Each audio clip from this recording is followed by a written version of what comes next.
Alaska goes for Bush, gives him 240 electoral votes.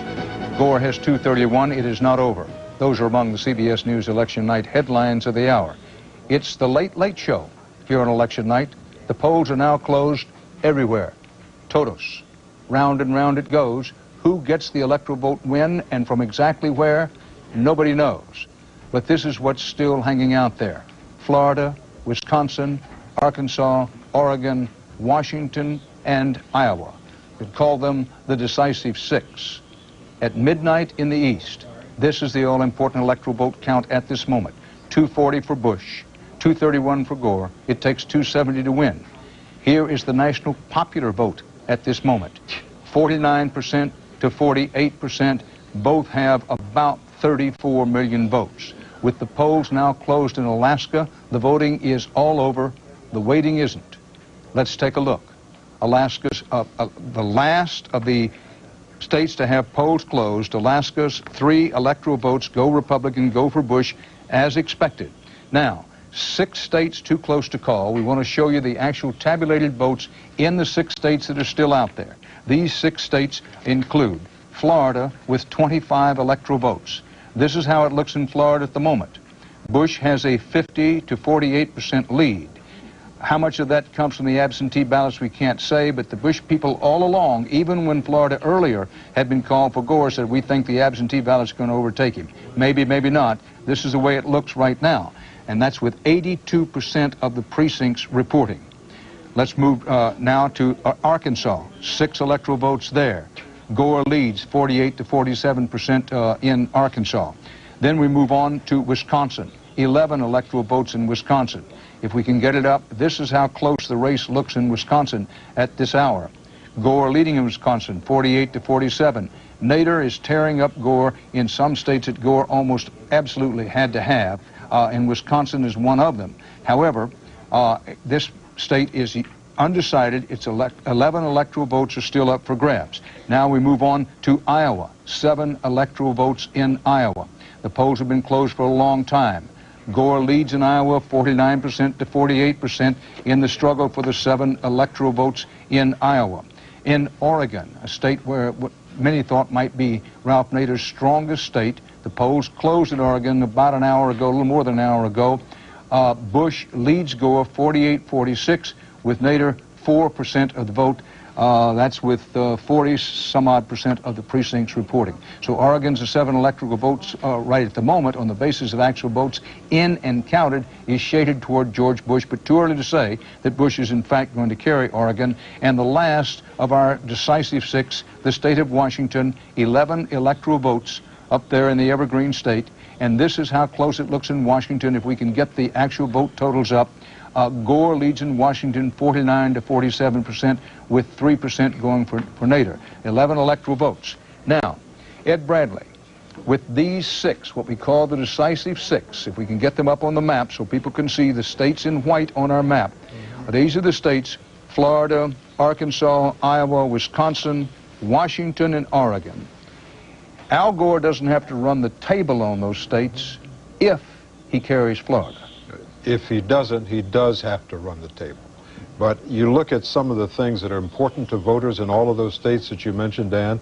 Qualities like honesty, Bush wins. Qualities like strong leadership, again, Bush wins. Qualities like good judgment, Bush wins again. In all of these states that you're talking about. And you say, how close is this race? Just looking at these numbers now, in Florida, with 82% of the vote actually counted, and they've had about 4.5 million votes. They're roughly about 100,000 votes apart in Florida. That's how close it is. Now, folks, so you clearly understand it's advantage Bush, but it has been for quite some time. Can he close the deal? We just simply don't know. Bush has 240 electoral votes. That's with Alaska's just in 3 added. Gore has 231 with 270 needed to win.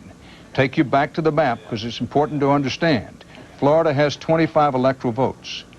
Even if Gore were to lose Florida, mathematically he could still win. He'd have to run the table, get Arkansas, Iowa, Wisconsin, Washington, and Oregon. That's if Gore was to finally lose his Florida. Arkansas President Bush. 6 electoral votes drop in Arkansas, and they go for Bush. Now, does that mean Bush wins? No, it means he goes to 246 electoral votes to Gore's 231. Now, we said before that Bush was sort of camped at the 5-yard line. He moves down to about the 3-yard line. Can he stick it in? We don't know. Florida, Iowa, Wisconsin, Washington, and Oregon now get down to the decisive 5, since Arkansas, Bill Clinton's home state, has gone to Bush. Now, Governor George Bush, Karl Rove, and the others around him bragged, there's no other way to put it, all along in the campaign, we will carry the home states of Al Gore and Bill Clinton. They put up, and they delivered. They put up, now they can shut up because they've won the 6 electoral votes in Arkansas and 11 in Tennessee, and can simply sit back and say, listen, we told you we were going to do it, and we did it. But the election isn't over.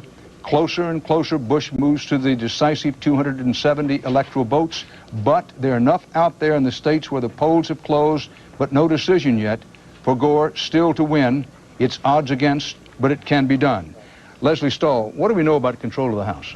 Well, we don't know anything definitively. Best guess, and it is a guess, is that they will pick up not the 7 they need, but between 2 and 4. This will tighten the margin in the House between the two parties and make it, Dan, nearly impossible for the new Speaker, if it's Denny Hastert as the Republican, to really get anything done. The two parties are going to be that close to each other. But best guess, the Republicans hang on. Well, speaking of Dennis Hastert, the Speaker of the House, the Republican Speaker of the House, he is with us now. Speaker Hastert, thank you for joining us. Leslie Stahl has just said, well, it looks like the Republicans will gain control of the House, keep it there, but it's going to be awful hard for you or any other speaker to get very much done. Do you agree with that? Well, we were able to get some things done this year with a Democrat president and only at one point a 5-vote majority in the House. We balanced the budget for 4 consecutive years. We paid down the debt, $354 billion. We didn't touch a penny of Social Security or Medicare trust funds. That's a pretty good record. It's never been done before in any Congress. And, quite frankly, on things like health care and education, we need to do that in a bipartisan way. So folks need to work across the aisle on both sides to get those things done. And look forward to working with the new president. We're going to have a long wait tonight to see what our margin is in the House, and certainly who becomes President of the United States. But I'm cautiously optimistic. We've been able to protect some of our seats in Kentucky and North Carolina and a couple other states where we thought we were very close. Plus, we've picked up a few seats. So we feel pretty good so far. Speaker Hastert, you don't mind if I call you Coach, but Speaker, if it turns out that you have a Republican president, a Republican-controlled Senate, even if Dick Cheney is the margin, and a Republican-controlled House, that's good for the country? Well, it never happened in almost a half a century. And I think the issues of tax relief, tax reform, balancing the budget, paying down the debt, education reform, health care reform are some things that we can do, and we'll be working on that right away to get it done.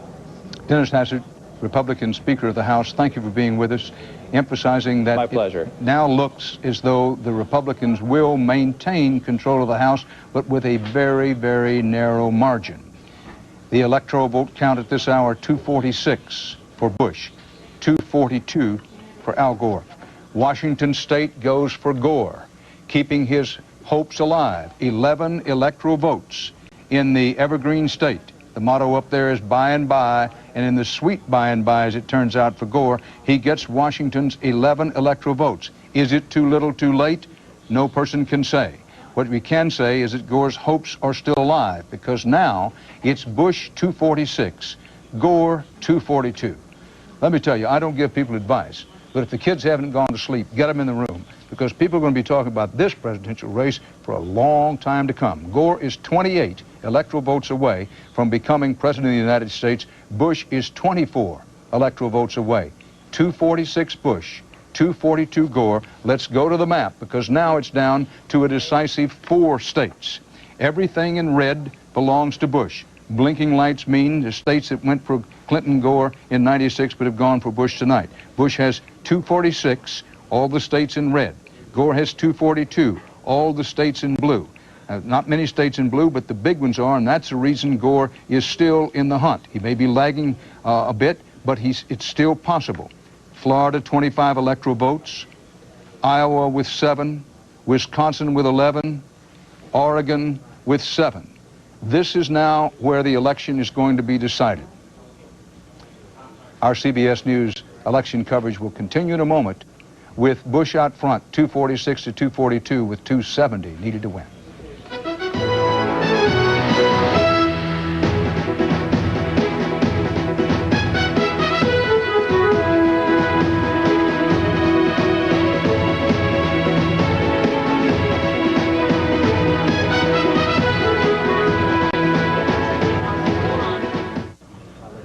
One of the great close races in American presidential history. Dan Rather at CBS News election headquarters in New York. Bush 246, Gore 242 with 270 electoral votes needed to win. The race hangs in the balance. Here are the decisive 4. They're all in white on your map. The red, Bush has won. The blue, Gore has won. The ones in white, the polls have closed, but no decision. Florida, Wisconsin, Iowa, and Oregon. Now, let me give you an idea of how close this race is. First, let's go to Florida. These are votes actually in and counted with 86% of the precincts reporting. And remember, there's a large absentee ballot to be counted there in Florida. Bush leads 50 to 48% with 86% of the precincts reporting. 25 electoral votes there. Wisconsin, 11 electoral votes. And Gore leads Bush 47%, Nader getting 4% of the vote in Wisconsin. Wisconsin's 11 electoral votes, along with Florida's 25 out there. Bush leads in Florida now. Gore leads in Wisconsin. Moving to Iowa, 7 electoral votes. Gore leads 49 to 48% with 76% of the precincts reporting. 7 electoral votes there in Iowa. And Oregon, where the polls have been closed for about an hour and 15 minutes now, 7 electoral votes. Bush 48%. Gore 46%, Ralph Nader 4%. Ed Bradley, let's go back to Florida. Those 25 electoral votes, we've been saying it since the first election coverage began so many hours ago, may decide it. Any figures that might be of interest to us besides the fact that Bush is leading by about 2 percentage points? Well, the numbers that you just saw there, you've got about 103,000 votes separating Bush and Gore in Florida. And the CBS polling experts have taken a look at those numbers and where they're from and what's still to come in. And I think that there's about 86% of the vote that's still to come in. They expect that number to shrink, that margin to shrink. So Gore is going to creep up on Bush. They're not sure by how much. But here's a wild card here. You've got 30,000 absentee ballots from overseas. They're not going to be counted tonight. So we may be here all night, or we may have to come back tomorrow. This may not be decided in Florida tonight. It happened in 1988 when Connie Mack did not know that he won until the next day, the day after the election. And with those 30,000 ballots out there from overseas that aren't going to be counted tonight, as this margin shrinks, that could be the deciding factor. And the Bush people would say, whether it's true or not, that those 30,000 absentee ballots from overseas would be mostly from U.S. military personnel and are likely to go to George Bush.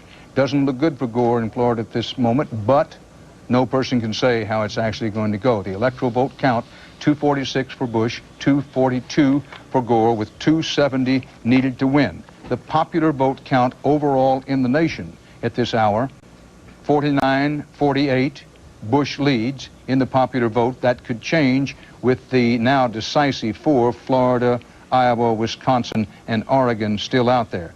On the map, the decisive 4 are Florida with 25 electoral votes, Iowa with 7, Wisconsin with 11, Oregon with 7. Electoral vote count, 246 Bush, 242 Gore. Our CBS News election coverage will continue in a moment. Stay here with us. One of these states could drop at any moment.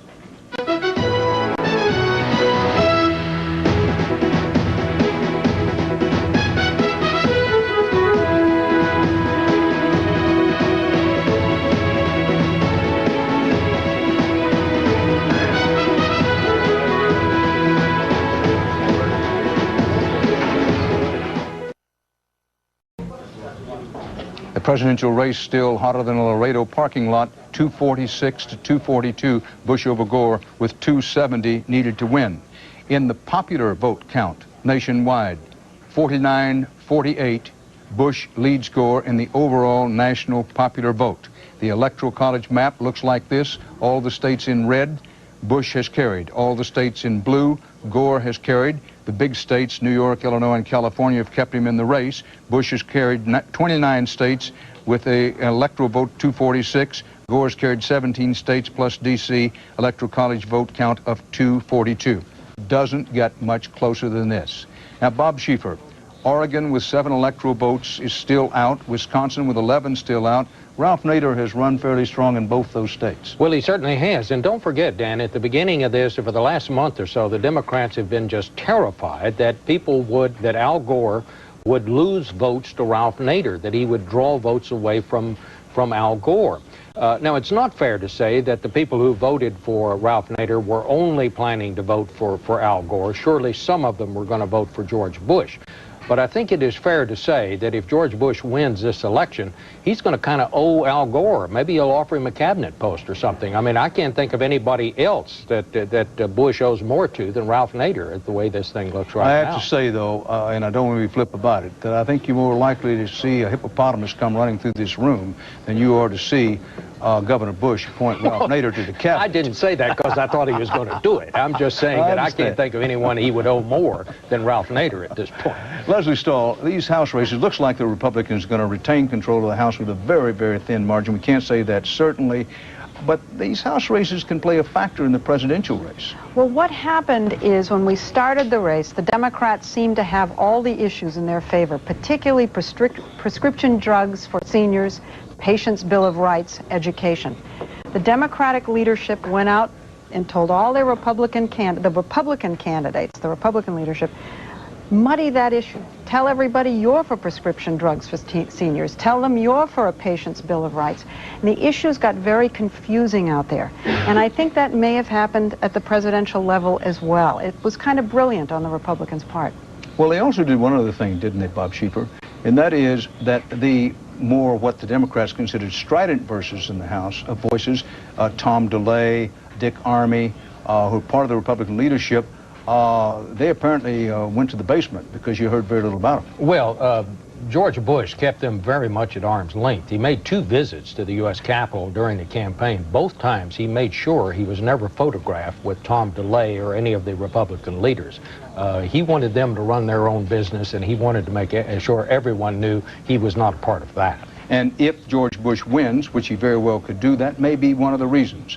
The electoral vote count, 270 needed to win. Bush has 246. Gore has 242. States remaining out: Florida, Iowa, Wisconsin, and Oregon.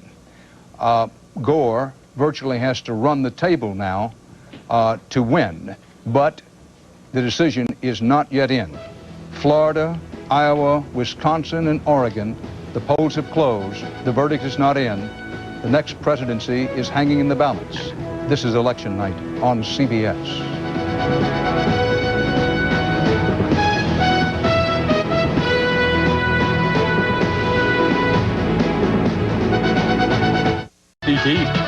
CBS News election night headline at this hour. Election day is over. The election of the next president is not, and we may not know for sure even after you finish the next pot of coffee. It's 12:30 a.m. here in the East. This is the up-to-the-minute electoral vote count. 246 Bush, 242 Gore, with 270 needed to win. This is the national popular vote at this hour. 49% Bush, 48% Gore.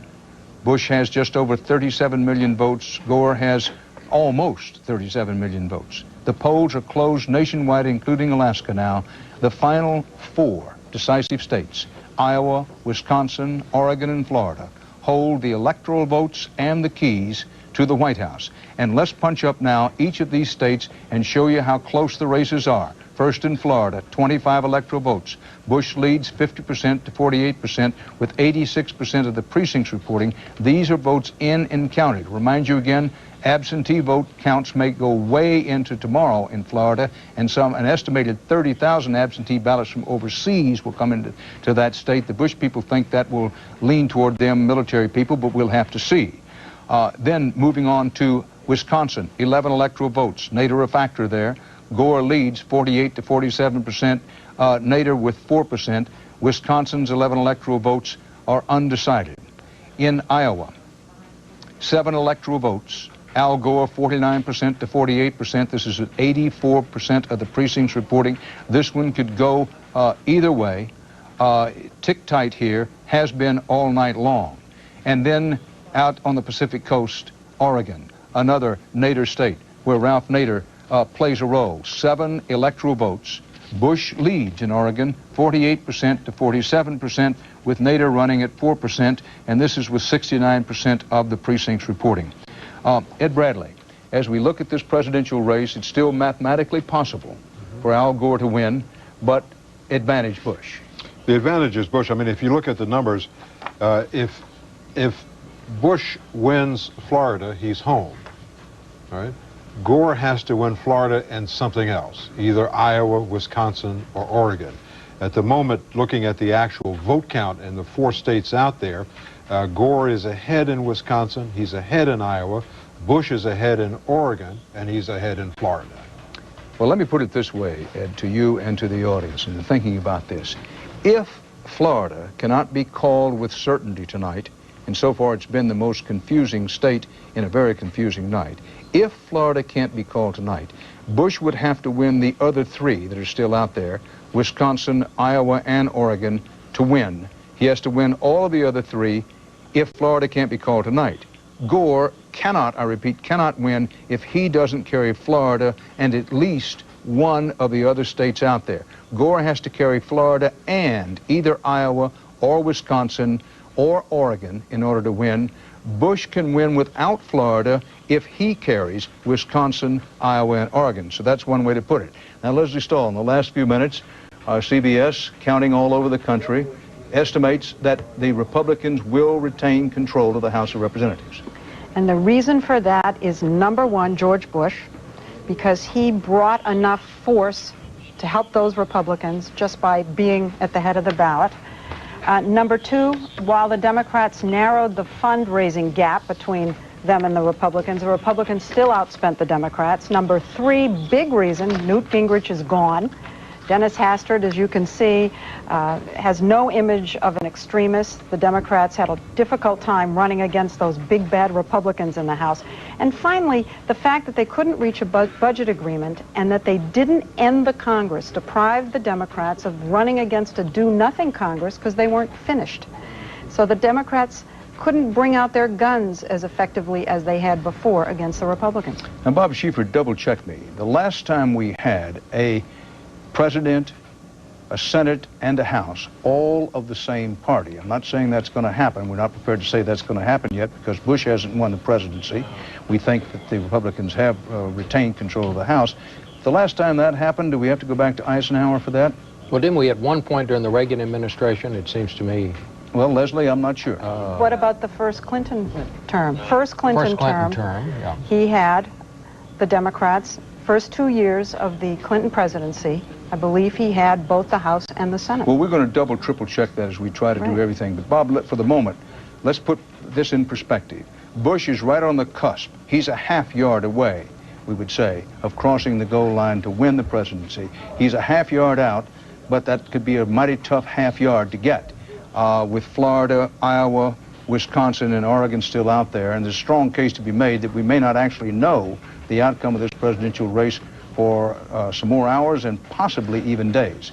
But Bush is poised to win the presidency. The Republicans have retained control of the House. Where do we stand on control of the Senate? Well, we still have the possibility, a very good possibility, that we could have a 50-50 tie there.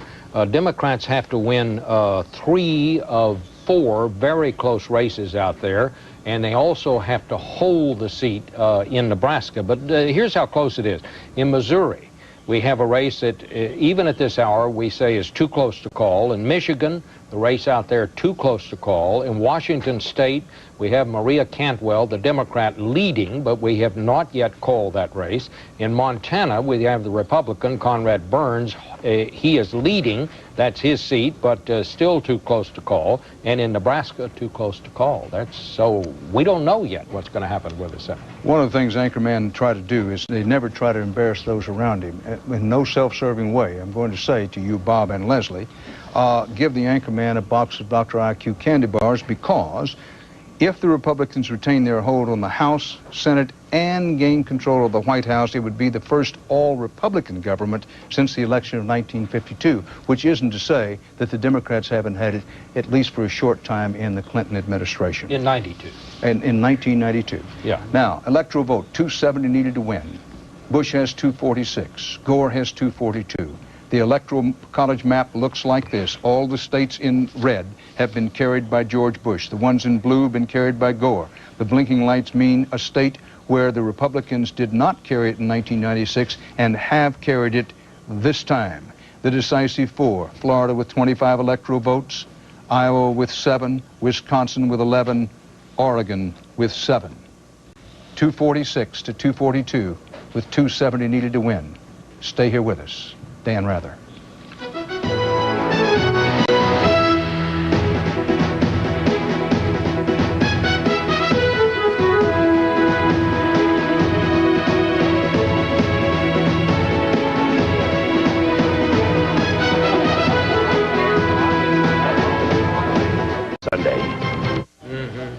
We're back at CBS News election headquarters in New York with coverage of one of the great presidential races in American history. The Electoral College vote count, 270 needed to win. Our count is Bush 246, Gore 242. The overall national votes actually in and counted, Bush has a slight lead in that as well.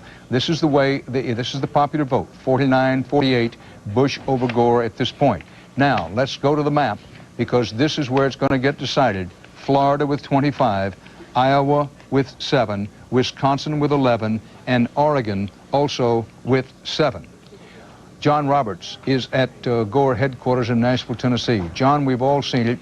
Football, basketball players, boxers, when their shoulders begin to slope a little bit, means they think they're going to lose. Is that the case in the Gore camp right now? Well, they're still pretty optimistic, Dan, and one of the reasons why they're optimistic is because the Florida votes that are missing are votes that are coming from the Gold Coast, and that is the Miami-Dade and Broward area. Now, there's very heavy Jewish voters in that area. There's a lot of African-American voters. There's also a big Cuban vote there, though. Population center of about 3.5 million people. Are there 103,000 votes in there for Al Gore? Too early to tell, but certainly people here have their fingers crossed, as you can hear them cheering behind me. If they can win Florida, it's going to take a lot of pressure off the race, Dan. Indeed he will, John Robertson. Those of you, whether you could hear over the shouting behind John there, but John was saying that the Gore people are holding out some hope for Florida because they say, remember there's some precincts where the vote isn't counted. If we get up the actual vote count in Florida, that 86% of the precincts are in and counted in Florida. But it is said by the Gore people, with this race now in Florida, 50% for Bush, 48% for Gore, some 88% of the precincts reporting, 25 electoral votes at stake here. The Gore people are holding out some hope. And I'll come back to this in a moment. Let me just finish it for right now. Washington Senate goes to Cantrell. We'll talk about that in just a second. But in Florida, what John Roberts was saying, the Gore people believe that the precincts outstanding in Florida now are mostly on the so-called Gold Coast, where the Democrats think they will run the strongest. Now you can say, well, that'll be offset by Bush's absentee ballots in Florida. Who can say? What we can say is Florida's 25 electoral votes remain undecided, and it may be they'll remain undecided for a very, very long time. Now, Bill Whitaker is in Austin, Texas, where they've been standing by to celebrate and to uncork the champagne and to go to some of those long necks a long time ago. Bill, still a big crowd there, still anxiously awaiting an outcome tonight? Well, Dan, it is cold and rainy here in Austin, but all eyes are focused on the Sunshine State. Florida has always figured prominently in Bush's victory strategy. He visited the state about a dozen times, pushing his Social Security plan and his Medicare reform plan to the seniors, his tax cuts to the middle-class folks in the central part of the state. And it's more than political, it's personal. His brother Jeb is the governor there, and Jeb has promised to deliver Florida to the Texas governor.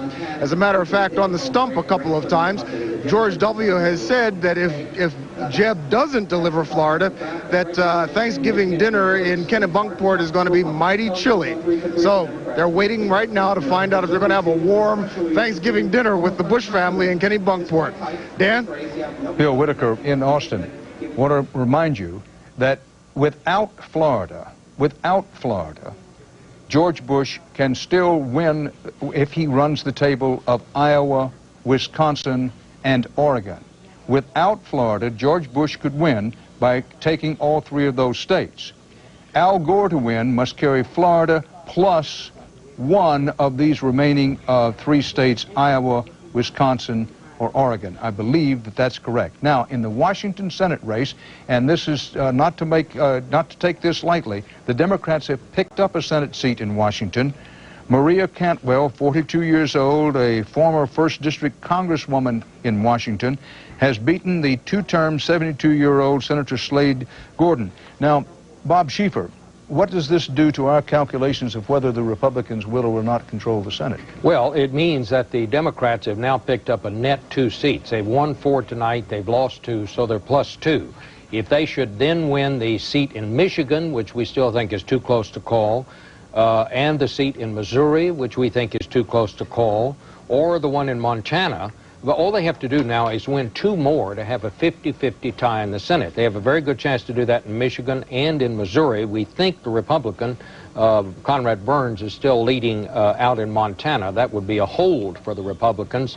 The seat out in Nebraska is still too close to call. A 50-50 tie in the Senate is now a very live possibility, Dan. And keeping in mind that when there's a 50-50 tie, the vice president casts the tie-breaking vote. So if George Bush wins the presidency, then Dick Cheney, who served in the House but never served in the Senate, would be the tie-breaking vote in a 50-50 Senate situation. Keep in mind, George Bush is on the edge of winning the presidency, hasn't won it yet. Our CBS News estimate the Republicans will retain control of the House, and as Bob Schieffer says, about the best the Democrats can hope is get a 50-50 tie in the Senate. The electoral vote count in the presidential race, 246 for Bush, 242 for Gore, with 270 needed to win. One of the decisive 4 states could fall at any time now. We don't know when. So stay here with us.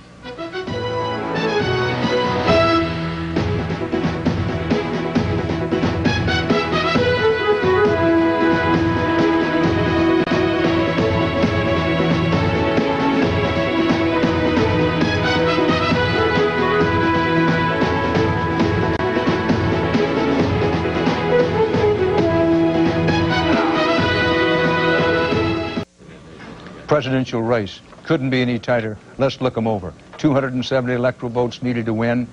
Bush 246, Gore 242. On the overall national vote, this is the way it looks.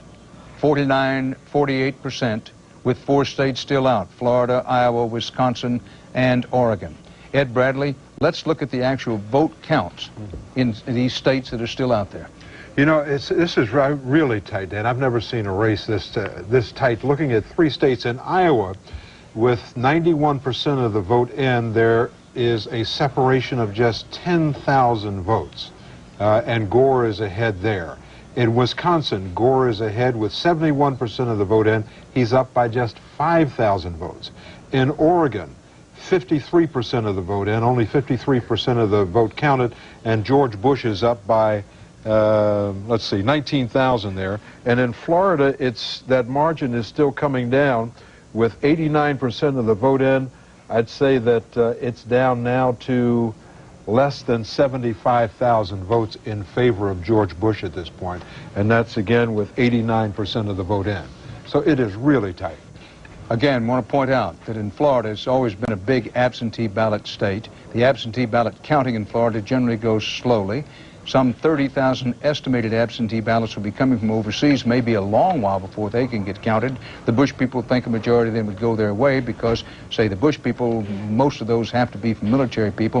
Whether any of that is true or not, there's no way to say. What we can say, I want to show you the race again, that in Florida, which may decide the whole thing in the end, it's 50 to 48% Bush over Gore, with 89% of the precincts reporting. But the Gore people insist, we have no way of individually, separately verifying, the Gore people insist that most of the votes not actually counted so far in Florida are from the so-called Gold Coast in southeast Florida, where the Gore people think they'll do very well. So they're still, they say they're confident. The fact of the matter is they're hoping against hope that they can come from behind in Florida and still take it. I repeat for emphasis, we may not know in Florida for many more hours and possibly even days how that state's going to go, but George Bush, even if he doesn't carry Florida, even if we don't know tonight whether he carries it or not, if he wins Iowa and Wisconsin and Oregon, the three other states out, then Bush would win. Whereas Gore has got to have Florida and at least one other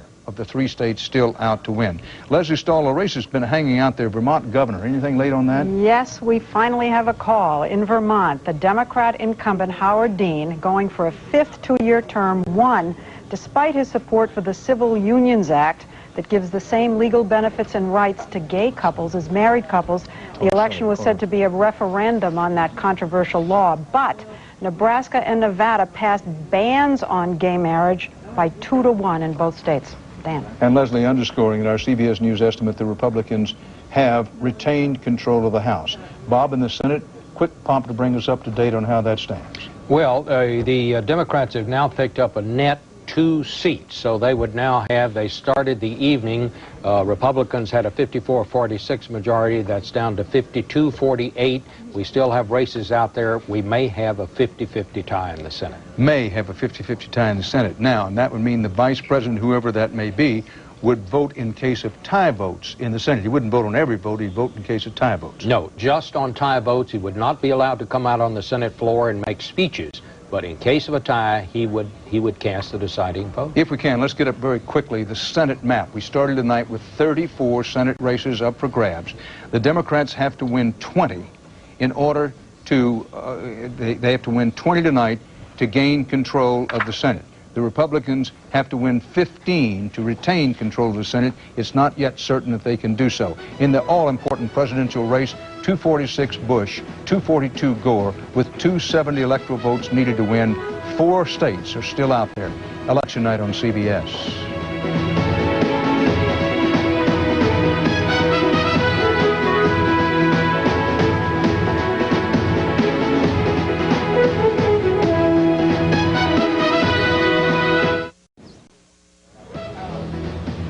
Shady to Bush, but no decision yet. That's a CBS News election night headline of this hour. Bush on the verge, but not yet there. Better pull the cot up to the television set and don't get too comfy. Don't count sheep. We may still be counting electoral votes for hours before we can make the call for president. On the other hand, it could suddenly turn and have a decision. Things in television frequently happen suddenly, same in politics. It's 1 a.m. in the East, and this is the all-important electoral vote count. It takes 270 to win, 246 for Bush, 242 for Gore, with 4 states still out there. This is the up-to-the-minute popular vote count. Bush clinging to a 1 percentage point lead. It looks like the Republicans may have 2 of their tripod legs in place, keeping control of the House and possibly the Senate as well. The third and final leg, the presidency, is still certainly not like tight, although you heard the Democratic Senator Torricelli from New Jersey say a few moments ago that even he thought it was advantage Bush, but he said it depends on where those outstanding votes are in Florida. Republicans have not had control of all 3, presidency, Senate, and House, at once in almost half a century. Eisenhower in 1952 had all 3. He's the last Republican to have that. Now, the Democrats had the presidency, the Senate, and the House in the Carter administration in the 1970s and as late as in 1972. in the Clinton first term. But the Republicans haven't controlled all three since 1952. That gives you some idea of what the importance of this whole thing is. I want to show you the vote counts now. Let's go down the line. First in Florida. This is the way it looks in Florida tonight, with 25 electoral votes hanging in the balance.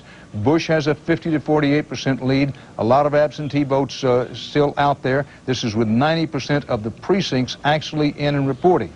However, if the precinct's still out, if they are in traditionally Democratic territory down on the southeast coast, this could bounce back the other way, but it will take a lot for Gore to get there. In the state of Iowa, let's take a quick look in Iowa. That state's had the polls closed for a very long time, and the actual votes in and counted, this was 93% of the precincts reporting Gore leads in Iowa. We'll go to Wisconsin and Oregon in a few moments, but first, John Roberts in Nashville. What are you hearing about Florida there, John? Well, Dan, apparently there were some ballot boxes that were left behind at a polling station. They were in Broward County, and the Sheriff's Department apparently has accounted for them. They were left behind by some inexperienced volunteers. They're now going to count those, and they could add to the vote tally one way or the other. Whether or not they would go to Al Gore, it's unsure. We don't know if that was a Democratic stronghold, but certainly there's a large Jewish vote in the Broward County area. They are Democratic supporters, and it could shift it somewhat, Dan. Thanks a lot, John Roberts. John making the point, because the Gore people are making the point to them, that they cling to the idea, and it's not too far-fetched. They cling to the idea that in the 10% of the precincts still out and not counted in Florida, including that rather unusual case of some ballot boxes, quote, being left behind by some inexperienced volunteers, unquote, that the Gore people cling to the idea that that might bring Gore from behind in Florida now and yet win the state for him. The Bush people come right back and say, listen, we think we're going to win Florida, partly because in the absentee vote count we're going to do very well, and particularly with the absentee votes, some 30,000 yet to be counted from overseas, apparently. Now let me go back to the board. In Wisconsin, this is the way the race looks at this moment for Wisconsin's 11 electoral votes, 48% to 48%, about a 5,000 vote plus lead for Al Gore. This is code blue for all candidates involved here, Bush and Gore certainly. Each of them needs this very badly, because remember that Bush can go home tonight, he can go to sleep tonight being president of the United States, even if he doesn't carry Florida, if he carries Wisconsin, Iowa, and Oregon. Gore, on the other hand, needs to carry Florida and one of the other outstanding states. Just so tight in Wisconsin. In Oregon, and Ralph Nader a factor in Wisconsin. In Oregon, 7 electoral votes there. Bush leads 49 to 46%. This was with 54% of the precincts reporting. Bush has actually widened his lead by a little bit there in recent hours, but still just over half the votes counted. Nader hanging in with 4% of the vote in Oregon. Bob Schieffer, with Gore and Bush, Bush is oh so close to having it. But Gore's clinging to this hope that in Florida there'll be a rush of votes right at the end that'll win it for him. Well, you can't blame him. I mean, the way everything else has gone tonight, who knows what's going to happen next? I mean, if you had to make a bet at this time, you would say with Bush slightly ahead in Florida, with a big absentee vote expected, and with a lot of that expected to be military, as you pointed out earlier in the evening, you have to say at this point, if you had to be backed into a corner and make a bet, you'd say that Bush was probably going to win Florida. But boy, I wouldn't bet any money on it at this time. This thing, I mean, who knows how this is coming out, Dan? Bob Schieffer. Electoral vote count, 246 Bush, 242 Gore, with 270 needed to win.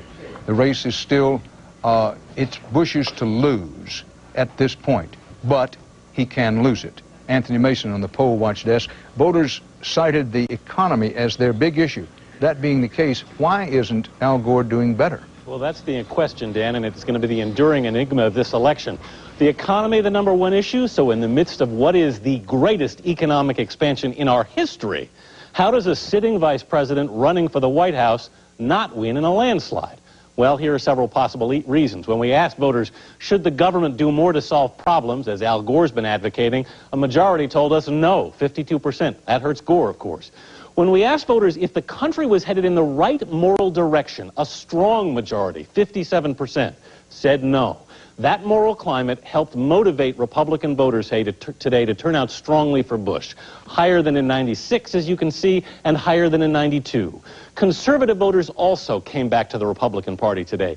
81% voted Republican today. That's up significantly from 4 years ago.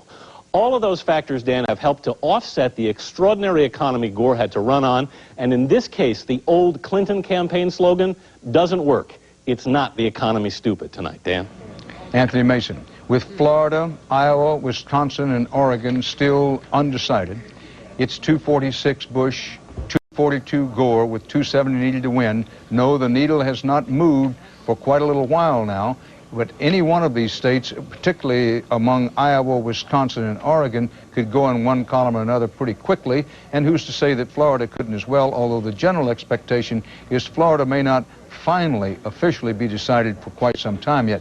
Gloria Borgia, I want to ask you, I know you're following the money, but I've never seen a town where winning is everything more than in Washington, D.C. when it comes to politics. So if George Bush wins, as it now looks as he very well can do, he's going to find in Washington that people hang on him like a coat rack, and Al Gore is going to be maybe gone to Hawaii. Well, he's also got a lot of political IOUs himself to pay back. You know, his campaign has been supported a great deal by the oil and gas industry, the manufacturing industry, and the drug companies. So, you know, they're going to be looking at his legislative agenda. You talk about hanging on him. I think they're going to be meeting with him as soon as he takes the oath of office, if indeed he does win, Dan. 246, 242, 270 needed to win. Florida, Iowa, Wisconsin, and Oregon, polls closed, have been closed for a long time, no decision yet. Bob Schieffer, in the Senate seats still not called, as of 1:08 a.m. New York time, let's look them over, run down those uncalled, and where that leaves us in the race to control the Senate. Well, not only is the race out in Michigan where Debbie Stabenow, who's a congressman running against Spence Abraham, the Republican senator, not only has that not been called, we think it is so close, Dan, that they won't even show one or the other leading. We just list it as too close to call. Very much the same condition down in Missouri, where you have Senator John Ashcroft, the Republican, running against a dead man, Mel Carnahan, who was killed in an airplane crash. Still that one, too close to call. It's so close they will not say at this point, the people who analyze these things, whether either one of them is leading.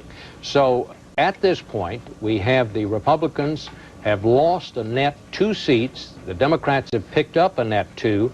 That brings the margin down to 52-48. If the Democrats win these 2 seats, it's going to be a 50-50 tie in the U.S. Senate. And we repeat again for emphasis, should George Bush win, that means Dick Cheney, the vice president, would settle any ties in the Senate. May I say one other thing too, Dan, and that is we're seeing the demographics in the Senate changing. We've already had 2 women elected, Hillary Rodham Clinton, Maria Cantwell out in Washington State. There are 9 women senators now. That brings it up to 11. If these 2 races go the Democratic way, we will have 13 women in the Senate. That's the most we've ever had. Swinging our attention back to the presidential race, in the states where Nader has been a major factor, no other way to put it, in the states undecided as of this hour, Wisconsin, Nader's been running 4 or 5% of the Wisconsin vote. That's one reason it's close and undecided with 11 electoral votes. And in Oregon with 7 electoral votes, Nader running there in the 4 to 5% range, and also a reason why Oregon's 7 electoral votes have not yet been decided, although Bush is leading in Oregon with something more than 50% of the votes in and counted there. Ed, anything stand out in any of the 4 states that haven't been called? Well, in addition to what you point out about Nader, you've got the appeal of 2 popular governors in a couple of those states. If you look in Wisconsin, Governor Bush is being helped by the state's popular Republican governor, Tommy Thompson. He has a 64% approval rating, and Bush is getting 2/3 of the voters who approve of Tommy Thompson. And in Florida, he's getting help from his brother. George W. Bush is being helped by Jeb. He has a favorable rating of 54%, and 77% of those are going for George Bush. I can imagine the conversation if Governor Bush has made it to Austin to sit there with his family. I can see his brother turning to him saying, "Yo, bro, what's up with Florida?" You bet.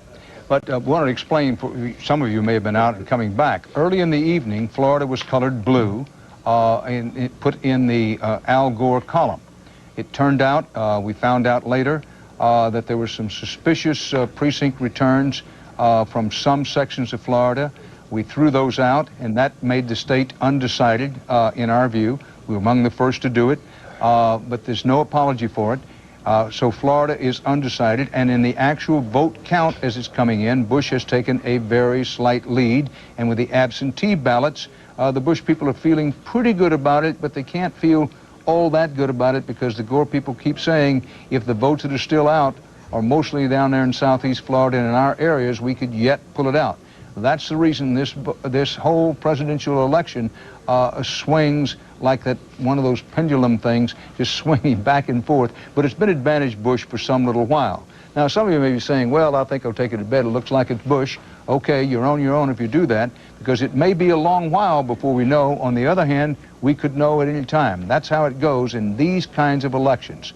Safe to say, no doubt about it now, this has been one of the great close elections in American presidential history, however it turns out now. And let's say one other thing. We've criticized the polls a lot. About $500 million have been spent this election year on polling. And while the polls were wrong for a lot of the election year, particularly in the primaries, most of them were pretty much on the button when they said this thing was too close to call, within the margin of error, and that's exactly the way it's turning out. We'll be right back. Stay here with us.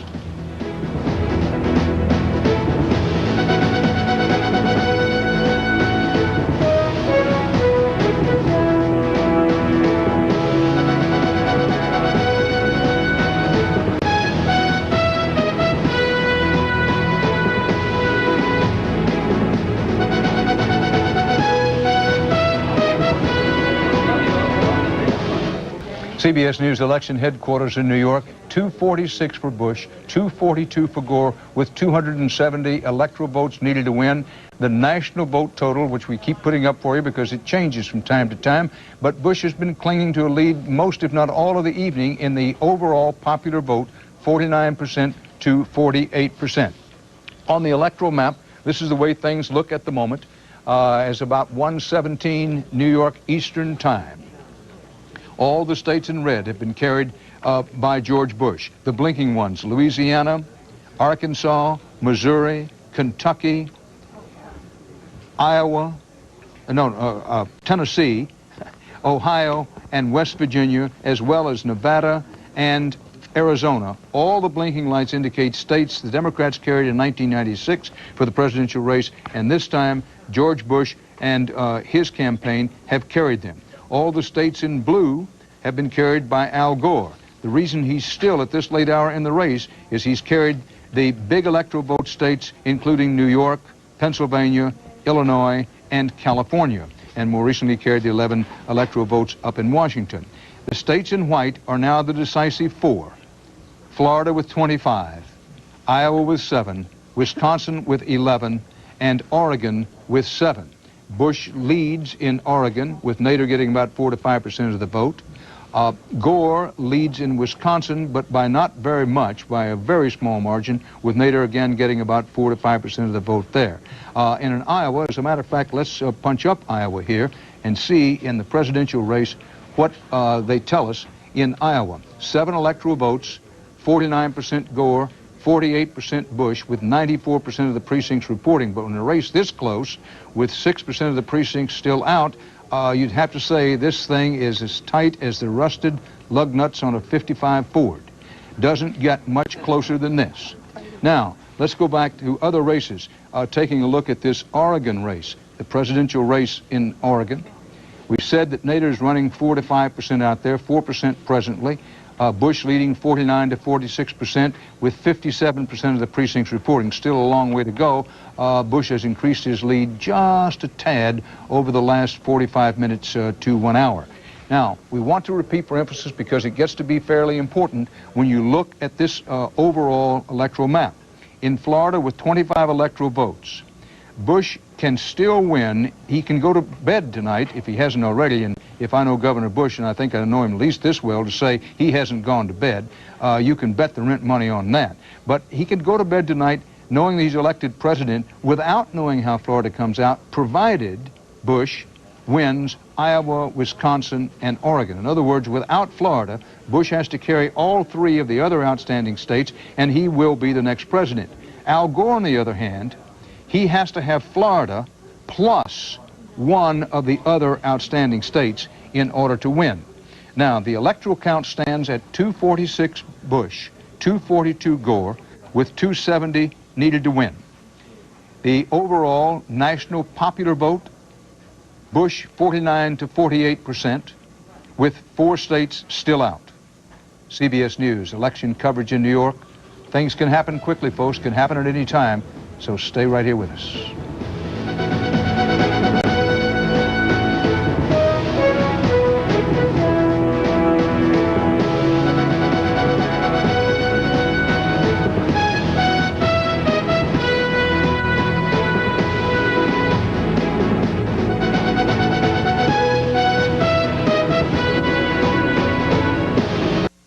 Back at CBS News election headquarters, call a doctor, call the police, call a psychic.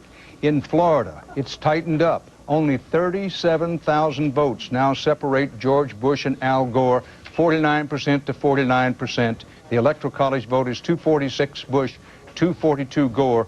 The presidency still hangs in the balance. It's election night on CBS.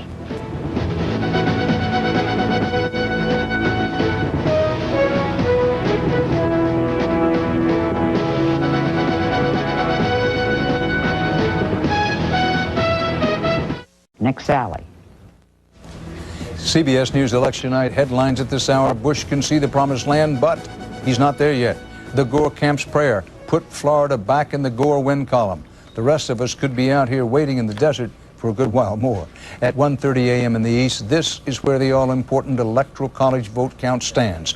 246 for Bush, 242 for Gore. It takes 270 to win. Here you see the national popular vote overall right now. 49-48, Bush leads Gore. It's way past the witching hour in more than half of America, but we still don't know which candidate will be president of all America. The Electoral College map looks like this. Florida with 25, undecided. Iowa with 7, ditto. Same story in Wisconsin with 11 Electoral College votes. And out in Oregon, where Bush has a lead and Nader is a factor, still undecided for Oregon's 7 Electoral College votes. Now, as far as control of the House of Representatives is concerned, we've been reporting for some while. We're convinced that the Republicans will retain control of the House of Representatives. In the Senate, Bob Schieffer, you still think things are pointed in the direction of a possible 50-50 tie, which means if Bush is elected, that Dick Cheney would have the deciding vote in tie votes. It all depends now on what happens out in Nebraska and what happens in that strange race down in Missouri. Still, both of them too close to call.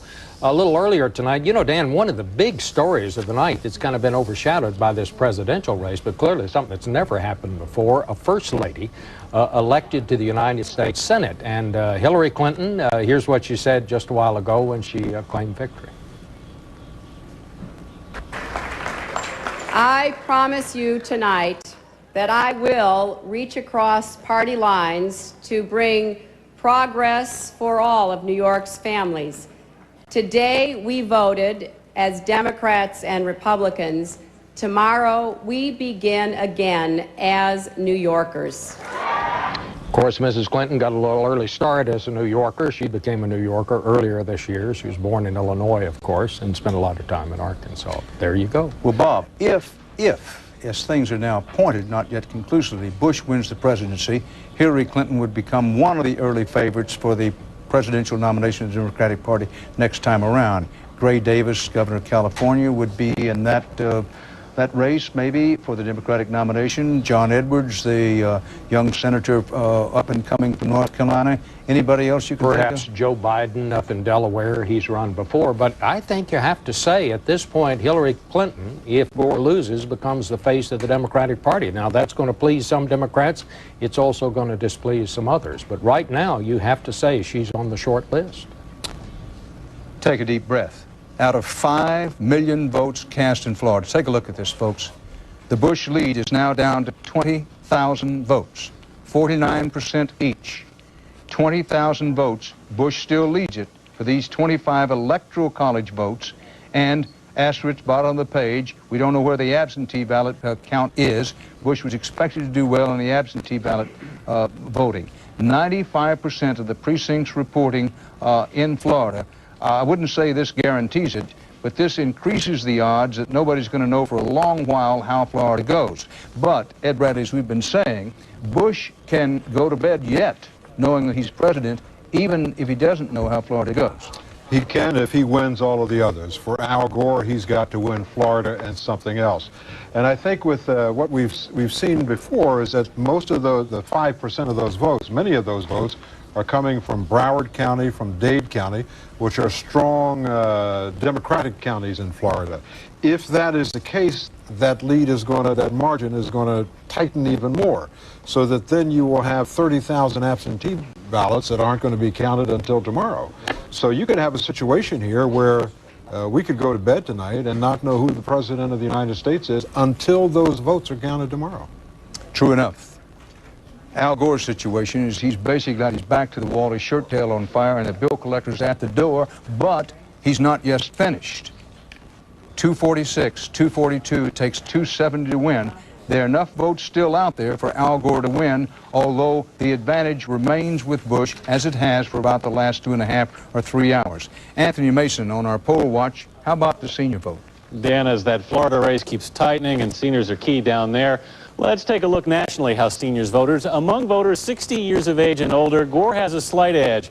Just 51 to 47%. Is it raining in Nashville? We asked seniors what issues matters most to them today. This is not a surprise. They told us it was Social Security and prescription drugs. We asked them then how the government should help seniors pay for prescription drugs. 2/3 supported Gore's position that we should increase Medicare. But overall, the senior vote is still as tight as everything else in this election, Dan. A very close edge to Gore, but it ain't much. Anthony Mason on the poll watch. As the hours stretch from night into early morning and headed to the wee hours in Austin and Nashville, the weather has been tough, tough, tough on crowds in both places.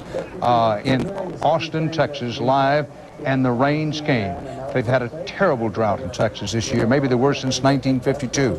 Whoo, boy, do they need the rain, but they were hoping not to get it tonight. But as you can see, it's raining as it frequently does in Texas, almost straight down, soaking people, waiting to celebrate what they still hope will be, and have every reason to believe may yet be, a George Bush victory. And in Nashville, Tennessee, the rains came. Crowds in Nashville waiting there, hoping against hope that Gore can have one more comeback. If Gore comes back now, it'd have to be rated as one of the greatest comebacks since Lazarus. But it's possible.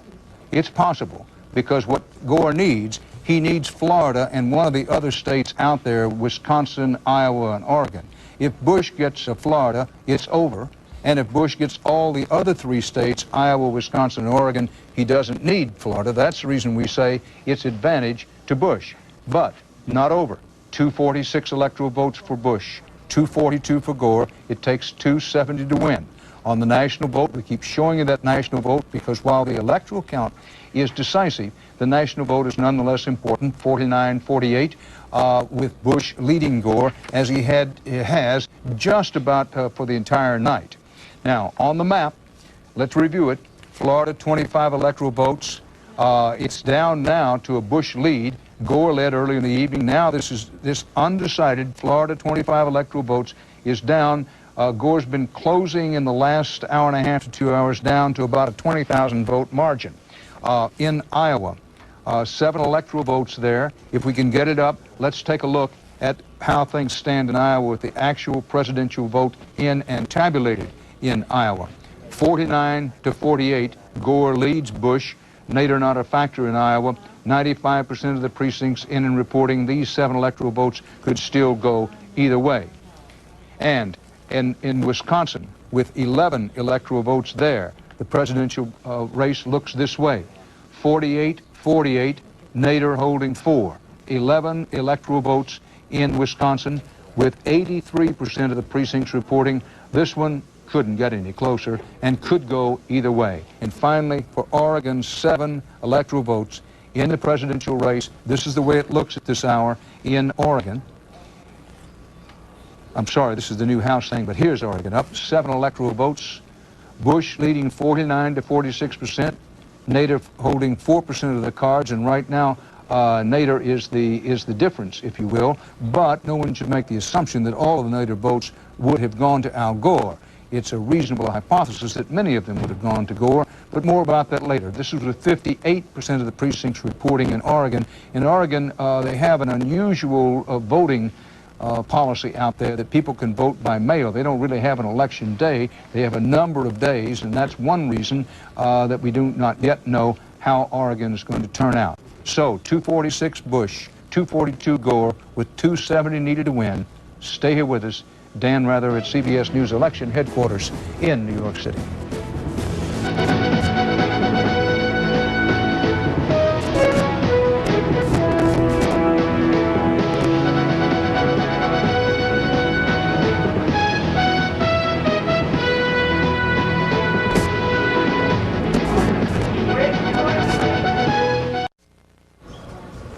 And we're back at CBS News headquarters here in New York, and boy, is this one close. 246 electoral votes for George Bush at this point, 242 electoral votes for Al Gore. How close is it? Well, I've just sort of gone back to the record books to check it out, and by my calculations, way back in 1800, Thomas Jefferson and Aaron Burr tied with 73 electoral votes, and then it was Rutherford B. Hayes got 185 electoral votes. Samuel Tilden got 184 electoral votes. That was back in 1876.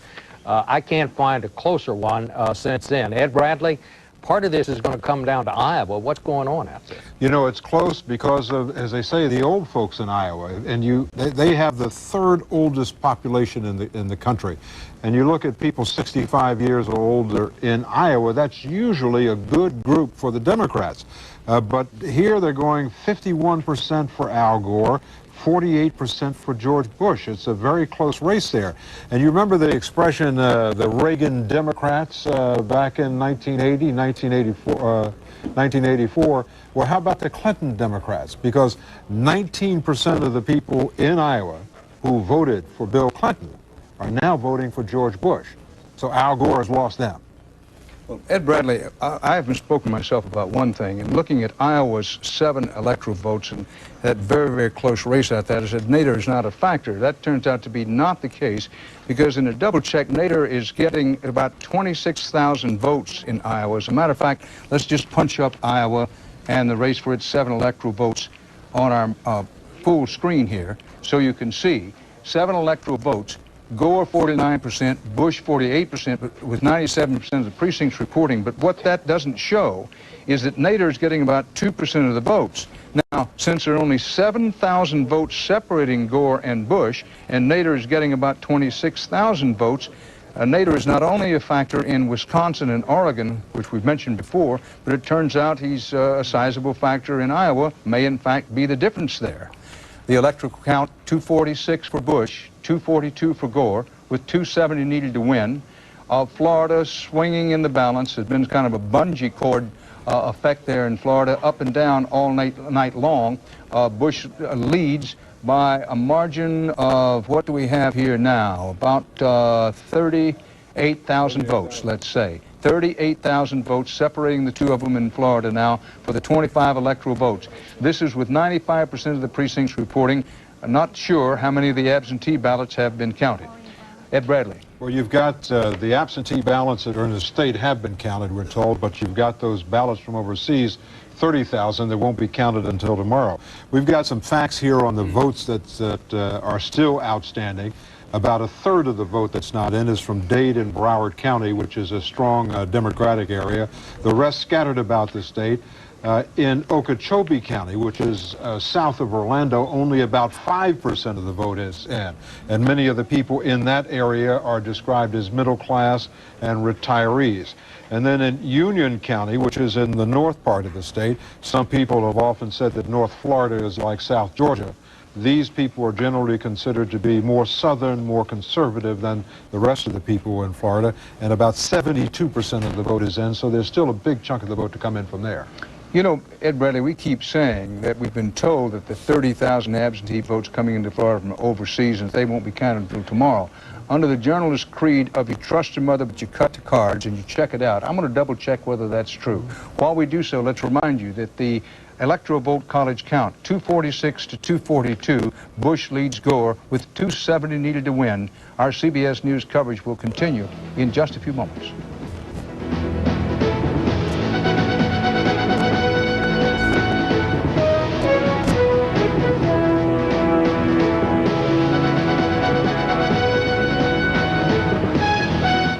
There's always a combination of... Who was killed in a plane crash. That race is still close to call with Senator John Ashcroft. We still have not heard what's happened out in Michigan, where you have Debbie Stabenow challenging the Republican incumbent down there. So this could be very well the night that we wind up with 50 Republicans and 50 Democrats in the Senate. Well, Leslie Stahl, the Republicans seem assured, not official, but our estimate is they seem assured of retaining control of the House by a wee small margin. So what we've got here is a country split pretty much down the middle. You see that not only in these races that you're all talking about for the presidency, but when you look at how people voted over the whole country for House, there's 2% difference. In all these races across the country, it's 2% difference, Democrat to Republican. It's going to be very difficult for the next president to run as anything but a centrist, because this country is all divided right down the middle, and the pressure on all the candidates who ran this time was to be moderate on all the issues down the line. The only thing wrong with that argument, and it may very well stand up, is when the Republicans were in the minority in the House, but it was fairly close, they basically said to the Democrats, okay, you won but not by much, show us what you got, and we're going to resist you at every turn. By the same token, when Newt Gingrich came in with a Republican majority in 1994, the Democrats said, okay, it's your house, we're going to resist you at every turn. What are the chances of that happening this time? The chances are very great that will happen again. Well, I think that no matter who is elected, we'll have a different atmosphere. I mean, let's face it, we have had for the last 8 years the most partisan White House that I can recall in all the time I've been in Washington. And we had, in my view, the most partisan Congress that we've had, that I can ever recall. It just got to where they couldn't get together on very much of anything. Whether it's Gore, whether it's Bush, I think you'll see a little bit of a cooling off period. I'm not going to say that I think everything's going to be sweet and rosy, but I think it will at least be a little different than what we've seen. Well, maybe for the first 6 or 8 months. Most new presidents, whether you change parties in the White House or not, get a so-called honeymoon period. It might stretch a little longer for this next one. Who can say? What we can say is that we do not yet know who is going to be the next president of the United States. It's 246 to 242. Bush leads in the race for the Electoral College decisive vote, 270 needed to win. The 4 states outstanding, Florida, Iowa, Wisconsin, and Oregon. Bush, even if he doesn't get Florida, can win the presidency by taking the remaining 3 states, Iowa, Wisconsin, and Oregon. Gore must have Florida and 1 of these other states in order for him to win this race. Now, Ed Bradley, you got some new information there? No, I just looking at the numbers again, I keep track of where they are. Gore's up by 6,000 in Iowa. That looks like his best bet. Bush is ahead by 7,000 in Wisconsin and by 35,000 in Oregon, but only 59% of the voters in. 97% of the voters in Iowa. Just in Missouri, the Democrat wins in Missouri. Mel Carnahan is no longer with us. He died in a plane crash, but he was on the ballot. That's by Missouri law. He stayed on the ballot. The voters voted for him. That is a pickup because he defeats, in death, he defeats the Republican John Ashcroft. His widow is expected to be appointed to the Senate seat. That's a pickup for the Democrats. We'll have more for you just after the top of the hour. Dan Rather at CBS News Election Headquarters in New York. City of Angels, Thursdays on CBS. It's all here.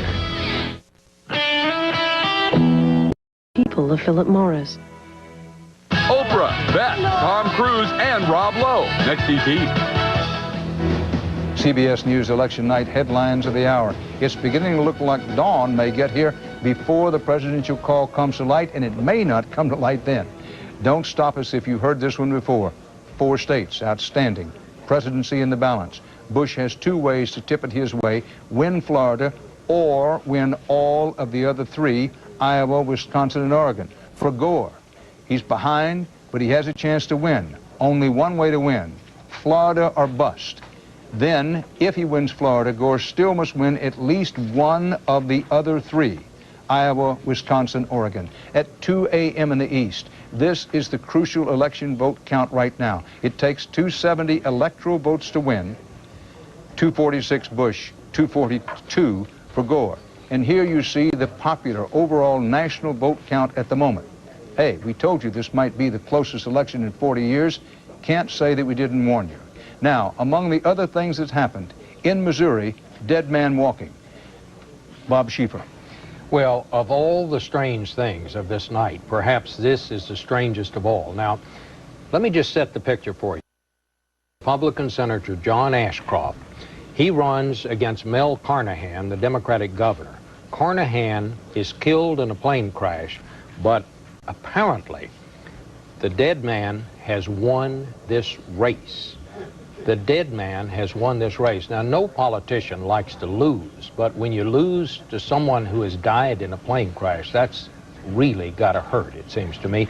Now, the other thing to be said about this is the Republicans are certain to challenge this in court. Whether they'll get very far, no one really knows. They are certain to challenge it in the court. Because the governor's going to appoint the widow, who said that she would take the seat if her husband in absentia, having passed on, won the race. And apparently he's won. He's won. So the governor says, I'm going to appoint the widow to that Senate seat.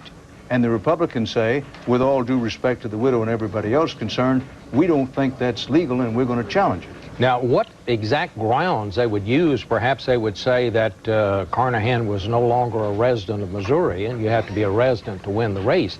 But whatever the case, this is just extraordinary. I can't ever recall. We have had dead people, I'm sorry, those who have passed away elected to the House. We've never had a dead person elected to the Senate. Well, the senator, he crossed the river. Let's put it that way. But anyway, the important thing now is this is an unprecedented situation. We've had a lot of unprecedented. This couldn't be hotter, couldn't be tighter presidential race where with 270 electoral votes to win, Bush is hanging there with 246, Gore with 242, 4 states outstanding: Florida, Iowa, Wisconsin, and Oregon. Now, the Senate wins today as of 2 a.m. The Democrats have won 17. The Republicans have won 14. Uncalled, 3 outstanding: Michigan, Nebraska, and Montana. Bill Whitaker's in Austin. Bill, Bush strategy on these final 4 states, what are they thinking? What are they praying? Dan, if you look at that map, you can see how finely tuned that Bush strategy was. Over the last week, he visited all 4 of the states that are up for grabs. As a matter of fact, in the last day, he visited 3 of them: Florida, Iowa, and Wisconsin. If he ends up winning those states, Bush strategists are going to seem mighty smart. Dan? On the other hand, I suppose it's always true, Bill Whitaker, that if Bush winds up losing the race, does not now look like he will, but still could happen, then nobody's going to be looking all that smart. That's the way it goes. But maybe we should pause and say that while this is one of the great races in American presidential history, whoever wins it, we can say this has been one of the best run presidential races overall in terms of, yes, there's been negative advertising, yes, there's been some attacks, yes, there have been some down and dirty tricks, but in terms of cleanliness of the race, Iowa goes for Gore. This just into CBS News election headquarters in New York. So 7 electoral votes get colored blue. The cheering starts in Nashville. Is it too early? Yes, but this is the first good news they've had in several hours. Now, let's look it over now. The electoral college count now goes in favor of Gore. You talk about a ding-dong, knock-down, get-up. I've never seen anything like it, and neither has anybody else. Folks, take a good look at this. You haven't seen this before, and you're not likely to see it again for a powerful long time. 249 for Gore, 246 for Bush, takes 270 to win. Now, we're down to a decisive 3, and they are Florida, 25 electoral votes. Wisconsin, where natives a factor and a major factor, 11 votes out there, waiting. And boy, oh boy, would each of the candidates love to have it. Oregon, 7 electoral votes in Oregon. Nader a big factor out there as well, and Bush is leading. And so it's these decisive 3. By the way, this is the first call, the first decision in a presidential race since in more than 2 hours. In other words, when Iowa fell for Al Gore, that's the first call we've had since midnight. It's been more than 2 hours since we've had a call. Let's review it again, because I know this could get confusing for you, get confusing, and particularly this late in the morning, not everybody talks as straight as they might. So it's Gore, 249, Bush, 246, 270 needed to win. The important states now are Florida with 25, Wisconsin with 11, and Oregon with 7. Let's punch up this Florida race on our map here, go to the presidential race in Florida, and show you what it looks like. 49% to 49%. Ooh, man, 30,000 votes approximately separate these two. Check my arithmetic, Bob. You know how I am with this. 25 electoral votes. It's been closing down in the last few hours. Bush has had a lead rather steadily, but his lead is dwindling. However, note, because it's important to note, that there are overseas absentee ballots, which probably will not be completed in their count, at least until sometime tomorrow daytime and possibly the day after. The Florida officials think by the turn of the next hour, that may be 3 o'clock in the east, by the next top of the hour, that they will have, they believe, all the votes that can be counted in Florida counted. Let's put up that Florida actual vote count board again, because we now have 96% of the precincts reporting in the fight for Florida's 25 electoral votes. This has been a strange, unusual, weird, even goofy night in Florida. Early on, it was called for Gore, but just about everybody. Then there was word, some suspicious data going into computers. We pulled it back, and later some others pulled it back, and eventually everybody pulled it back, put it undecided. Bush took a lead in actual votes counted. He still leads in actual votes counted, but is it close? Is it ever close? And Bradley, Ed Bradley, update on Oregon you have? No, it's just narrowing in Oregon. A few minutes ago, Governor Bush was up by 35,000. With 59% of the vote counted, that lead has narrowed to 26,000. And we're getting some information from our affiliate in Portland, KOIN-TV, that about trying to find out where that vote is, what vote is in and what vote is not. And they're saying that the tally we're seeing now reflects more of the rural areas where the voting was completed, and those are the numbers we're seeing, that they're still waiting on some of the urban areas. And in that state, those urban areas tend to be Democratic. I mean, if you take a look at Oregon, the last time that a Republican won there was Ronald Reagan in 1984. Even Michael Dukakis won in Oregon. Well, Ed, this much we now know. Double check me on this, Bob Schiefer. It's now down to a one-card cut. Whoever wins Florida. He who wins Florida wins. That's it. That's it. Ball game. When we know who wins Florida, then we can say that's a wrap. Even if someone wins Oregon and Wisconsin, they can't win the election. Not enough. So that's where we are. Let's go over it, folks. The arithmetic of this gets more complicated by the moment. We may have to bring somebody expert in algebra in here if it gets any more complicated. But you have 3 states, Florida with 25, Wisconsin with 11, Oregon with 7. The electoral count right now, Gore 249, Bush 246. It takes 270 to win. So if Gore or Bush were to win Oregon and Wisconsin, they'd still be short. So it's down to Florida. And I can tell you in Florida that among the votes that aren't counted are Volusia County, which is in the Daytona Beach area. They have not been reported. Traditionally, they're one of the last counties to come in. And that's an area that has 260,000 registered voters. Many of them are black, and most of them are Democrat. Also, the absentee ballots that you're talking about from overseas, they were supposed to be postmarked today, but they may not be here for another 10 days. Don't tell me this, Ed. Don't tell me this. Do we know How long can you last? Well, well, I'll tell you, when it comes to reporting a race like this, I'm a long-distance runner and an all-day hunter, and I'll be here because this is just too good to miss.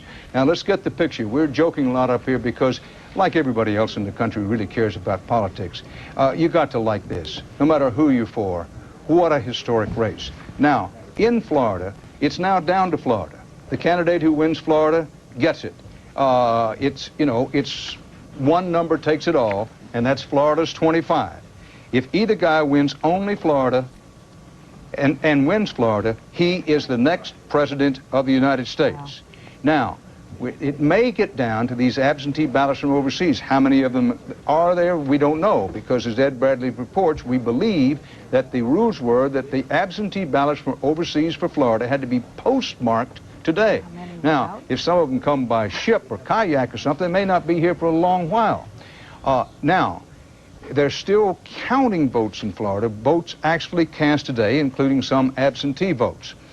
In Florida, Bush 49.1, Gore 48.6, with, we believe, something on the order of 250 or 60,000 votes actually to be counted.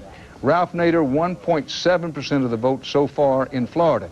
But that 1.7%, 92,000 votes have gone to Nader.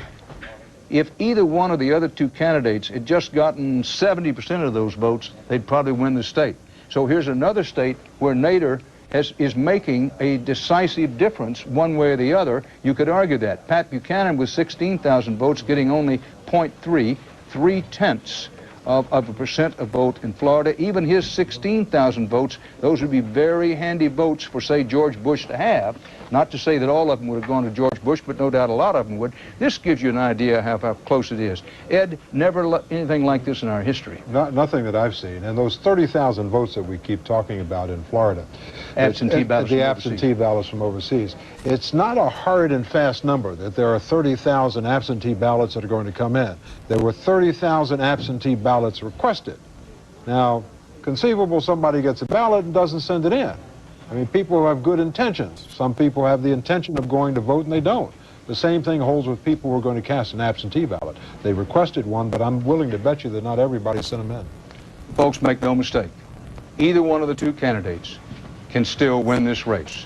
It's 249 electoral votes for college votes for Al Gore, 246 with Bush. It takes 270 to win. Florida's 25, Wisconsin's 11, and Oregon's 7 are still out there. We're going to take a quick break and be right back. Things can happen suddenly. They can happen at any moment. Stay right in here with us, won't you?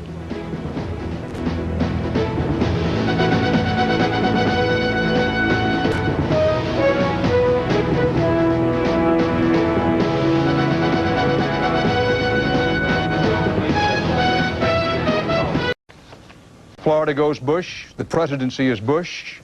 That's it. CBS News estimates when all the votes are in and counted that George Bush will have won the presidency of the United States. Let's pause for a second. Let that sink in. Bush wins. If our CBS News estimates are correct up and down the line tonight, and we believe they are, George Bush, George W. Bush, son of President George Bush, revenge is his and revenge is sweet. As in Austin, they begin celebrating. One of the closest elections in American history. Bush has won it. The sun also rises.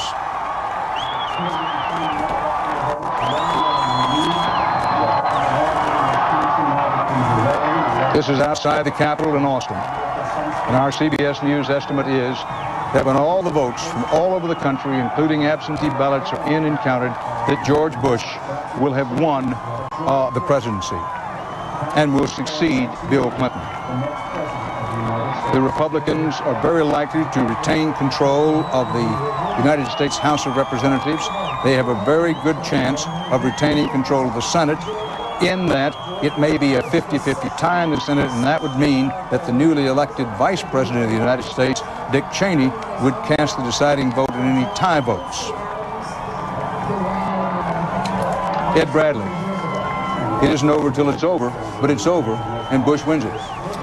He did, and he ran a very consistent race. If indeed he has won, he ran a race in which he stayed the same, I think, from beginning to end. The one thing that stands out for me in this campaign was watching the debates. And some people said that you saw the same person with Governor Bush in the debates.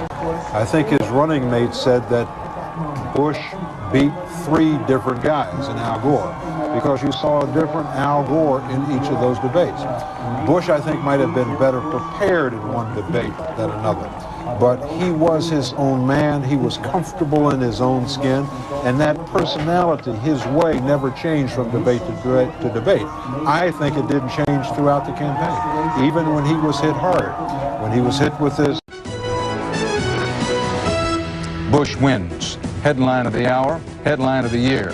Our CBS News election night campaign 2000 headline of the hour. Texas Governor George Bush is elected the 43rd President of the United States, the first elected president of the 21st century. We're told that Vice President Al Gore has called Governor Bush in Texas. We go to Austin, Texas. No, we're going to go to Nashville and John Roberts. John? Dan, the motorcade that the Vice President is traveling in rolled out of the hotel that he's been staying in all afternoon about a minute ago. He's on his way over here to the War Memorial Plaza, where he will give his concession speech to the Texas governor. Called him a few minutes ago to congratulate him on the win. A hard-fought battle, as you said earlier, Dan, on both sides. The last day of this campaign for the Vice President was 30 hours long, beginning at a John Deere factory in Waterloo, Iowa, in a driving rain at 5:30 in the morning. And ending at noon today when he cast his vote in Carthage, Tennessee. And now we're back to the driving rain again, as he's expected here in the next few minutes. And Dan, this is 24 years of political history for Al Gore coming to an end tonight. Obviously, he'll finish out his term as vice president.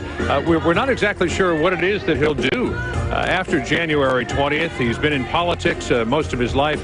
He was an investigative journalist prior to this at the Tennessean newspaper here in Nashville. He has suggested, when asked what he would do if he lost, and he never ever wanted to give up the notion that he might lose, but he did say before a crowd of people at one of those town hall meetings that he had that he would probably like to write if he weren't in politics. So it looks as though he will get plenty of opportunity to do that. Dan? John Roberts, we're expecting any time to hear from Vice President Gore, and along the way we're staying on the air so we can hear from the victorious George Bush. You talk about the thrill of victory and the agony of defeat. Vice President Gore has to walk out in the rain in Nashville. There is no joy in Nashville among the Democrats and the Gore forces. In the rain, make his concession speech. Politics can be absolutely exhilarating, and Al Gore has known those moments of thrilling victory over a long political career, winning House races in Congress, winning Senate races, winning the vice presidency not once but twice. But now he has to stand up and face the furnace, politically speaking, make a concession speech, which for all intents and purposes probably means the end of his political career, but who knows? It's not likely that he could come back and make another race for the presidency, not likely. And among the sad notes for Al Gore is that Al Gore's father was defeated 30 years ago this week for re-election to the United States Senate. The Richard Nixon and Republican forces put Al Gore's father high on the list of Southern senators to be defeated, and they beat him. That ended Al Gore's father's career 30 years ago this week. Now, no one can yet say that Al Gore won't come back and maybe run for a congressional seat or a Senate seat. It seems highly unlikely at this moment, but hey, strange things happen in politics. Do they ever? As we've learned tonight. So Bush wins. Gore is on his way apparently to make his concession speech after having talked to Governor Bush in Austin, and we do expect to hear from Governor Bush. Now, let's get caught up on some little odds and ends of business. Not so odd at that. In the governor's races, Leslie, we have some decisions. We have a couple. We have Montana. The governor of Montana, a Republican, Judy Martz, has beaten the Democrat, Mark O'Keefe, for the Montana's governor chair. Because she won this race, there are 3 women governors in the country now. After tonight, there will be 5 women governors. And, Dan, now that George Bush is about to become president, there'll be a new governor of Texas. And it will be the Lieutenant Governor, Rick Perry, 50 years old, a Democrat turned Republican. And we have one outstanding governor's race still too close to call, the one in Missouri, between the state treasurer, Bob Holden, and a U.S. Congressman, Jim Talent, not called yet. Well, Kay Bailey Hutchison, who held on to a Republican Senate seat and won overwhelmingly tonight in Texas. A lot of talk in Texas that Kay Bailey Hutchison may want to go down and run for governor now that George Bush has been elevated to the presidency. True, the lieutenant governor now is elevated to the governorship, but no one would be surprised in Texas to see Kay Bailey Hutchison come in and make that race for governor, although she has not said that she's going to do that. I mean, this is no self-serving way, but I talked to her very recently, and she was, I don't think she'd argue the word, coy about it.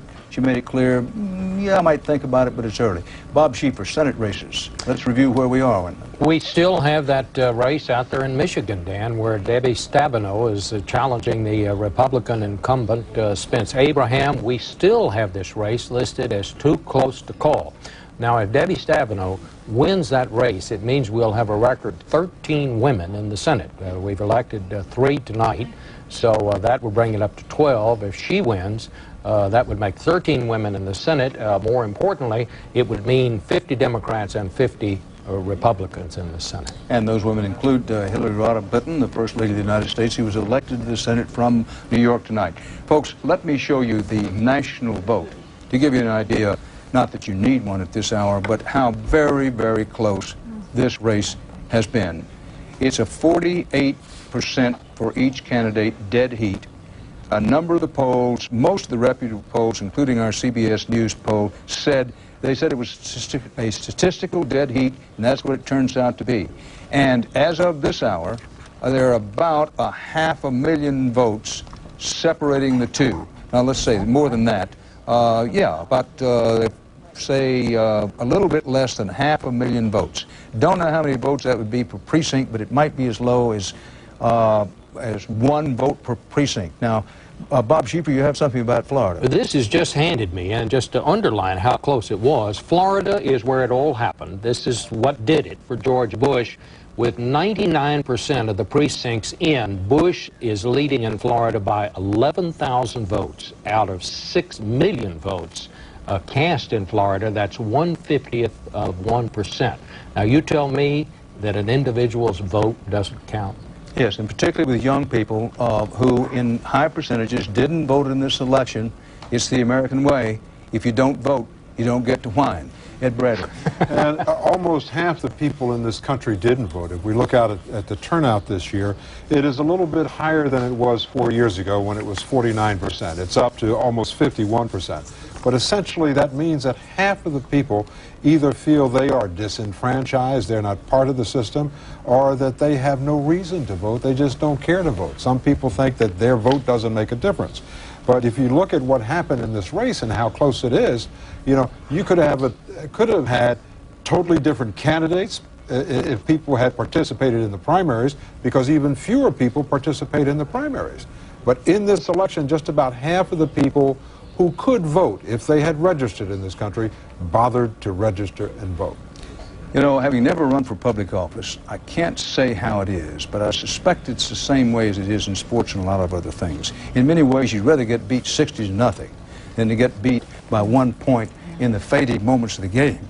Now, Florida, with 99% of the precincts in, and I want to repeat this, what Bob Schieffer said a moment ago, Bush leads by 11,000 votes out of 6 million votes cast in Florida.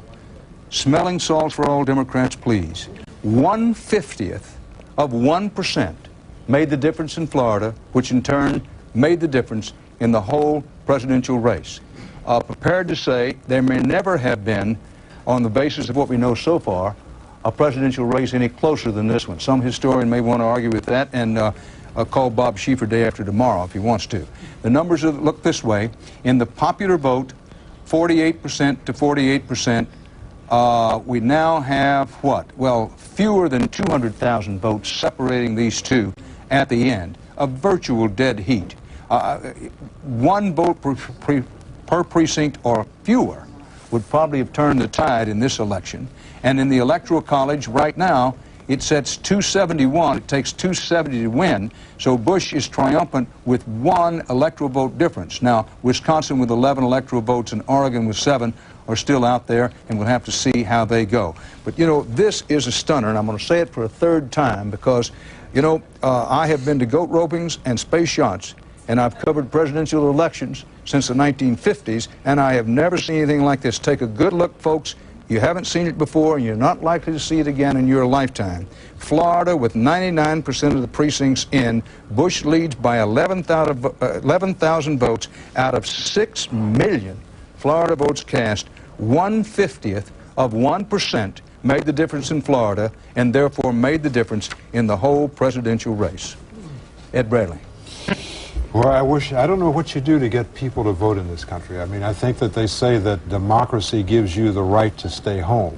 But when you look at what is at stake for people in this country, how can someone stay home and not have a say in who represents us on a local level and a national level?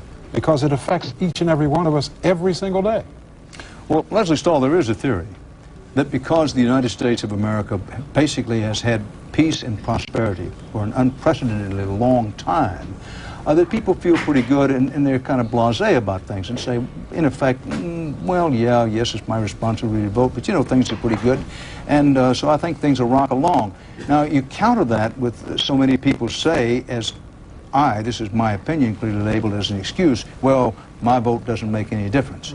Tonight puts the lie to that latter. That certainly does. I have a theory about turnout. It's my own personal theory.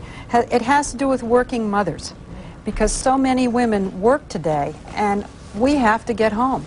And we want our husbands to come right home. Voting isn't the way it used to be. We don't want to make that stop. When you look out on the West Coast, where more and more people are voting by mail, you have Oregon, where the entire state voted by mail. That's going to be the future. I'd love to see if the Oregon turnout was as high as they predicted. They said it was going to be 85% out there. I agree with you one thing. We're at on the front edge of the digital age, and how people vote has got to change. With all respect, Leslie, and you and I have been to this rodeo many, many times.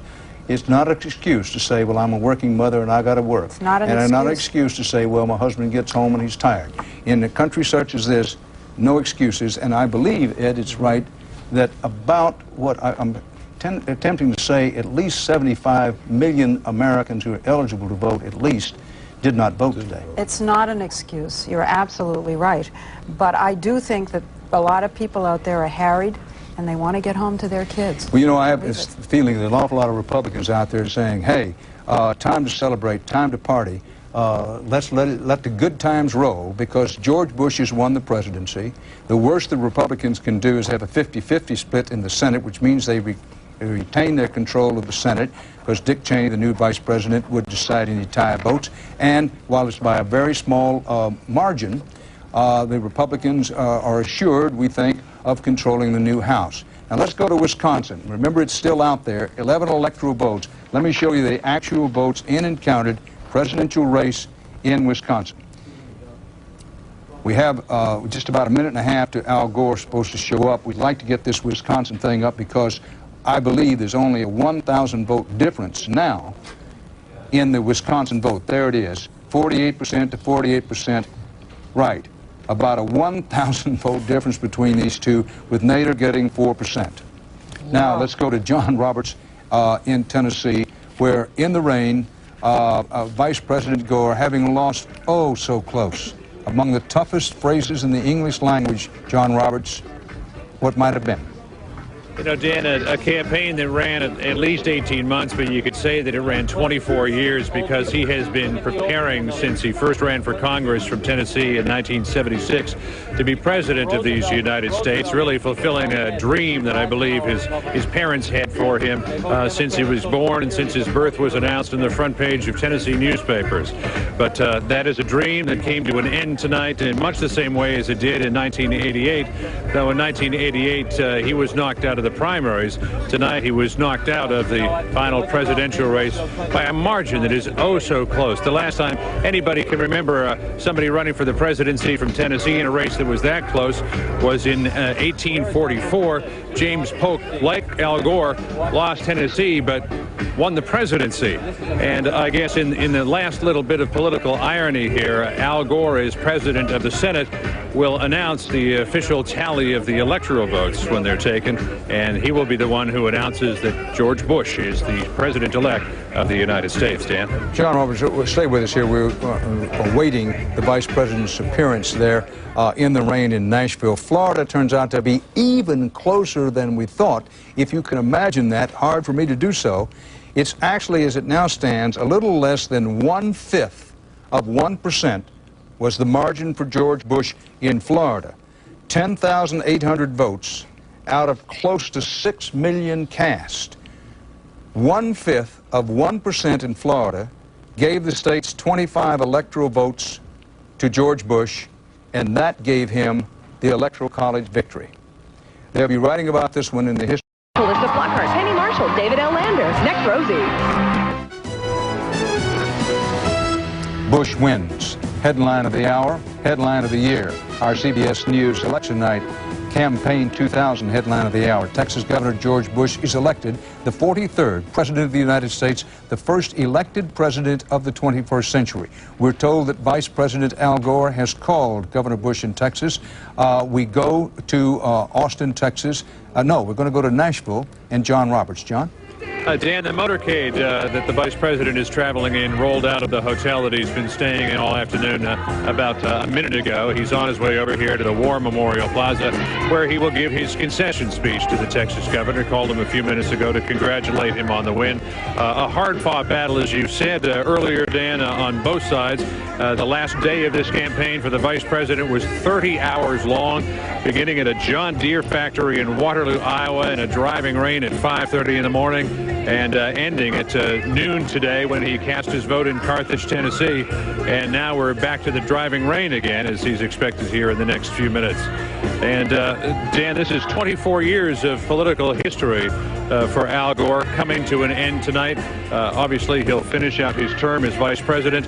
We're not exactly sure what it is that he'll do after January 20th. He's been in politics most of his life.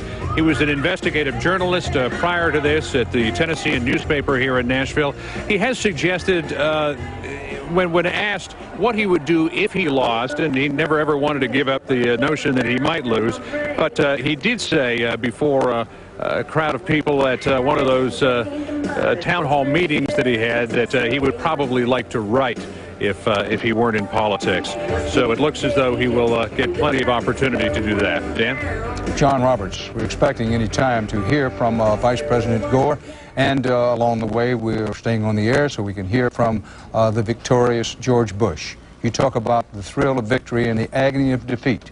Vice President Gore has to walk out in the rain in Nashville. There is no joy in Nashville among the Democrats and the Gore forces. In the rain, make his concession speech. Politics can be absolutely exhilarating, and Al Gore has known those moments of thrilling victory over a long political career, winning House races in Congress, winning Senate races, winning the vice presidency not once but twice.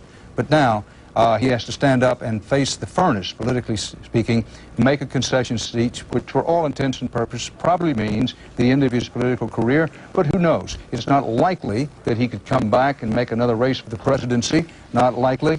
And among the sad notes for Al Gore is that Al Gore's father was defeated 30 years ago this week for re-election to the United States Senate. The Richard Nixon and Republican forces put Al Gore's father high on the list of Southern senators to be defeated, and they beat him. That ended Al Gore's father's career 30 years ago this week. Now, no one can yet say that Al Gore won't come back and maybe run for a congressional seat or a Senate seat. It seems highly unlikely at this moment, but hey, strange things happen in politics. Do they ever? As we've learned tonight. So Bush wins. Gore is on his way apparently to make his concession speech after having talked to Governor Bush in Austin, and we do expect to hear from Governor Bush. Now, let's get caught up on some little odds and ends of business. Not so odd at that. In the governor's races, Leslie, we have some decisions. We have a couple. We have Montana. The governor of Montana, a Republican, Judy Martz, has beaten the Democrat Mark O'Keefe for the Montana's governor chair. She because she won this race, there are 3 women governors in the country now. After tonight, there will be 5 women governors. And, Dan, now that George Bush is about to become president, there'll be a new governor of Texas. And it will be the Lieutenant Governor, Rick Perry, 50 years old, a Democrat turned Republican. And we have one outstanding governor's race still too close to call, the one in Missouri, between the state treasurer, Bob Holden, and U.S. Congressman Jim Talent, not called yet. Well, Kay Bailey Hutchison, who held on to a Republican Senate seat and won overwhelmingly tonight in Texas. A lot of talk in Texas that Kay Bailey Hutchison may want to go down and run for governor now that George Bush has been elevated to the presidency. True, the lieutenant governor now is elevated to the governorship, but no one will be surprised in Texas to see Kay Bailey Hutchison come in and make that race for governor, although she has not said that she's going to do that. I mean, this is no self-serving way, but I talked to her very recently, and she was, I don't think she'd argue the word, coy about it. She made it clear, yeah, I might think about it, but it's early. Bob Schieffer, Senate races. Let's review where we are. We still have that race out there in Michigan, Dan, where Debbie Stabenow is challenging the Republican incumbent, Spence Abraham. We still have this race listed as too close to call. Now, if Debbie Stabenow wins that race, it means we'll have a record 13 women in the Senate. We've elected 3 tonight, so that will bring it up to 12. If she wins, that would make 13 women in the Senate. More importantly, it would mean 50 Democrats and 50 Republicans in the Senate. And those women include Hillary Rodham Clinton, the First Lady of the United States, who was elected to the Senate from New York tonight. Folks, let me show you the national vote to give you an idea. Not that you need one at this hour, but how very, very close this race has been. It's a 48% for each candidate dead heat. A number of the polls, most of the reputable polls, including our CBS News poll, they said it was a statistical dead heat, and that's what it turns out to be. And as of this hour, there are about 500,000 votes separating the two. Now, let's say more than that. Say a little bit less than 500,000 votes. Don't know how many votes that would be per precinct, but it might be as low as 1 vote per precinct. Now, Bob Schieffer, you have something about Florida. This is just handed me, and just to underline how close it was, Florida is where it all happened. This is what did it for George Bush. With 99% of the precincts in, Bush is leading in Florida by 11,000 votes out of 6 million votes. Cast in Florida, that's 1/50th of 1%. Now, you tell me that an individual's vote doesn't count. Yes, and particularly with young people who, in high percentages, didn't vote in this election. It's the American way. If you don't vote, you don't get to whine. Ed Bradley. And almost half the people in this country didn't vote. If we look out at the turnout this year, it is a little bit higher than it was 4 years ago when it was 49%. It's up to almost 51%. But essentially that means that half of the people either feel they are disenfranchised, they're not part of the system, or that they have no reason to vote, they just don't care to vote. Some people think that their vote doesn't make a difference. But if you look at what happened in this race and how close it is, you know, you could have had totally different candidates if people had participated in the primaries, because even fewer people participate in the primaries. But in this election, just about half of the people who could vote, if they had registered in this country, bothered to register and vote. You know, having never run for public office, I can't say how it is, but I suspect it's the same way as it is in sports and a lot of other things. In many ways, you'd rather get beat 60-0 than to get beat by 1 point in the fading moments of the game. Now, Florida, with 99% of the precincts in, and I want to repeat this, what Bob Schieffer said a moment ago, Bush leads by 11,000 votes out of 6 million votes cast in Florida. Smelling salts for all Democrats, please. 1/50th of 1% made the difference in Florida, which in turn made the difference in the whole presidential race. Prepared to say there may never have been, on the basis of what we know so far, a presidential race any closer than this one. Some historian may want to argue with that, and call Bob Schieffer day after tomorrow if he wants to. The numbers look this way. In the popular vote, 48% to 48%. We now have what? Well, fewer than 200,000 votes separating these two at the end. A virtual dead heat. one vote per precinct or fewer would probably have turned the tide in this election. And in the Electoral College right now, it sets 271. It takes 270 to win. So Bush is triumphant with 1 electoral vote difference. Now, Wisconsin with 11 electoral votes and Oregon with 7 are still out there, and we'll have to see how they go. But, you know, this is a stunner, and I'm going to say it for a third time because, you know, I have been to goat ropings and space yachts, and I've covered presidential elections since the 1950s, and I have never seen anything like this. Take a good look, folks. You haven't seen it before, and you're not likely to see it again in your lifetime. Florida, with 99% of the precincts in, Bush leads by 11,000 votes out of 6 million Florida votes cast. 1/50th of 1% made the difference in Florida, and therefore made the difference in the whole presidential race. Ed Bradley. Well, I don't know what you do to get people to vote in this country. I mean, I think that they say that democracy gives you the right to stay home.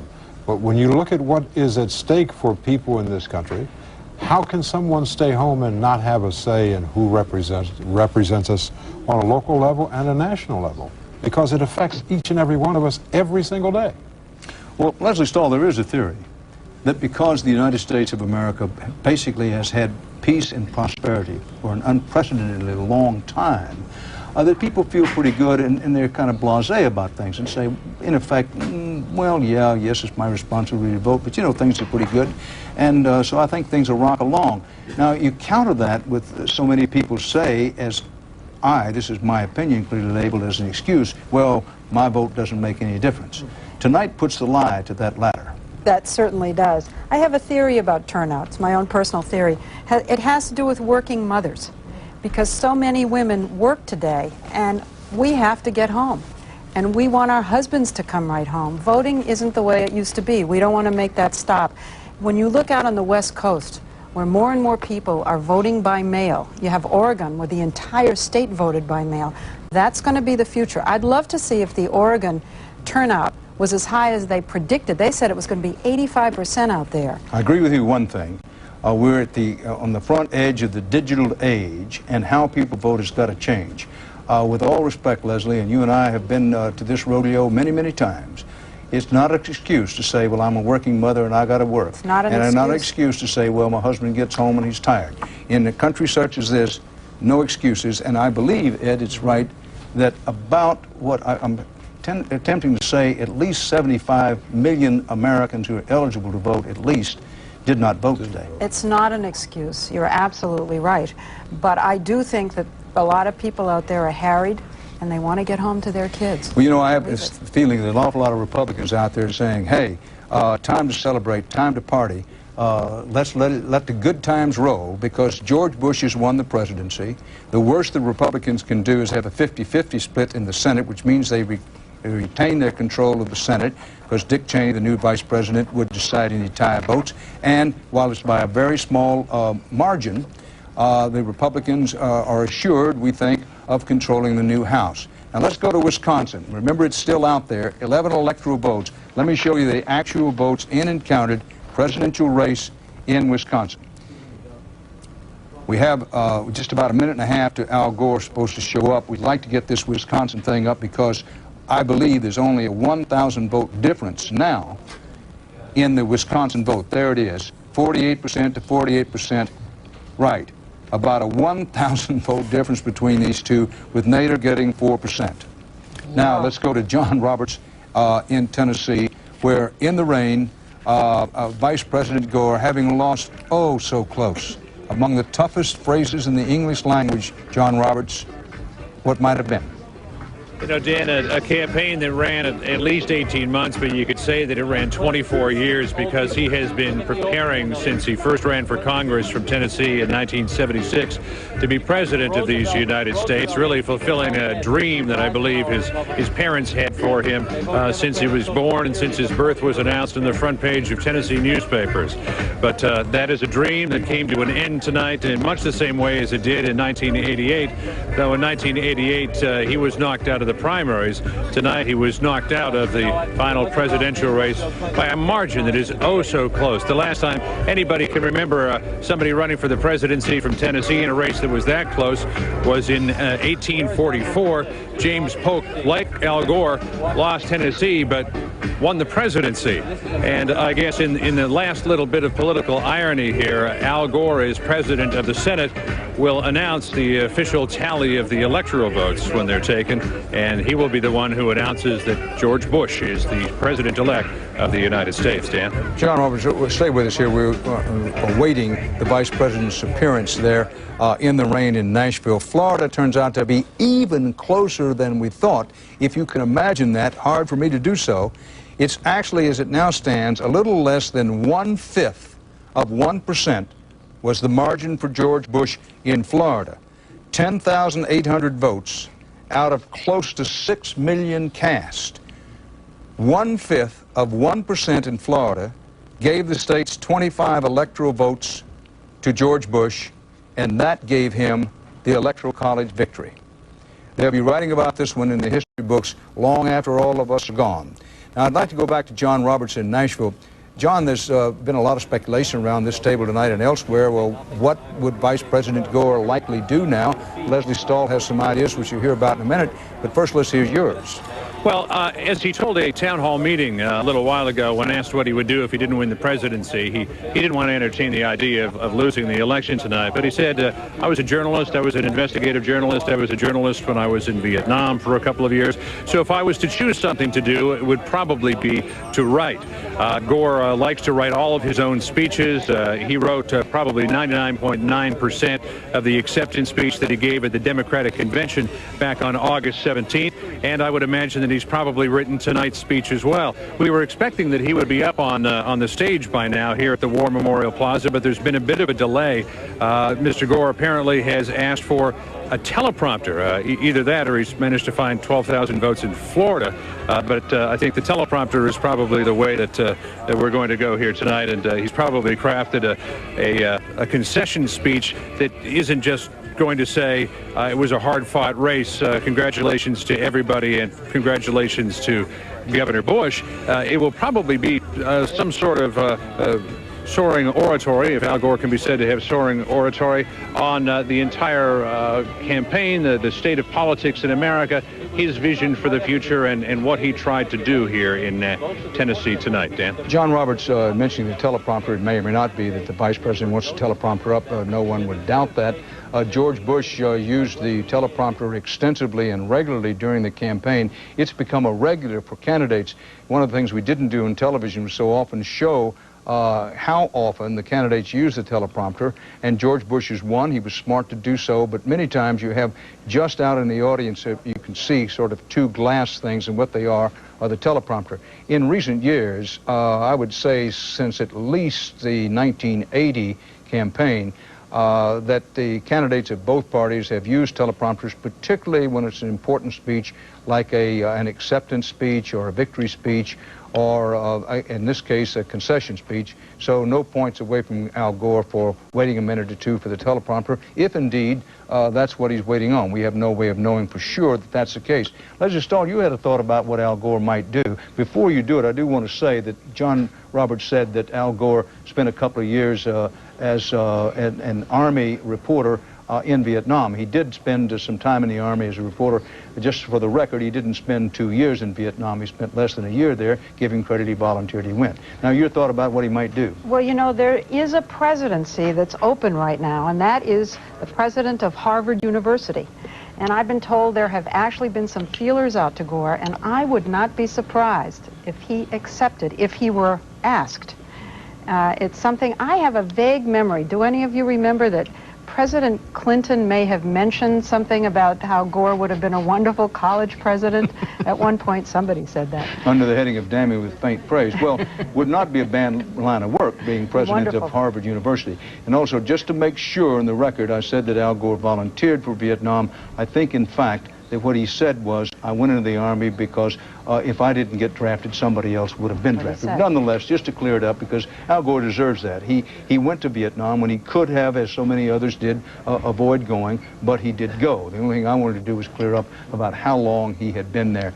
Bob Schieffer, so close, so agonizing close.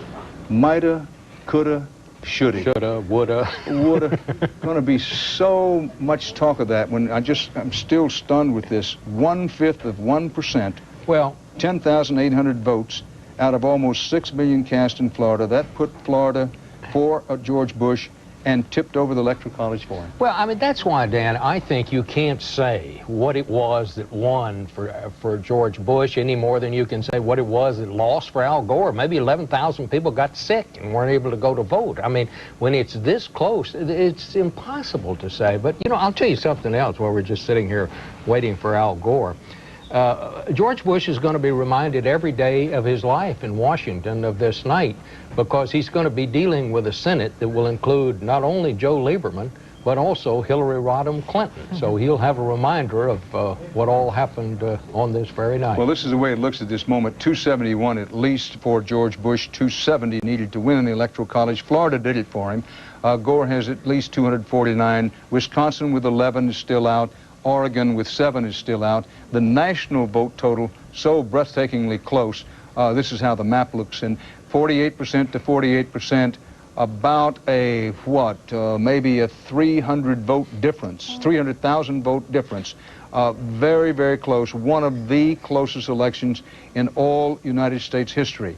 And for whatever it may be worth, I think not very much, every Republican ticket for a quarter of a century has had either a Bush or a Dole on the ticket. Dole with Gerald Ford in 1976. Bush with Reagan twice in the 1980s, and then Bush in 1988. George Bush the Elder again in 1992. Dole in 96, and now again in 2000, George Bush. And while part of the American dream is to say anyone can aspire to be president in this country and have the dream alive, George Bush isn't going to get very far with this. Is one reason he never raises it. But, you know, there's also a burden to be carried that if you're the son of a famous person, a president of the United States, it's not that easy to get your stuff together and say, I'm going to try to follow in the footsteps of my father. Yes, it has been done before in the case of the Adamses, but not an easy thing to do. And among the things you have to give George Bush credit for is that, yes, he had a lot of advantages, went to prep school at one of those fancy places, then went on to Yale, then went on to Harvard, but he also had the burden of the name. You can argue that it was a positive, but also it was something he had to overcome. Bob Schieffer. Well, I mean, the fact that he's only the second son of a president to be elected president tells you having a dad who's president doesn't make it that much easier to get elected president. So I think you have to give him credit for it. I mean, this is a remarkable thing that's happened tonight. And under the headline of assuming nothing, that the only other time it happened was in the case of the Adamses. You had Adams, who followed George Washington, then John Quincy Adams, which came later in the 1820s. The only other time that it's ever happened. We're waiting here now for Vice President Gore to make his concession speech there in Tennessee, and then waiting to hear from the victorious George Bush. While we wait, there's some, the crowd stirring a bit, but it may be because the camera's on them. Ed Bradley, you had something you wanted to add here. Well, I think there's some, perhaps they're getting these stories that they're looking at Florida again, because it seems that the margin keeps coming down. But, you know, I think if there's anyone who's happier than George W. Bush tonight, it has to be his father. I talked to people who talked with him in the last week leading up to this election, and he was said to be just beside himself and feeling that if his son lost this race, how terrible it would be, not just for him, but for his son. And I think he has to feel some sense of redemption, since these are the people he lost to, and his son has reclaimed the name and reclaimed the White House. He's got to be feeling very good tonight. As we await Vice President Gore's appearance and his concession speech, we now believe that the margin in Florida has grown even smaller. You might have been saying to yourself, that's not likely or even possible. You might have been saying that to yourself, and you would have been wrong. Let's punch up the Florida board here for just one moment. Now, the margin in Florida is down to, oh boy, what, maybe 10,000 plus votes. But we think it might go even smaller than this, Dan. It looks like it's going to go even smaller than that. But, you know, I can trump that with Wisconsin for the moment. Let's punch up the Wisconsin board here. Presidential race. 11 electoral votes. Here you are. What? Do the arithmetic for me. A few hundred votes separating these two people in Wisconsin. And it isn't over yet with Ralph Nader getting 4%. About 1,200 votes is the difference between Gore and Bush in Wisconsin. This is with 95% of the precincts reporting. Either one of the two lead candidates could take this. Ralph Nader, the Gore people are going to argue, and with at least some validity, that Nader was the spoiler in this race, as he may have been in places like Iowa, and for that matter, even Florida. Ed Bradley. They say it's not over till it's over. The Associated Press is reporting that the lead in Florida for Governor Bush has dwindled to about 6,000, and that a small percentage of the vote has yet to be reported in several counties, including 2 predominantly Democratic counties.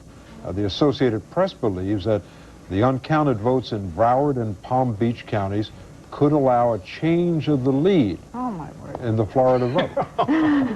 Hello, 911, cardiac arrest unit, please. Let's don't joke about it, folks. You have known all night long, and we have said to you all night long, that these estimates of who wins and who loses are based on the best available information that we have. CBS News has the best track record in the business, over a half-century plus, for accuracy on election night, but nobody's perfect. Now, what the Associated Press is reporting, a very reliable news service, is it's down to a 6,000 vote margin for Bush in Florida, with still some votes out, and votes out in areas that could go to Al Gore. This sets aside the whole question of absentee ballots from overseas. So rather than waiting on the teleprompter there in Nashville, Tennessee, Al Gore may be on the phone to some of his leaders down in Florida saying, folks, I'm ready to make this concession speech, but you know, I don't want to make it if there's any chance that we're still alive in this race. So, for those of you who went to bed or started going off to brush your teeth and come back and say, hello, what's this, Dan Rather? Well, I got to tell you, folks, A, I don't know. B, I don't know anybody who does know. What we do know is this. Florida is the state that put George Bush over the top in the electoral vote column. At that time, at the time the call was made, and I don't know of anybody in television or radio who hadn't made the same call, we put this data, this information precincts into computers, and then we make judgments on whether a race is over or not. No doubt after this is over, there's going to be a lot of rethinking about how these races are called, because many calls made tonight, all of them are right on the money, with the exception of this Florida situation, which one, under the Anchorman creed of candor when convenient, it's candor to say this has been a fairly fouled-up situation in Florida, but mostly because it is so nail-bitingly close. The Florida Secretary of State on the website, their website shows 2,898,865 for Bush, 2,898,235 for Gore. The Florida Secretary of State says the margin in Florida, get this, these folks, and hold on to the bedstead or something, 629 votes separate Bush and Gore in Florida, according to the Florida Secretary of State, as reported on their website. So, we're not dialing back, at least not yet. It's already happened once in Florida. The best we can tell you is this.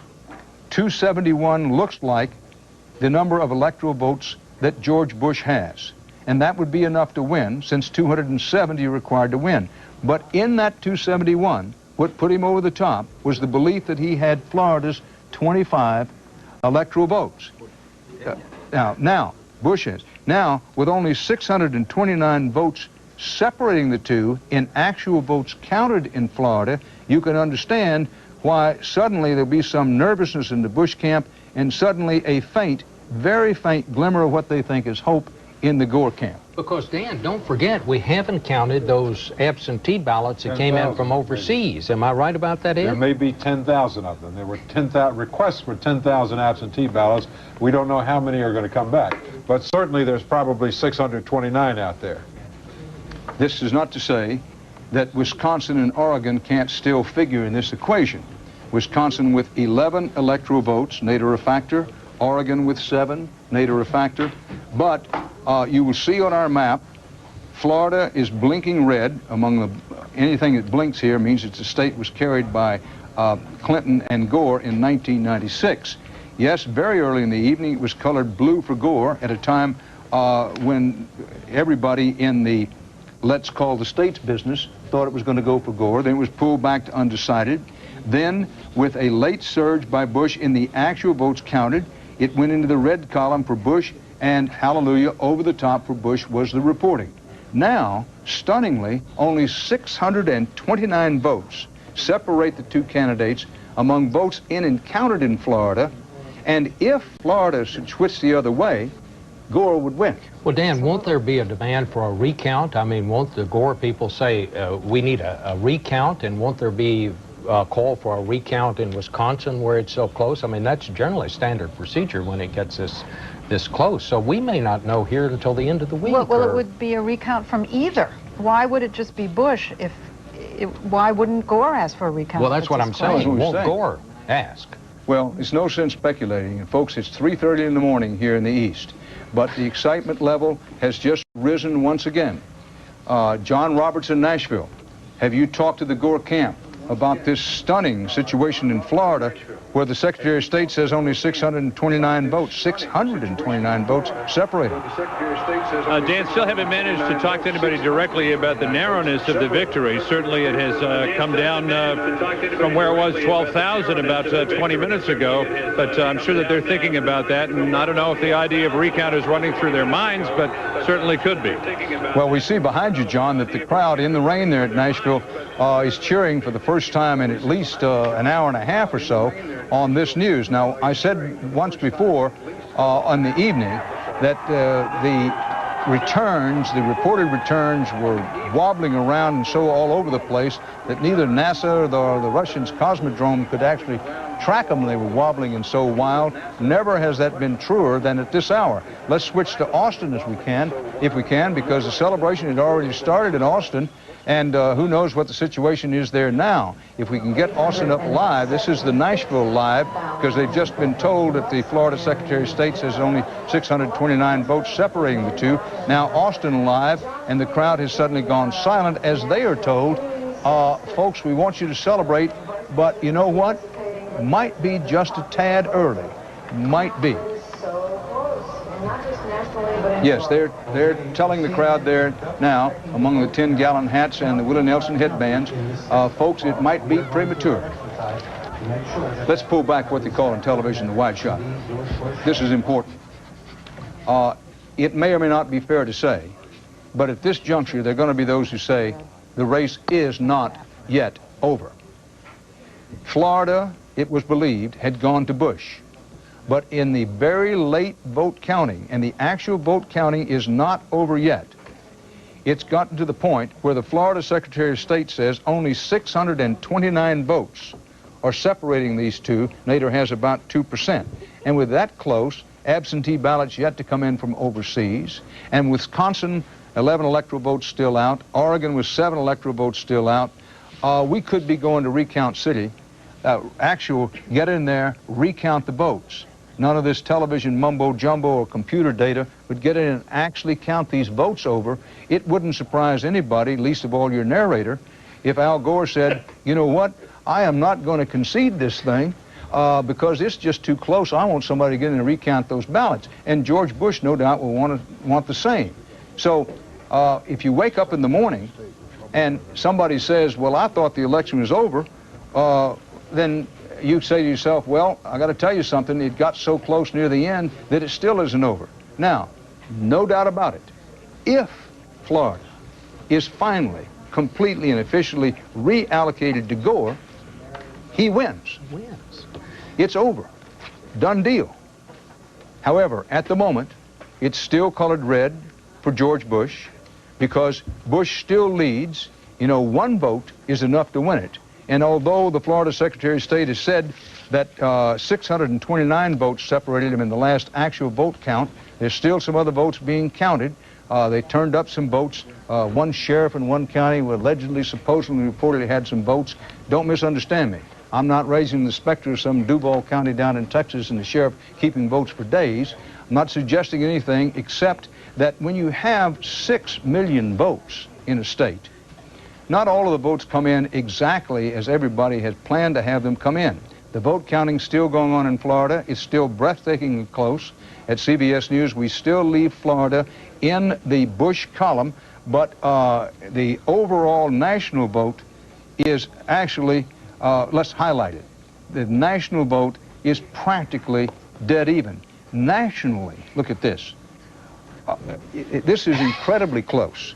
Bob Schieffer just laughed because that's the only thing he knows to do. Well, Dan, this is no longer an election. This is like Alice in Wonderland. I mean, we just get stranger and stranger, as Alice said, if I quote her correctly. And she's as good a person to quote right now as anybody I know. Well, you know, we're laughing to try to help cut the tension here because around this table, without wanting to be self-aggrandizing, there's a lot of experience covering elections. Well, I never saw anything like this. Well, nobody ever has. That's why I said earlier, take a good look at this because nobody's seen this before and nobody in this room is likely to live long enough to see this again. John Roberts, if you're still up in Nashville, not sure you are, I want to keep checking whether you've heard anything out of the Gore camp. It's now pretty obvious that Vice President Gore got in the car, drove over intending to make some kind of concession speech or something close to that. He's already talked to Governor Bush in Texas. We don't know what he said to Governor Bush, but the belief runs strong that he said at a very minimum something along the lines, well, it looks like you might have won. I want to see a few more cards. Well, those few more cards are beginning to drop, and lo and behold, can you believe it? It's tightened down to Florida where at last count 629 votes between the two, and I repeat for emphasis, if Florida should finally go to Gore, he wins, not Bush. Gloria Borgia, you have any thoughts about this? You've been a little distance away from it. Perhaps you can bring some perspective to this. We're plumb out. I have never seen anything like this, Dan. In fact, I'm trying to get somebody from the Gore campaign to explain to me on the phone right now what's going on and why this delay in having Gore come out and speak, because I agree with you. I think, like you, that perhaps he's decided that maybe there ought to be some kind of a recount in the state of Florida. It's hard for me to believe that a presidential election could be decided by 500 votes. And I've just never seen anything like this. I think, like everybody else sitting around here, I'm at a loss. It is Alice in Wonderland. Well, I hope that there are civics teachers and history teachers and teachers of all kinds still up at this hour around the country. Because every teacher in America, I'm not to tell them what to teach, but it might be worth considering taking this as a case in point to every school child of the country.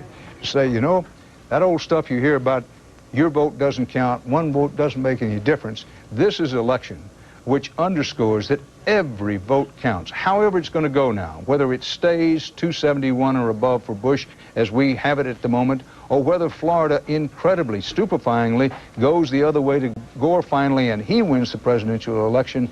This is an election which puts the lie to that old saw, well, my vote doesn't make any difference, and you know, one vote can't make any difference, and I got a hot date, so I think I won't vote or go, or I got to get home, the kid's not going to vote. None of that stuff cuts. None of that stuff talks. All of that walks. Bill Whitaker at Bush headquarters in Austin, Texas. Bill, what are you hearing? Well, Dan, this is a real roller coaster. And as you said, what's made it such a wild and crazy ride is Florida. This crowd that was so exuberant just a little while ago is now subdued. They were waiting to hear Vice President Gore's concession speech and then to hear Governor Bush's acceptance speech, but now they're just waiting for some final answer. Dan? Bill Whitaker in Austin, where the crowd has suddenly gone subdued. You know, it's rare that you see this big a crowd, particularly outdoors, boisterous one moment, and then going silent as if somebody died. Now, nobody died, and for that matter, George Bush has not yet lost the election. But it's been a long time since you've seen and heard a crowd go this quiet, this quickly, particularly an outdoor crowd. Dade County in Florida, an official there has told our Byron Pitts, who's been hustling for us all night down there, says that they are recounting 5 precincts due to, quote, discrepancies, unquote. Don't ask me what they mean by discrepancies. I do not have a clue. And that they are also counting absentee ballots. You know, when the going gets weird, anchormen punt. And I don't know what to tell you about this, that they are counting absentee ballots. Now, at one time, the Florida officials thought they would have all the votes counted by about an hour ago.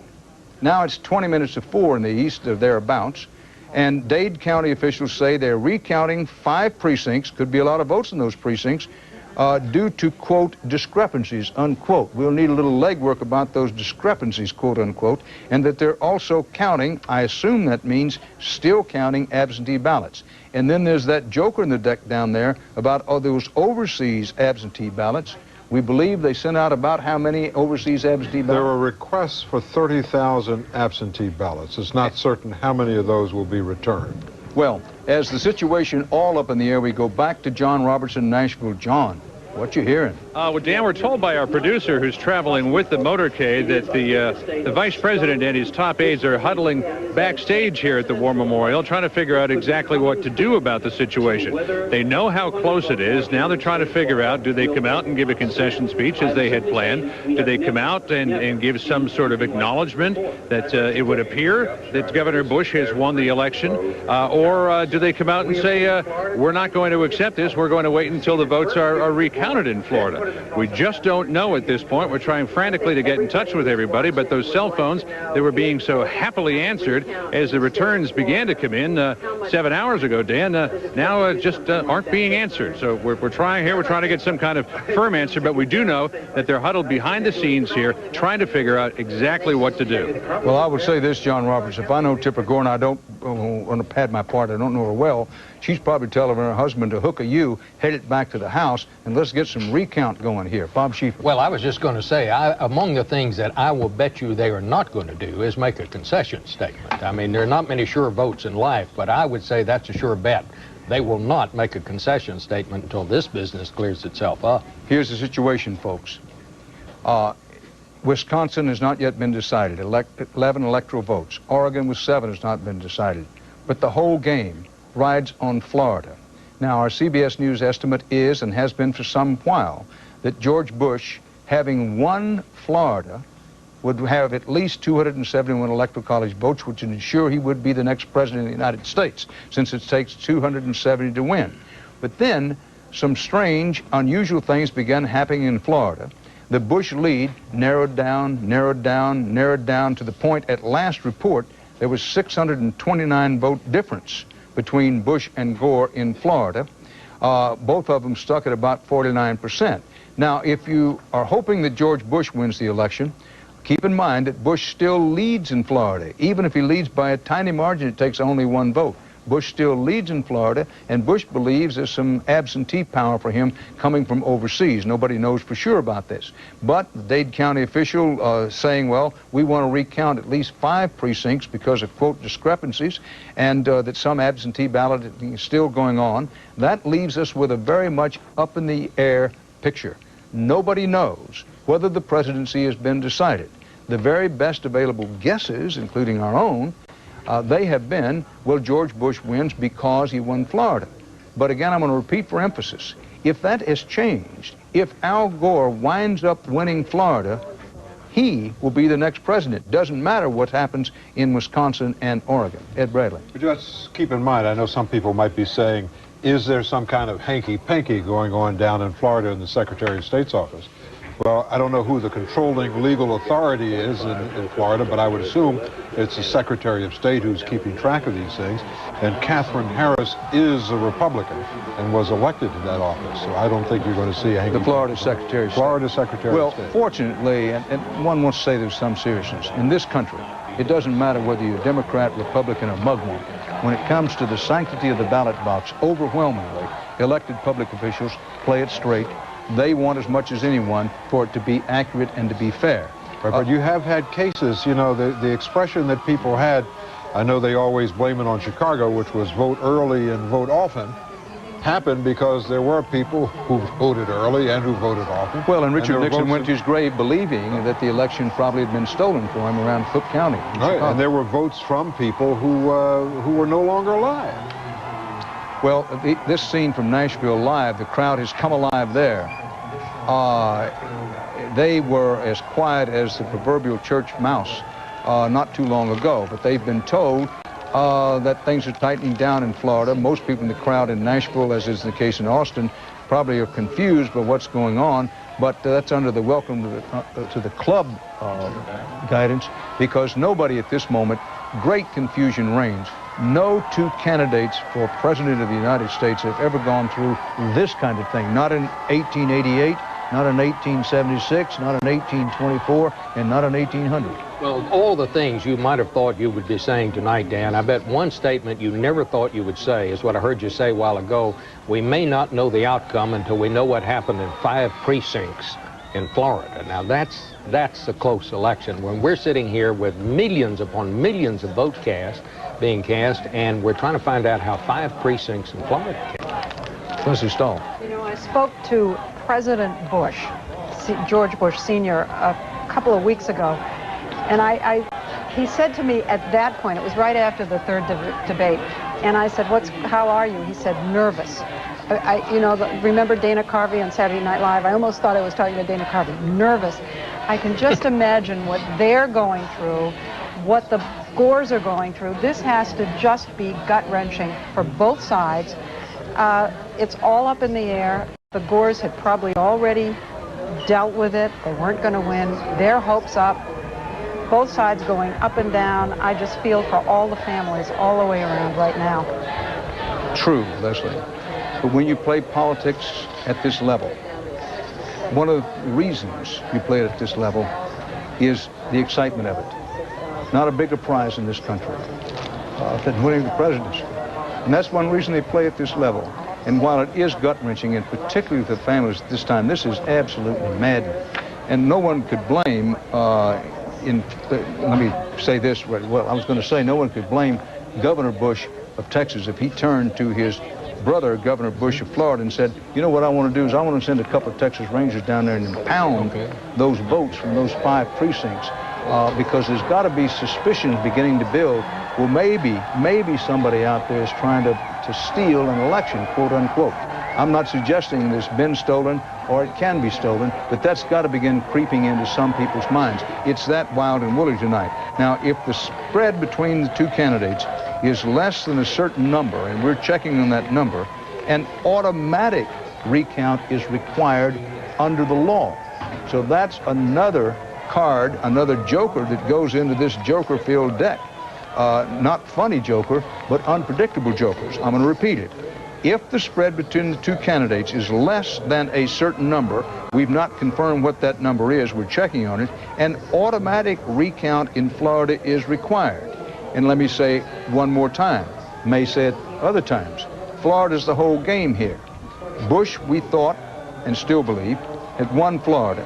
If he wins Florida, if it stays in Bush's column, he will be the new president. But if it turns around and it winds up that Florida is Gore's, then Gore will be the next president, while we note that Wisconsin and Oregon have had the polls closed for a long time. Wisconsin with 11 electoral votes and Oregon with 7. They are, as they would say around the courthouse, they are moot at the moment because Florida is where it's happening. Well, I wish we had more information to pass along to you. We simply don't. We'll review. Takes 270 electoral votes to win. George Bush, we believed and still believe, will have no fewer than 271 when it's all over. But I'd be less than honest if I didn't say that our knees are beginning to wobble a little on that. Al Gore has 249. The man who wins Florida becomes the next president. Bob Schieffer. Well, there's no question about it. And we've talked about this before, but I think we have to go back to it. There are still those absentee ballots. Now, Ed Bradley says now, if I understand it, they have now begun to count those absentee ballots, but there may be as many as, what, Ed, 10,000? Well, but there are 30,000 that have been mailed from overseas. I'm not sure how many ballots there, absentee ballots there Have are been in the mailed state. back. Have been mailed back. But they've got 10 days to get here. That's going to be crucial to this. We may not know until later in the week who's won Florida. Well, I recognize, for those of you in the audience, that bulletin, senior Gore aide confirms Gore withdraws concession in U.S. presidential race. More to follow. That's bulletin material with a capital B.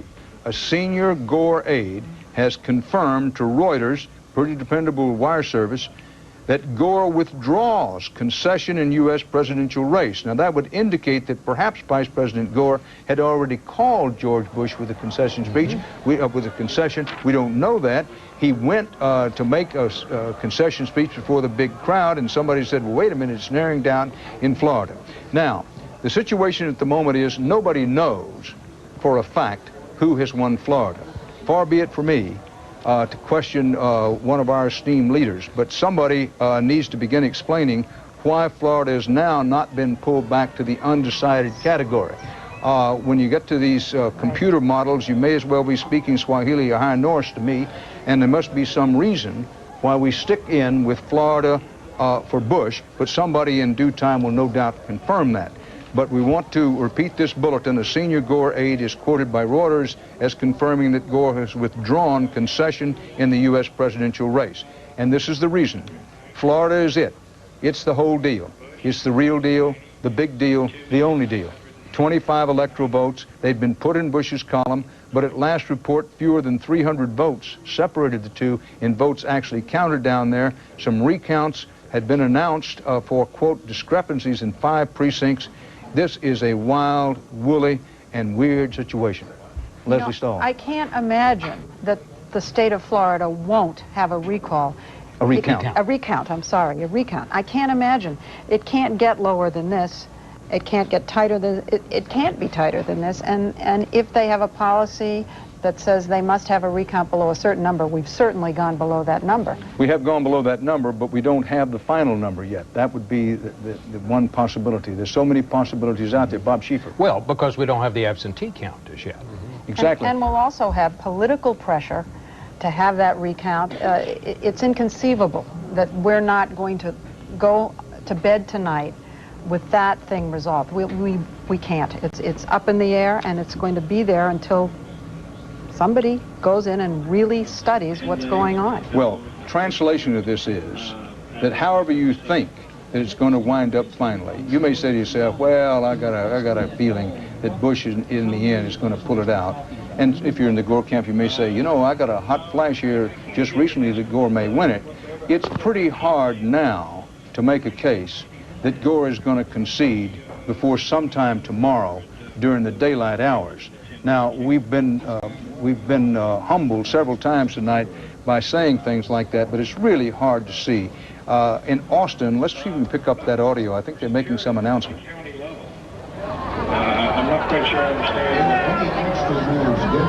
Well, I think it's being explained to the crowd in Austin why somebody suggested they want to tamp down that big celebration there.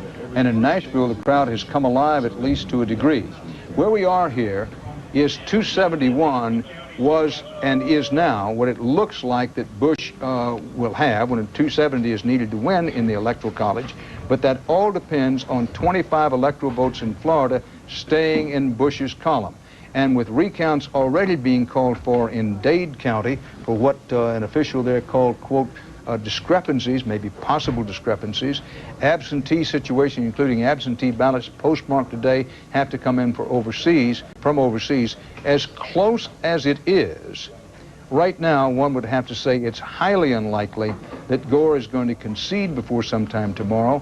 I wouldn't say it's highly unlikely, but I would say it's at least borderline improbable that George Bush is going to make any victory statement before he can be absolutely, positively, mortally certain that he's been elected president. So if you're going to play the probabilities, you got to bet that we're not going to know until at least sometime in the daylight hours tomorrow, and there's a growing possibility, if not indeed probability, that we may not know the outcome of this presidential race for sure, confirmed Concession statement by Gore, victory statement by Bush for many, many hours and possibly days. Too strong, Bob Schieffer? No, I don't think so at all, because for sure neither one of them is going to say anything until they get these votes counted down there in Florida. At least this absentee, these ballots that they've got down there that they've apparently started counting, and as Ed says, there's some more that may be coming in the mail. So I don't think they're going to say anything for a while. Bill Whitaker's in Austin. Bill, what are the Bush people saying? Well, Dan, I just spoke with Karen Hughes, the communications director for the Bush campaign, and she says that about 10 minutes ago, the vice president did call the governor and retracted his concession. And she said that the governor found that unbelievable. She says right now, though, the governor's brother, Jeb Bush, is on the phone with operatives in Florida, and they say that their numbers show that Bush has won the state by more than 2,000 votes. So they still claim this as a victory. As I say, they found the retraction unbelievable, and they're not giving up on their claim to victory. Dan? Bill Whitaker. Well, as the outline of the story now stands, when it appeared that George Bush had nailed down the 25 electoral votes in Florida, to come up with at least 271 electoral college votes. In fact, that's what he came up with. After taking a good look at that, apparently, reportedly, Vice President Gore called Governor Bush with a congratulatory telephone call. And then Gore got in his vehicle and was driven down to where he was going to make the public concession speech. In the meantime, things dropped down drastically in Florida. Taking Governor Bush's brother Jeb's word for it, he thinks Bush may win by 2,000 votes in Florida. That's so close that Gore obviously said to himself, and some members of his staff said, hold it, Mr. Vice President. So now Bill Whitaker reports that Governor Bush, I think the word used was he found it unbelievable, but Gore called back and said, you know that congratulatory phone call I gave you earlier? I'm going to pull that little number back because I don't know what's happening in Florida. And that's where things stand at the moment. Now, you may want to keep in mind that early in the evening, everyone we know of, called Florida for Gore fairly early on in the night after the polls closed. Then there was this extraordinary situation, highly unusual, which somebody got skeptical of the data that had been reported from some precincts. There was no suggestion of any hijinks or, for that matter, anything under the table, but just when you're dealing with eventually about 6 million votes in Florida, somebody said, you know, these votes from this precinct we're putting in the computer don't look so well. That was early in the evening. Now, then we withdrew it. We said we put Florida in the we don't know category. Then later in the evening, we moved it to George Bush, saying Bush gets Florida's 25 electoral votes, and now it doesn't look so certain. We show Bush by less than 2,000 votes in Florida. John Robertson, Nashville. John, what do you hear? Well, Dan, I just talked with Terry McAuliffe, who is President Clinton's chief fundraiser, who told me that, yes, indeed, the vice president did call the Texas governor and take it back. The Gore campaign believes there are enough voting irregularities, not to mention the closeness of the vote in Florida, that they should await a recount, which occurs under Florida statute. Anytime that the vote is as close as it is, I believe within 0.5%, they order an automatic recount, and this is, as you said, Dan, 1/50th of 1%. So the votes will be automatically recounted, and the vice president has, in fact, called the Texas governor and said, I'm not going to concede just yet. We're going to await the results of the recount in Florida. And again,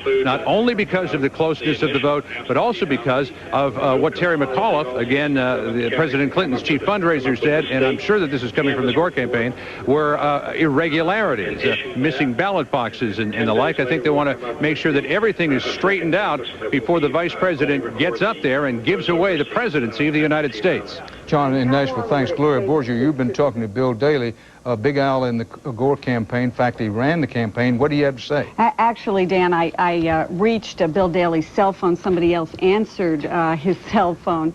And Bill Daley is going to come out in a few minutes, I am told, and give a statement. I was not told exactly what the statement would say, but I have to believe that since they took back the concession from the Bush campaign, that Bill Daley, who is, of course, the chairman of the campaign, would come out and say something similar to the people who are waiting outside there in Nashville. So he will come out and give a statement. I guess we just have to wait and see what it says, Dan. Well, that'll be welcome because it may clear up a few things. This is where we appear to be, folks. the CBS News has now, for the second time tonight, pulled back Florida. We are now putting Florida in the undecided category. The reason we're doing that is that in actual votes counted, our CBS News actual vote counted tally is Bush leads by about 2,000 votes. And it being that low, charges of irregularities, a recount going to be called for by the Bush people, apparently. We're pulling back Florida. This doesn't mean that Bush won't be elected president. And the odds are that Bush can still win the presidency. Not going to say it's odds in his favor, but if you lead by even one vote, if it turns out that you won by one vote, you win. And the last actual vote counted total, our count is that it's somewhat less than 2,000 votes a Bush lead. At one point, the Florida Secretary of State on his website said it was down to 269 votes Bush over Gore. And that's the reason that there's likely to be a recount in Florida. Cautionary note for all the Democrats in pulling for Gore. The history of recounts generally is that the candidate who's leading when the recount is called for is the candidate who wins. But this situation has been so strange and so unusual all night long. What we're saying for the moment is we're going to put Florida, we think this is fair under the circumstances, back in the undecided category.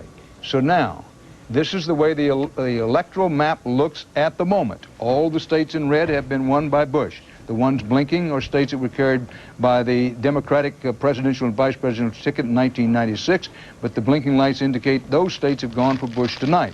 The states in blue, far fewer states, but bigger states, including New York, Pennsylvania, Michigan, Illinois, and California, not to mention Washington, have gone for Gore. So under this setup, with Florida taken out, Gore leads Bush 249 to 246 with 270 needed to win. It's still, we can't say this too often, although we might say it too often, it gets down to Florida. Whoever wins Florida wins the presidency. Florida is now in white, which is our signal, as along with Wisconsin and Oregon now, that Florida, the polls have closed. They've been closed since 7 o'clock Eastern time last night, it now being 4 a.m. in the morning Eastern time. Florida, we've moved back to the undecided category. Too much confusion down there. Races tightened down too close. Talk of recounts all over the place. Talk of, quote, discrepancies, quote, unquote, by one Dade County official. And it's just a confused and chaotic situation in terms of getting the actual vote count.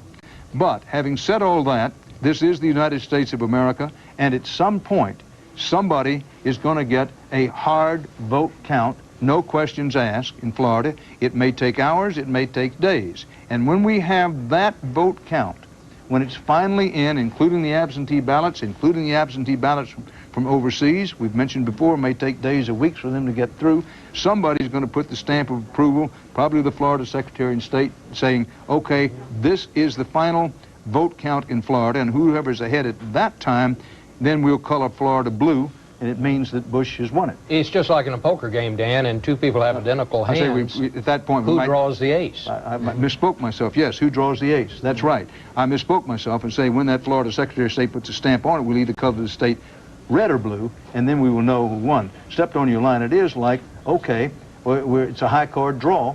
Whoever draws the ace being Florida, wins it, winner take all. Leslie?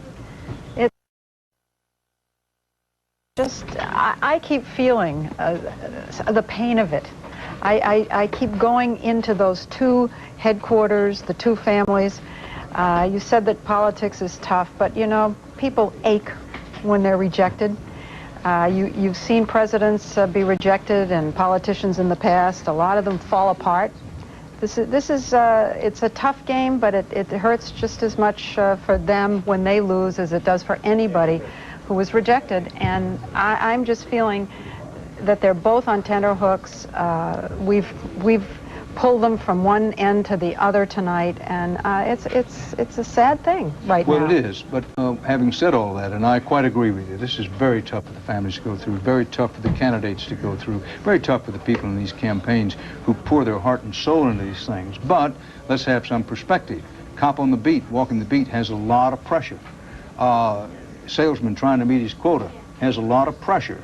So while there's empathy, even sympathy for these two candidates, let's keep in mind that they chose to do this and that everybody has their pressures, and these are the pressures that go with playing politics at the top, just as certain unique pressures go with doing every line of work. A mother who stays home, has chosen to stay home with the kids, has pressure, she has her pain. So I'm not saying it doesn't exist for these families. I am saying once you ante up and say, I'm going to run, you run the risk that this sort of thing will happen. They worked their way to unbelievable exhaustion up until the very end, because they were going to find out tonight, probably by midnight, maybe by 2.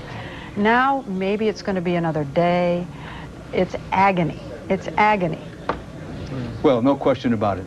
As we await the outcome of the Florida vote, CBS News has now done what we think is the proper thing, the fair thing, and insofar as we can make it so, the accurate thing. We put Florida back in the undecided category, now made it white, colored it white, if you will, and along with Wisconsin with 11 electoral votes and Oregon with 7, Florida is now in the category we simply don't know who has won this race. Bush had a reasonably large lead. Boy, that's sort of a misstatement in a way, but at one point he had a large enough lead to make our computer folks and others, it isn't just reading the computer printouts, make telephone calls around Florida, talk to the old-time professionals down there. The consensus was Bush has it won.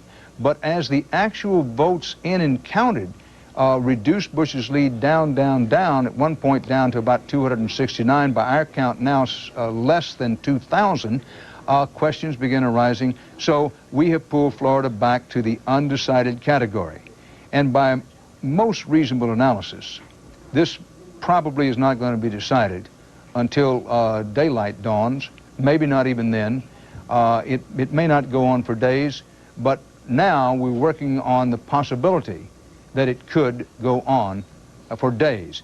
If Anthony Mason is still with us and hasn't nodded off, Anthony, the stock market will be opening tomorrow, and if we don't have a decision in the presidential race, have you talked to anybody who's got any ideas how that's going to go? Well, Dan, talked about earlier, the market's been looking a while, and some of this gets factored in. I mean, that's what the market does. It looks ahead. We're still here, by the way. How can you leave? I said that before, but this is absolutely breathtaking. I don't think, you know, if the country's kind of hanging in the balance here, that's going to make the market a little nervous. Hate to interrupt you, Anthony. We're going to go to Bill Daley in Nashville, speaking for the Gore campaign. Let me say, I've been in politics a very long time, but I don't think there's ever been a night like this one. Just an hour or so ago, the TV networks called this race for Governor Bush. It now appears that their call was premature.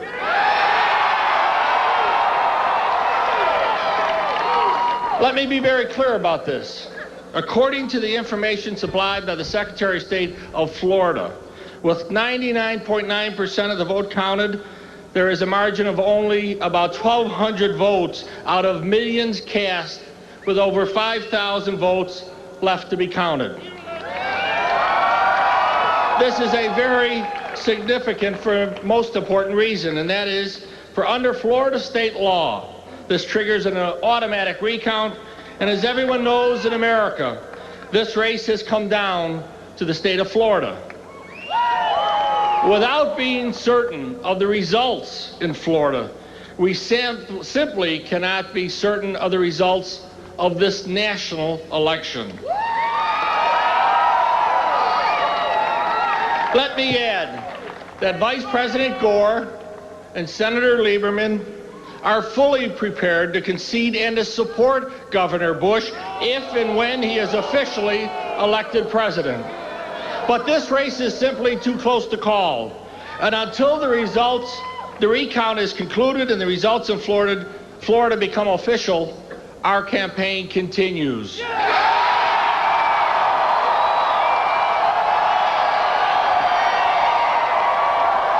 Live from Nashville, Bill Daley says it. Not over. Yes.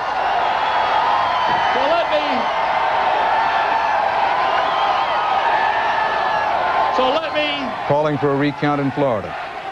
So let me thank may be mandated by Florida law. Let me thank all of you on behalf of Vice President Al Gore and Senator Joe Lieberman for waiting out here so late tonight, and we hope to have you back very soon. Thank you very much. Good night. Bill Daley, the head of the Gore campaign, coming out and explaining what has happened. Now, folks, in Florida, Bush currently leads by 1/30th of 1%. The automatic recount margin in Florida is 1/2 of 1%. Under Florida law, if the margin is 1/2 of 1% or lower, by law, it's our understanding they have to have a recount. And right now, Bush leads by 1/30th of 1%. That's the reason you've had this unprecedented situation. Gore calls Bush, says congratulations. Then Gore calls Bush back and says, I'm withdrawing that. Gore doesn't make a concession statement, and on we go. This isn't going to be settled for a long, long while. Gloria Borgia. Dan, I think there were some top advisors in the Gore campaign, clearly including Bill Daley, who believed that Gore was too quick to make his concession speech. And when the margins continued to be reduced and reduced and reduced, I believe that they finally talked him out of it and had him call Bush back and take it back. And I think right now, everything is in flux over there. They're behind closed doors having meetings. They did this statement very quickly. Clearly, we don't know how long this process is going to take. It's unprecedented, obviously, but there are clearly top advisors to Gore who said, you moved too quickly on this concession. We got to take it back. We're going to John Roberts before doing so. It's Bob Schieffer's line, but it's true. When it comes to network calls on Florida, it's now a 2 out of 3 calls race. The network's first call, Florida for Gore. Then they called it for Bush. Now the third call, I guess it'll be 2 out of 3. I hope it doesn't go to 3 out of 5. But who knows the way this thing's been going. John Roberts in Nashville. John? Well, Dan, certainly this won't be the first recount in the history of elections, and even if it were to be overturned, it wouldn't be the first election to be overturned on a recount. But when you get numbers as large as they are in Florida, some 6 million votes, and it's separated by, as you said, 1/30th of 1%, it really is extraordinary. Bill Daley got up there and he said tonight that Vice President Gore and his running mate Joe Lieberman are fully prepared to concede to the Texas governor and support him if and when this election becomes official. No way to know at this point how long it's going to take for that recount and how long it will take for this election to be official. But Florida's Attorney General Bob Butterworth, who's in charge of such things, has said they will institute this recount within the 1/2 of 1%. And I would imagine that as soon as they have the votes tallied up, we're going to hear. But could that be a couple of hours? Will that be a couple of days? Because don't forget, they have to wait for those mail-in ballots that are coming in from overseas. Well, also, John Roberts, let me correct something because I believe it needs correcting. Good night, everyone. That Bill Daley was speaking of, by the way, you just heard the announcement there in Nashville. They tell the crowd, the Gore people tell the crowd, good night, everybody. We'll see you in the morning. That means that the Gore people are, Vice President Gore isn't about to concede before, I guess they mean the daylight hours, since it's already morning and has been for some time. But this could be important, folks. Bill Daley, who heads the Gore campaign, said they're not conceding because he said there are 5,000 uncounted votes still out in Florida. Now, we at CBS believe there are about 55,000 votes as yet uncounted in Florida, including absentee ballots. Going to mark for you again, the Bush people believe that they do quite well with the absentee ballots. But let me restate that so there can be no misunderstanding. Daley apparently misspoke himself when he said there are 5,000 uncounted votes in Florida. We at CBS believe, we've double-checked, now we're going to triple and quadruple check, but we believe there are about 55,000 as yet uncounted votes in Florida, including absentee ballots.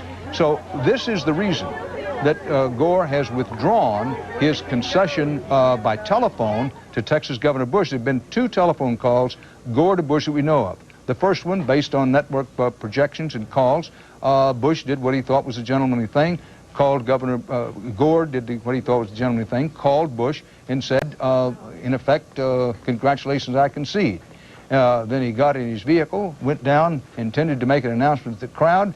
Somebody got a hold of him at that point and said, you know, Governor, this thing in Florida is getting down so close, you ought to hold off on that concession speech, which Gore did.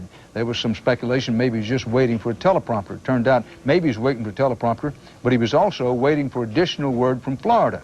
As the Bush lead narrowed down rather dramatically, and at last count, now according to Daley, it was about 1,200, a lead for Bush in Florida. Daley and others got Vice President Gore to call back Governor Bush to say, under the circumstances, I'm going to withdraw that call to you before. Now, Bill Whitaker reported to us from Austin that there was some almost disbelief in the Bush camp that Gore would do that. However, under the circumstances, perhaps it's understandable because, according to our best calculations in Florida, Bush currently leads, and important to note, Bush still leads in Florida by 1/30 of 1%. There will be a recount in Florida. We're going to Bill Whitaker in Austin. Dan, this campaign is reeling from what's going on this evening. They have just announced that the campaign chairman, Don Evans, will come out to address the crowd, but they've had a number of reactions to all of this. When Bill Daley came out and made his address, their first reaction was total shock. They said they didn't know what to do. They have a bunch of people out here. The crowd has been getting smaller, but people are still waiting for Bush to come out and give his speech, and now they are drifting away, and the campaign is in disarray. They don't exactly know what they're going to do next. As I said, the chairman is going to come out at some time and at some point and address this crowd, but right now this campaign is just completely baffled about what to do. Dan? Well, Bill Whitaker, you can tell him we welcome him to the club because, frankly, we don't know whether to wind a watch or bark at the moon. We just don't know what to do here under these circumstances. Ed Bradley, you had something you wanted to contribute. I think, you know, just trying to look at it logically, this is what has to be done. They say they've counted 99.9% of the votes. The polls closed at 7 o'clock. That was 9 hours ago. If it took them 9 hours to get to this point, and they have to go back and recount all of those votes, how many hours is it going to take? Because you have people in the precinct who count their votes, turn them into the Secretary of State, and then they go home. So that precinct is closed. They've got to get people, if they've gone home, back out of bed or wherever they've gone, back there to go through the process of recounting those votes in all of those precincts around Florida all over again. And as I said, it took them 9 hours to get to this point. They're going to have to do it all over again. Now, the electoral vote, right you are, Ed Bradley, the electoral vote is breathtakingly close. Having pulled Florida back for the second time tonight, once having in the Gore column pull it back, now once having the Bush column pull it back, the electoral vote count stands 249 for Gore, 246 for Bush. Florida's the whole game, 25 electoral votes there. However it goes, that's the way it gets decided. Take a look at the overall national popular vote. Close, close, close. 48% to 48%.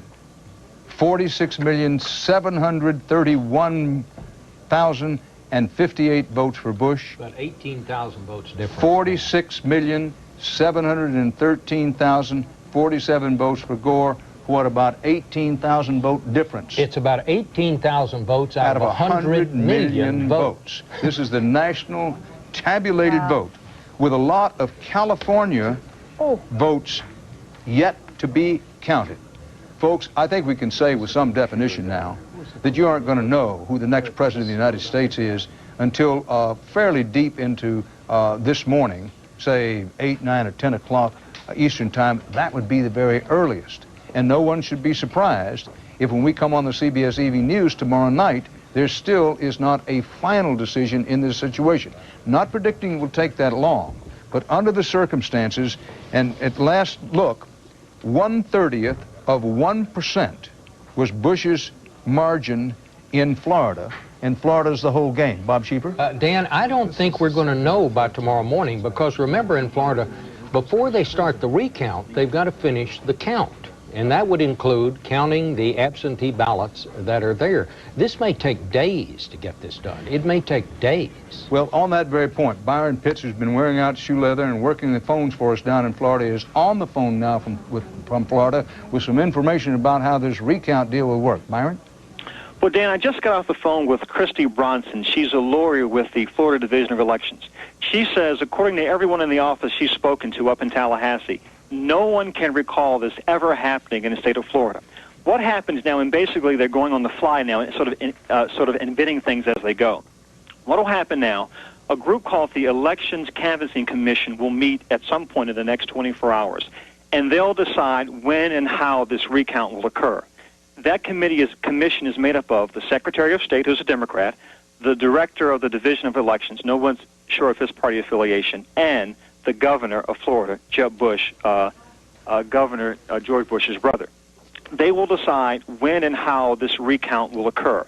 According to Ms. Bronson, the lawyer for the Division of Elections, she says that basically what will happen is, in theory, they could decide tomorrow morning at 9 o'clock or this morning at 9 o'clock that we'll have a recount. She thinks it would take at least 12 hours to recount the votes. Therefore, it looks like we may not know until as early as, or as late as 9 o'clock Wednesday night who won this thing. Byron Pitts in Florida. Byron, stay on the phone there. Questions abound in this whole thing. But to put everybody in and give some perspective, 270 electoral votes needed to win. At this juncture, we think Al Gore is assured of having 249 and that George Bush is assured of having 246. Everything gets down to Florida. Everybody thought Florida finally was going to go to Bush, but as the vote narrowed down, Bush still has a lead. At last report, it was about 1,200, which is 1/30th of 1% in a state where 6 million votes were counted. And so a recount is being contemplated. Now, the national vote, the national overall popular vote, this is the Florida vote, but the national overall popular vote, there's only about an 18,000 vote difference overall nationally, and a lot of votes still to be counted in California. This is the way it looks nationally. Now, Byron Pitts, on the phone, having talked to some responsible officials in Florida, says this is the deal. 9 o'clock Eastern Time tomorrow morning, they're going to decide whether there is to be a recount. If things don't change dramatically, one understanding is that there's an automatic recount of any margin 1/2 of 1% or below, and we're talking about 1/30th of 1% for Bush at this point.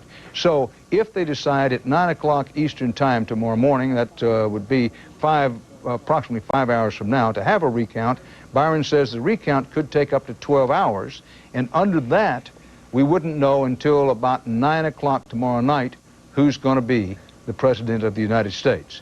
Byron, do you have anything else that sheds any light on this whatsoever? Well, Dan, about that whole issue about the military votes overseas, the last time this came up in 1996, they say about 2,000 votes came in from overseas. That's residents as well as military overseas, came in about 10 days after the election. So that complicates the situation even more.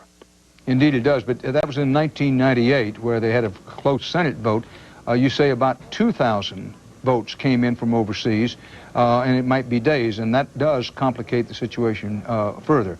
Well, Byron, get off the hook, get back to work, good job, and ring us when you have news. In fact, the way things are going, even ring us back if you don't have news, just to tell us you don't have any. All right. 48% to 48%. 18,000 votes approximately. Check me at my arithmetic here, Bob. Having gone to TCU, we count on you for arithmetic. About 18,000 vote difference nationally in the popular vote. And a lot of votes have yet to be counted in California. California's 54 electoral votes, we believe, are solidly in the Gore category, but a lot of votes in California have not been counted.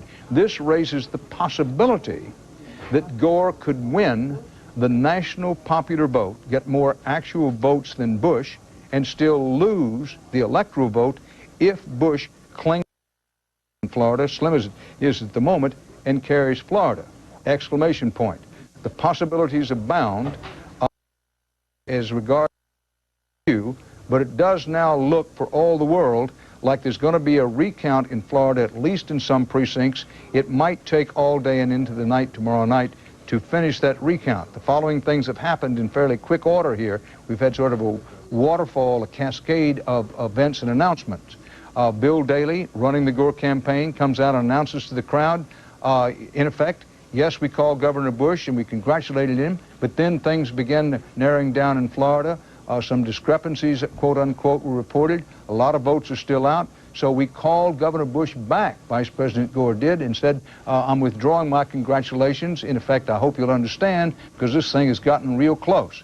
Bill Whitaker reports that the Bush campaign, already in the process of celebrating, was stunned by that. And Whitaker reported that the campaign, and this is completely understandable, went into a period of confusion. Now, a steady and old political hand like Karl Rove isn't going to be confused for long. Among other things, he will probably get Governor Bush's younger brother, Jeb, the governor of Florida, back on an airplane, speeding back to Florida to kind of take charge, if he can, of this recount situation. And then we had Daley walk out and say, and announce to the crowd, look, under the circumstances, we feel we have to ask for a recount in Florida, and besides, Daley suggested that Florida law may demand a recount, so that's where we are at the moment. Bob? Dan, just to add to the ironies of this evening, it was 40 years ago, in one of the closest elections ever, that Bill Daley's father, the mayor of Chicago, Mayor Daley, played a crucial role in how Illinois went. Remember, that was an election that was decided by several thousand votes. Well, and Richard Nixon, who was the vice president trying to move to the presidency, had a lot of people recommending to him ask for a recount. After taking a look at the figures, it wasn't nearly as close as this was in the key state, if you will, in the decisive state. That's my recollection. But Richard Nixon said, no, I'm not going to ask for a recount. And he tentatively gave a concession speech, and at about 3 a.m. in the morning was my recollection. And then in the morning at about 9 a.m. Eastern time, he gave his official congratulatory telephone call to John F. Kennedy. That was 1968, and the way this night has gone, 1960. That was 1960, beg your pardon. Humphrey versus Nixon in 68, another close election, but not nearly as close as this one. But that was 1960, and the way this night has gone, it may as well be the Napoleonic campaigns or something that happened back in the Vikings' time. It seems so far away. This campaign and election has provided full employment for TV pundits, for what I'm not quite sure. Ed Bradley, deep into punditocracy, on this Florida situation, we've said about everything that can be said, except this. One wants to keep focus that George Bush still leads in Florida. No matter how thin the margin is, he still leads in Florida. And if at the end, recounts notwithstanding, he leads, he wins. On the other hand, if it goes the other way, and if it's true, as we believe, that perhaps as many as 55,000 votes remain uncounted in Florida, including absentee ballots, if it turns out it goes the other way for Gore and he wins Florida, then he will be the next president of the United States. So having said all of that, it could go either way, is what you say. That's exactly what I'm saying. But if you have to be Bush, I guess you feel you're in a better position. I recall, and you're talking about the 1960 election, that Jack Kennedy went to bed not really knowing for certain that he had been elected president of the United States, and his daughter jumped on the bed in the morning and was told to call him Mr. President. And that's how he learned that that was the first person to call him Mr. President. His daughter Caroline, who lives here in New York and is the only surviving member of the nuclear John F. Kennedy family. It's true that there's not much left to say, except that this is a stunning and historical situation we have here tonight. By any reasonable and objective analysis, we are not going to know before about 9 o'clock in the morning Eastern time earliest, and maybe as late as 9 o'clock tomorrow night. That would be 9 o'clock on Wednesday night, New York time, before who the next president is going to be. But we've said things early in the evening and this morning that we believe to be true. So who is to say that this can't suddenly turn around and take some dramatic turn? But it's hard, Leslie Stahl, to figure out anything at the moment that would prevent a recount from happening. Recount is absolutely assured. But you talk about ironies. The candidate, the Republican candidate's brother, is the governor of the state where this is happening. He will have a say. He's on this committee that's going to decide about the recount, which I think is inevitable anyway. But how ironic is that? I'm sitting here thinking of all the conspiracy theorists out there, the people who get on the internet. Can you just imagine what they're going to be saying first about the media, what they're going to be saying about the Bush brothers? This is really going to cause a lot of turmoil. And I think that the networks are going to be hit over the head tomorrow morning. Well, in and the Candy, we deserve it to no small degree. I think you're right. I'm always reminded of those West Texas saloons where they had a sign that says, "Please don't shoot the piano player. He's doing the best he can." And this has been pretty much the case here tonight with this election. We do the best we can on these calls, but we have to stand up and take responsibility and be accountable. Don Evans, Bush campaign chairman, addressing the crowd in Austin. Let's pick him up, hear what he has to say. Governor Bush and Secretary Cheney asked me to thank you for all your terrific support and hard work. We hope and believe we have elected the next President of the United States.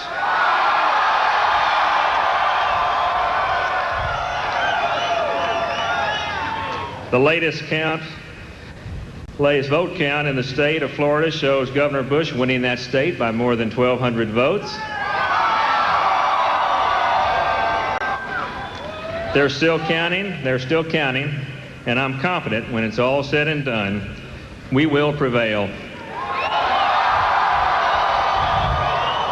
Thank you again for all your hard work and all of your efforts, and we look forward to a great celebration. God bless. Hello, Bush's campaign manager says he thinks they may win Florida by 1,200 votes, and that would be in the order of 1/30th of 1% out of 6 million votes counted. Now, when the late Lyndon Johnson won his Senate seat in Texas by an impressively small margin, they called him Landslide Lyndon. 87. He won by 87 votes in Texas, a Senate seat, and they called him Landslide Lyndon. I'm not suggesting that anybody's going to call him Blowout Bush if he winds up winning this election, but, you know, you can only joke up to a certain point. It's the future of the country. It's the next 4 years, President of the United States and leader of the free world. It hangs in the balance. Couldn't be any closer. But now the important thing that's happened here in the last minute or so is that Bush's campaign managers come out, and you heard him say very calmly and directly, we believe that we've elected the next President of the United States. Then he went on to say that by their estimate, Bush leads by 1,200 votes in Florida. There's some doubt about how many votes remain to be counted in Florida. Bill Daley, the Gore campaign manager, said he thought there were as many as 5,000 votes to be counted. About an hour ago, our CBS News information was there might be as many as 55,000 votes, including absentee votes in Florida, yet to be counted. On a lot of this, nobody knows, or if anybody knows, nobody in authority is saying. But a recount seems very likely, highly probable now. There's a belief that under Florida law, anything less than 1/2 of 1% in an election, it's a mandatory recount. We're not absolutely sure of that law, but with 1/30th of 1%, the margin of victory in Florida, and therefore the margin of victory in the whole presidential race, it's very likely going to be a recount. Now, the Secretary of State, keep in mind, I believe the Secretary of State is a Democrat. The governor, Jeb Bush, is a Republican. But the Secretary of State's website now says that there are 1,210 votes that separate Bush and Gore in Florida. This is the figure that Don Evans, the head of the Bush campaign, apparently referring to when he said, well, we have about a 1,200 vote lead in Florida. Now, according to the Secretary of State, if you want to jot this down, up on his website is Bush 2,904,198, Gore 2,902,988. And this is the man who wins Florida wins the presidency. At CBS News, we pulled it back once again to the undecided category. Let's review the numbers for you. Takes 270 electoral votes to win. Bush, by our count, now has 246. That's having taken Florida back in an undecided category. Gore has 249. All the states in red, Bush is carried. Yes, he's carried many more states than Gore has, but all the states in blue have been carried by Gore. And because they're in the most heavily populated states, including New York, Pennsylvania, Michigan, and California, that it's virtually dead even. Two states, Wisconsin and Oregon, are still out there. Wisconsin with 11 electoral votes and Oregon with 7. But it doesn't matter because whoever wins Florida finally gets those 25 electoral votes there, wins the whole thing. Now, in terms of the popular vote, this is how close it is at the moment. 48% to 48%. Bush, 46,858,929. Gore, 46,828,711. About a 30,000 vote difference nationally, with a lot of votes still to be counted in California. Gloria, you had some information about the national vote count. Well, Dan, here's another possible twist in all this to make a confusing night even more confusing. There are some people in the Gore campaign, and our numbers also show that it could possibly happen that because of the large margin in California, 54-42 for Gore, that when that's all tallied up, Gore might actually now prevail in the popular vote. We mentioned that earlier as a possibility, That's but you're right. now hearing it from the Bush camp that they think that however he comes out in the Electoral College vote, that Gore could wind up with the most votes nationally, given there's so many votes yet to be counted in California. That's right. And they're thinking, in fact, the Gore people at least are thinking now that that's a likelihood. A likelihood that Gore will win the national overall vote. We know not how the Electoral College vote is likely to turn out because a recount is being called for in Florida and very likely going to happen. For whatever it may be worth, to give you a sense of how close it has been with the whole vote, let me take you up to Wisconsin. Yes, the whole game now revolves around Florida, but in the presidential race in Wisconsin, if we can get the numbers up, I believe there's about an 800 vote difference between these two at this point in Wisconsin. It may not matter in the final going, but it gives you an idea. It's not just close, breathtakingly, just take your breath away close in Florida. It's been close in a lot of places tonight, Wisconsin being one of them. And the Nader vote, running 4%, is the difference. Nader has 90,000 votes. If Gore got 60% of those votes, he would be carrying Wisconsin, and at the moment it's almost dead even. It's a mandate you'll measure in precincts. I mean, when you come right down to it. Well, that's a good point. When you talk about mandate, whomever wins this, Gore or Bush, you might be talking about a 0.05% mandate? Exactly. If that 4 or 5 precincts. If that much. If that much.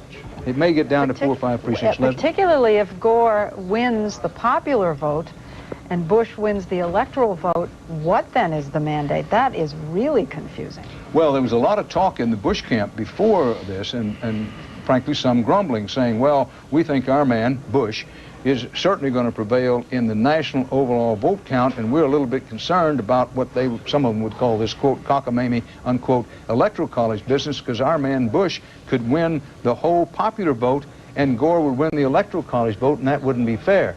Now, the way things are going, it could very well turn out, nobody's predicting this would happen. Listen, we've lived by the crystal ball and learned to eat so much broken glass tonight that we're in critical condition, but it could very well turn out to be that Gore wins the overall national vote, the straight up and down vote, and that Bush is the one who will win the electoral college vote.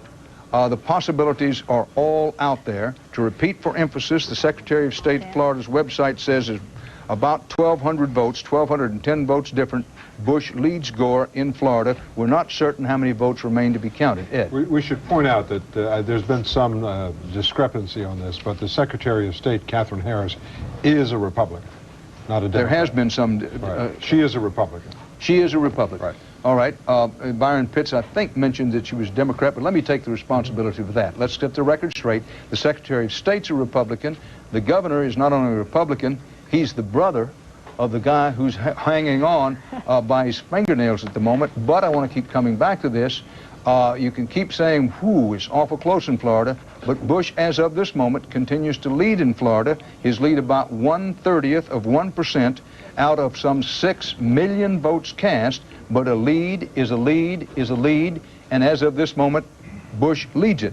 That's the reason that his campaign chairman, Mr. Evans, the man in the well-cut suit and the nice tie who came out there a short while ago, said, we, the Bush campaign, believe we have elected the next president of the United States. But even he said that the Bush lead was down to about 1,200 votes in Florida, and with 270 needed to win, the electoral vote count at the moment, insofar as we can confirm it, is Gore 249 and Bush 246. I'm going to put up the national vote totals again for you because, you know, I wouldn't say wake up the children, but when they wake up in the morning, be sure to show them this. because they're not likely to see it again in their lifetime. Who can say, but highly unlikely. And, you know, look how close this is. Need I say any more, except there are a lot of votes in California yet to be counted, and it's entirely possible that Al Gore now is going to win the national overall popularity contest, popular vote. How the Electoral College goes, we don't know, but we have to face the possibility, underscore the word, that it could be now Gore wins the national overall vote and Bush wins the Electoral College vote. Exclamation point, pause, just in case you want to think about it. Now, I hope Anthony Mason is still off in whatever enclosed room here on the west side of Manhattan where he's been hanging out. As this thing has developed, Anthony, and you keep up with business in Wall Street, the markets are going to open tomorrow morning, whether they have a recount, whether we have a newly elected president or not. Have you been talking to anybody about what we could expect? Well, Dan, first of all, I think that Wall Street is going to be as stunned as the rest of us. I mean, we're going to be hanging here, as Bob Schieffer and everybody else has said, for a couple of days or so. I don't think stock markets like uncertainty very much. In fact, I know they don't. I mean, the one encouraging thing here is we're watching a remarkable democratic process at work, and we're going to see an incredible result. But, you know, I said to you early in the evening, I think Wall Street wants George Bush to win. If he doesn't, they're going to be disappointed. But, you know, I think they're going to just have to wait and see like the rest of us. Well, and one says this gently, Wall Street doesn't run the country. The voters run the country. Bill Whitaker's in Austin with some new information. Bill? Well, Dan, it wasn't supposed to be like this. This place was set up for a big party tonight. They have big stands here for the media, concession stands with food and drink for the party goers. But as you saw just a short while ago, Don Evans came out and basically told everyone, the party's over, go home. And in fact, that's what's going on right now. The people are starting to go home. They're starting to tear all of this down. The press conference that Governor Bush was planning for tomorrow has been postponed. It's the party is over because right now there's no victory to celebrate. Dan? Well, Bill Whitaker has no pride in saying so. I've been to a few parties like that in my life, which is to say the party suddenly gets started and seems to be going well, and then something happens and people begin to drift away, and the next thing you know, there's nobody there. This situation, unprecedented in our nation's history in many of its details, George Bush clinging to a lead at most of just over 1,200 votes in Florida, with many votes, how many we don't know, reported still uncounted. Bill Daley, who runs things for Gore, said he thought it were at least 5,000 votes uncounted. At one point about an hour ago, we thought there might be as many as 55,000 votes, including some absentee, uncounted. Here's the way it stands at this hour, as best we can make it out. With the 270 needed to win, Gore has 249, Bush has 246. The national vote is almost dead even, with a lot of votes still to be counted in California. Dan Rather at CBS News, Election Central in New York. We're going to be right back. Don't go away. If you stuck with us this long, hang in there. Who knows what will happen next?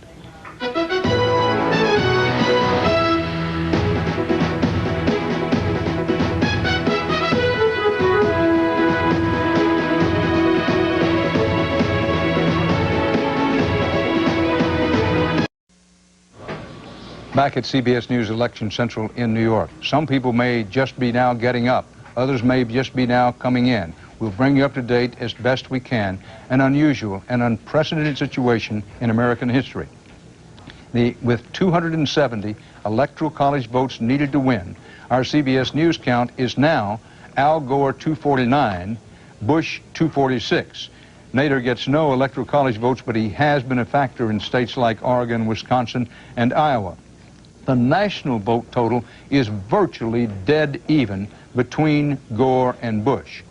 Bush has a slight lead at the moment. However, there are a lot of votes still to be counted in California and in some other states, and there is a working possibility that Gore could wind up winning the national popular vote. We're not saying he's going to, but it's certainly within his reach, given that there are a lot of votes in California yet to be counted.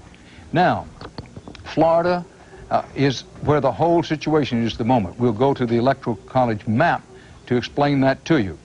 It takes 270 to win. Gore, we think, has 249 firm. That includes carrying California. Bush has 246 firm. At one point during the early morning hours, Florida was colored red, meaning that Bush had probably carried it. earlier in the night had been colored blue in the belief that Gore had carried it.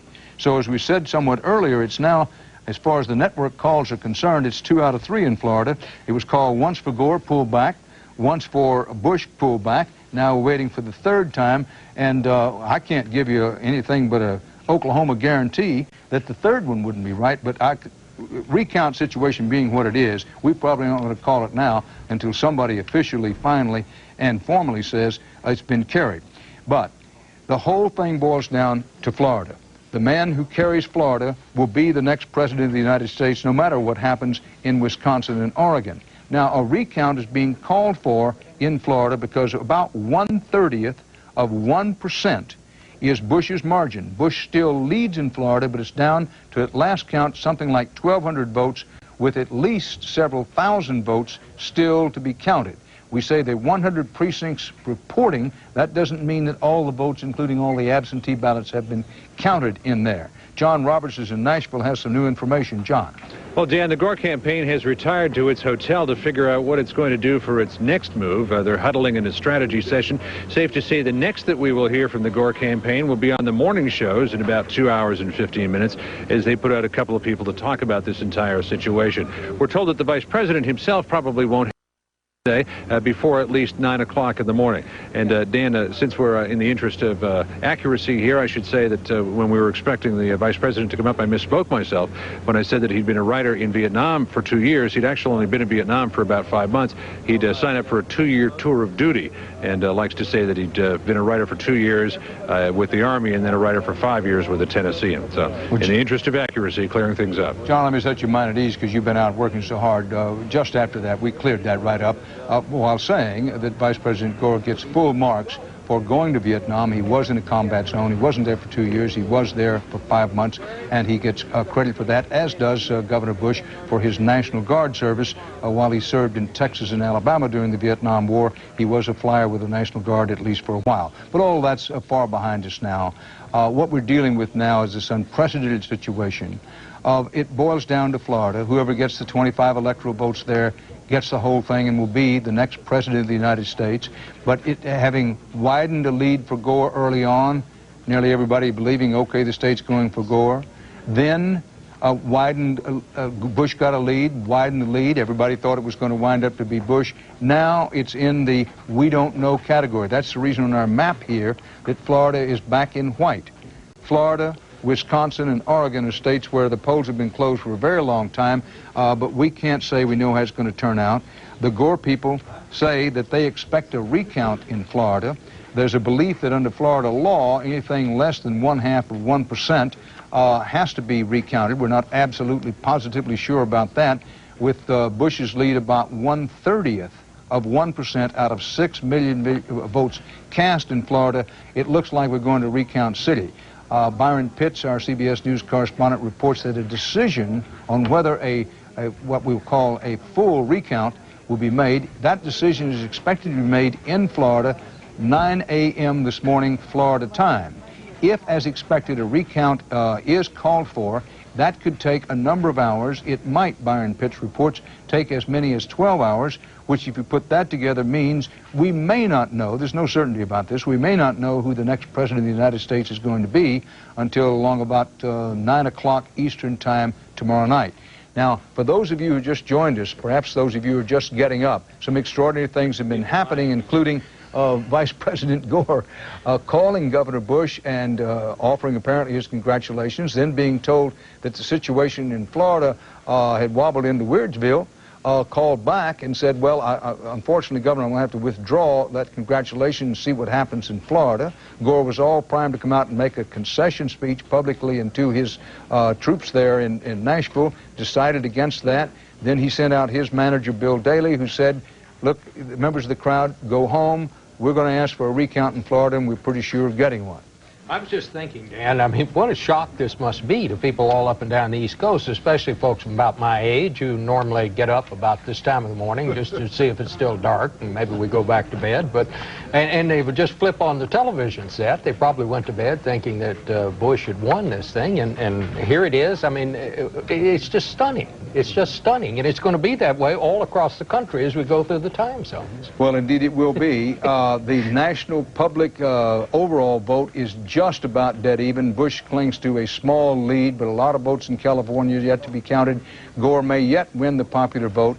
The Electoral College vote stands at the moment with a shaky, very shaky Gore lead, 249 to 246. Everything depends on Florida's 25 electoral votes. Recount being talked about down in Florida. Maybe a long time before we know who's going to be the next president. Bill Whitaker's in Austin, Texas. Bill. Dan, the campaign says they're going to close down operations here for the night, but they're going to get together tomorrow at 8 o'clock to reassess the situation. They're going to wait for the recount, but right now they say they are confident they are going to win. Now, I need to correct something here. They are going to keep all this structure here, keep this party area set up because they think they're going to be partying again tomorrow. Dan? So, Bill Whitaker, we can say, as we said once before in Tony Kornheiser's phrase, the Bush bandwagon is resting. They hope to get it rolling again tomorrow morning. Well, among other things, in this unprecedented evening, a dead man was elected to the Senate in Missouri. More about that when we come back, right after these messages.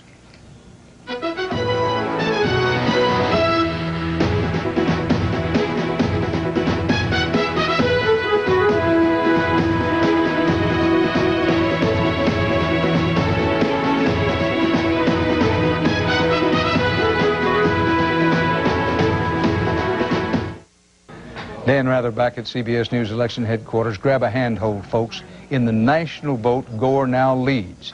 Here's the way it shapes up in the overall popular vote. As we suggested, it was a possibility a while back. Gloria Borgia raised it. Some others raised it. Right now, this is not final. 48% to 48%. Gore has edged into the lead with 47,170,559 votes. Bush now trails in the national popular vote. 47,101,836 votes. I'm trying to do my arithmetic here. Give me help, give me cover. About 70,000 votes. Gore is now up in the national popular vote, and that's still, we believe, with some votes to be counted in California, and the Gore people might think they'd widen out. So, at this hour, here's the situation. We're facing a possibility that Gore could win the national vote total, get more votes than anybody else, at the same time lose in the Electoral College, and here's why. Right now, we believe that Gore has a confirmed 249 electoral votes, the decisive ones, and that Bush has 246. That's because Florida has gone into the undecided category with 25 electoral votes, and that's going to decide it. Who wins Florida gets the presidency. Gore now leads in the national vote total. Gore now leads in the confirmed as far as we can make it, Electoral College vote, but Bush leads in Florida by about 1/30 of 1% out of 6 million votes cast, and that's with 100% of the precincts reported, but we believe not all of the votes counted. Now, only 3 times in the nation's history has the person who gets the most votes not won the Electoral College. Samuel Tilden versus Rutherford B. Hayes in 1876, Grover Cleveland versus Benjamin Harrison in 1888, and Andrew Jackson versus John Quincy Adams in 1824. So you're looking at the possibility for only the 4th time in our history that someone can win the national vote, Gore now leads in the national vote, and lose the Electoral College vote, which is the decisive one. That's because Bush still has a very, very thin, just a breath of a lead in Florida, but Bush still leads, and there's talk of a recount. The probability now runs strong that there's going to be a recount. Note, please, that since it now seems probable that there'll be a recount in Florida, there are possibilities of recounts in other places. For example, in Wisconsin, which has not yet been called, 1,500 votes separate the two candidates, out of 2.5 million votes cast. Gore has a slight lead in Wisconsin. Now, if Gore hangs on to that razor-thin lead in Wisconsin, who is to say the Bush people will not ask for a recount? Hold on. I don't believe it. I want This is a everyone fake. to see this. This is not a fake. New York Post election extra Look this at that. day. Bush This is- wins, exclamation point. This is Dewey and Truman. Of course, 1948, 52 years ago. Well, not yet. Not yet, because we don't know. This could still be true. And But look at that. This is what, as you pointed out, people went to sleep in this country thinking this was true. And now here we are, so many hours later, and we don't know.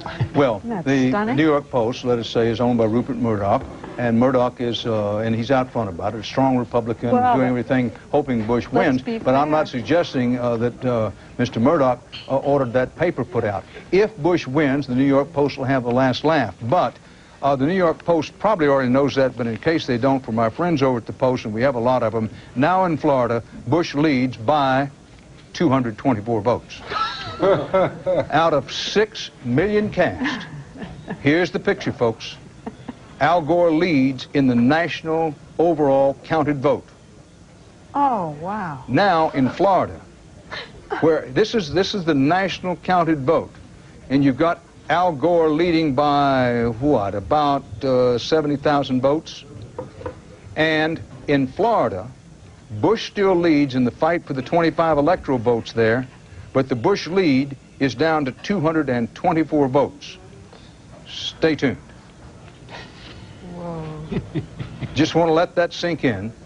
And Leslie, you might want to pull up that New York Post But again. let's be fair, Dan. Everybody called this race. Everybody. Oh, no. Listen, we had called it at We one called point. it. All the networks called it. You bet.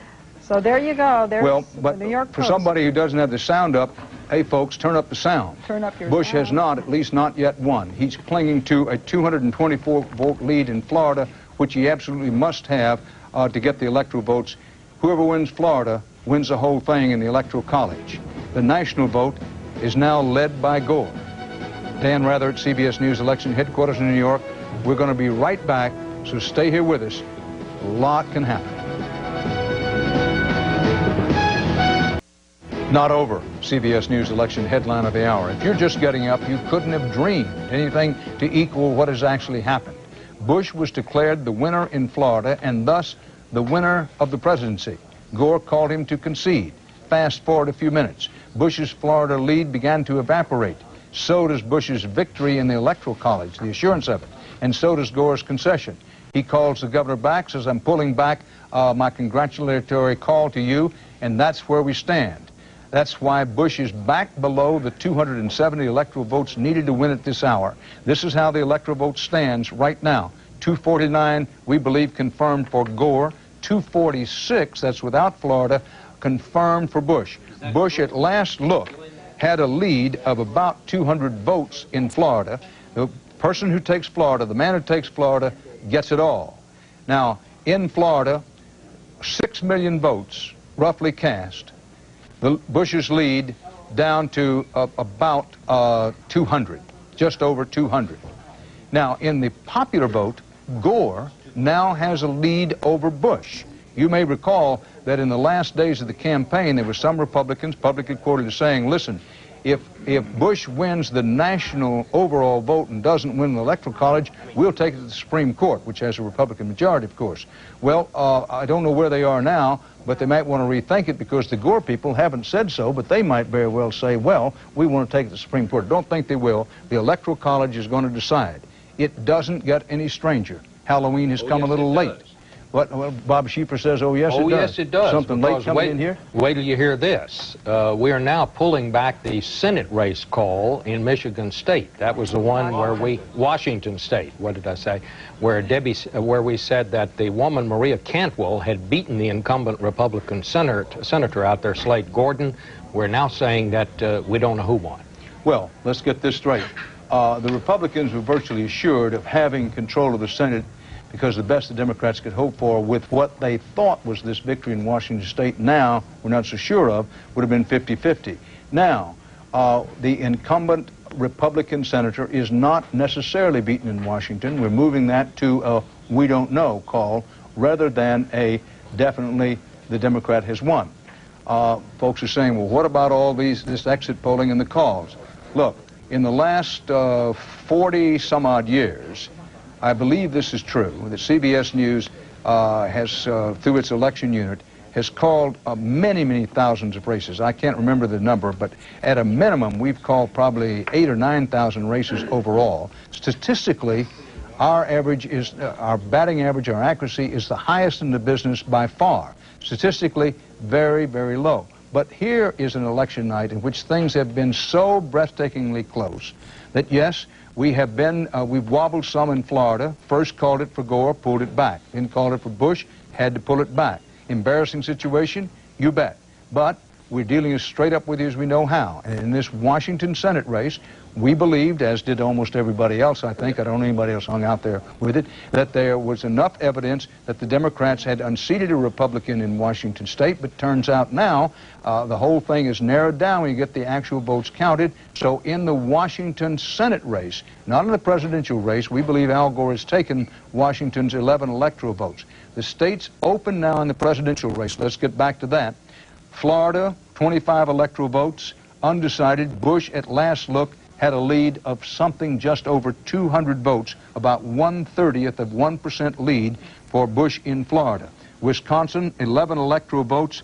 At last look, Gore led slightly in Wisconsin. In Oregon, with 7 electoral college votes, at last look, Bush led somewhat in Oregon, with Ralph Nader a factor in both of those states, as he was in Iowa. In disputed election between Hayes and Tilden in 1876, by the way, no winner was declared for 16 weeks. I'm not suggesting that will happen here, but it gives you some idea of how things went back in the 1800s. Electors in 3 states were in dispute, including Florida. That was back in 1876. Ed Bradley.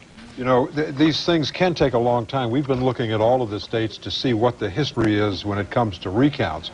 So far, we've found that in one state, Nevada, and I'm sure there are others out there, we just have to have some time to get to them.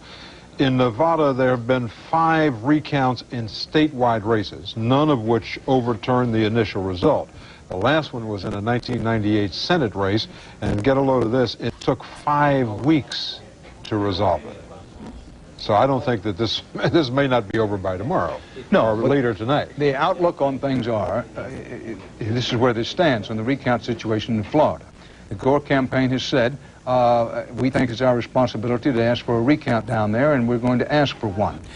There's some question about it, but there's a belief that under Florida law, that any race is decided by less than 1/2 of 1% has to have a recount, having said that Bush's lead is now about 1/30th of 1% out of 6 million votes cast. There's supposed to be a meeting at 9 o'clock, that'd be about 4 hours from now, Eastern time in Florida, in which the Secretary of State, the governor, and the officials there will decide whether to go through a so-called, quote, full recount. Doesn't necessarily mean every vote is going to be recounted, but in somewhat skeptical circumstances in a precinct, there'd be a recount. If they decide at that, what we believe would be 9 o'clock meeting Eastern time this morning, then a recount could certainly take as many as 12 hours. And under that scenario, we might not know until 9 o'clock tomorrow night who's going to be the next president. Ed Bradley. But if the margin is then, as it is now, just a few hundred votes, you still have those overseas absentee ballots, up to as many as 30,000 were requested, that would have to be counted. And if the information we have is correct, that these ballots you have 10 days to get these ballots in. They just had to be postmarked yesterday. You could be counting these votes in Florida for the next 10 days. Yes. So that would mean we would not know who the president of the United States is for the next 10 days. That's a possibility. Have to put that in the, yes, possibility category, not a probability, at least not yet. Bob Schieffer. Oh, well, that's very much the situation out there in Washington State in this Senate race. They've now decided that it's going to depend on the absentee ballots, and they haven't gotten those counted. So that's why we don't know who won that Senate race. Just to recap on that Senate, Dan, while we're on that. Republicans have now captured 50 seats in the Senate. Democrats have captured 58. We still have 48. We still have 2 to be decided. Leslie Stahl. The country is split right down the middle. We're seeing it in this race in state after state. So many were razor thin, not like Florida, but so many were so close. This country is just divided. I saw it in the House races. It's just amazing. And I want to point one more thing out to you. You know, we'd shown you that the New York Post had gone with this sort of blaring headline that Bush had won. But and they may yet be right. They may be right. But the New York Times, the gray lady, was so cautious.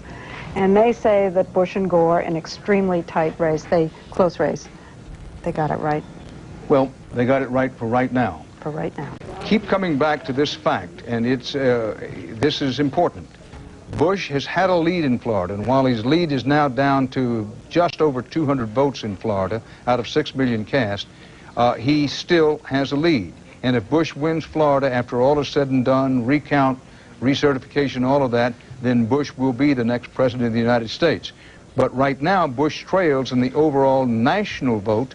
It's 48% to 48%, but Gore leads by, last count, it was something along the order of 70,000 votes. Now it's down a little bit from that, but Gore has a clear lead in the national popular vote at this moment. This, for all anybody knows, could change once again. I want to put this in perspective because we're aware that a lot of people are just getting up or maybe came in and thought that Bush had won, or perhaps early in the evening some of them may have thought that Gore had won. The call was made on the basis of exit polling, the best available information, that George Bush would be the next president of the United States. They started a big party down in Austin. But then the Bush's, what seemed to be insurmountable lead, began to evaporate in Florida, got down so low that Gore withdrew his congratulatory message to Bush, decided to take it to the House, try to get a recount in Florida. That's where we stand at the moment. 249 for Gore, 246 with Bush. It all depends on how Florida goes. It almost certainly is going to take considerable more hours to know how Florida goes, and depending on the absentee ballots coming in from overseas, it could take days. No one is prepared to talk about weeks, which would be an outside possibility, but frankly doesn't look like a probability. Now, Bob Schieffer pointed out that in the state of Washington, a call's been pulled back on that Senate race, which we believed had gone to the Democrat. Again, that may not be decided until all the absentee ballots are counted. And while Washington State is not believed to have nearly as many overseas absentee ballots as Florida, because Florida has so many more military people who live in the state, there would be quite a few. But listen to this. They count any ballot that is postmarked November 7th, so it may take a week or 10 days before they get the votes counted out there. That's in the Senate race. In the Senate In the presidential race, we put Washington's 11 electoral votes in the Gore column. Our CBS News coverage will continue. Gore 249, Bush 246, 270 needed to win. We'll be back in just a few minutes.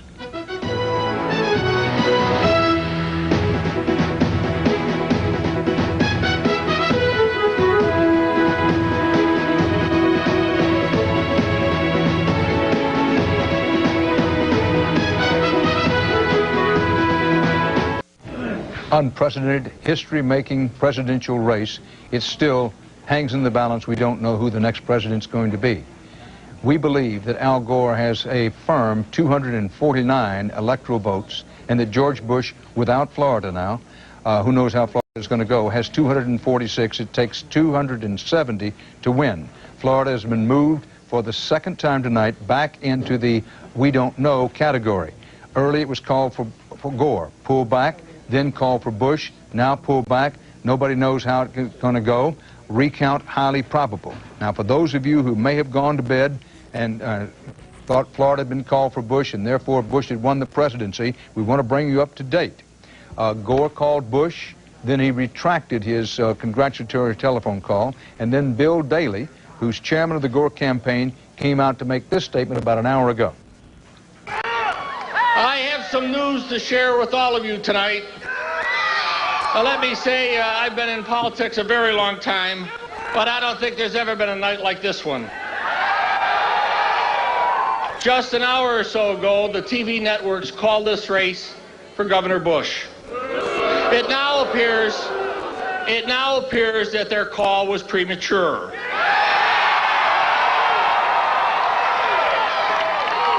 Let me be very clear about this.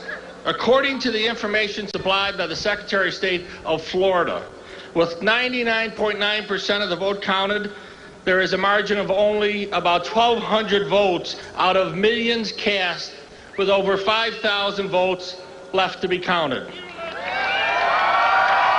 This is a very significant, for most important reason, and that is, for under Florida state law, this triggers an automatic recount, and as everyone knows in America, this race has come down to the state of Florida. Without being certain of the results in Florida, we simply cannot be certain of the results of this national election. Let me add that Vice President Gore and Senator Lieberman are fully prepared to concede and to support Governor Bush if and when he is officially elected president. But this race is simply too close to call.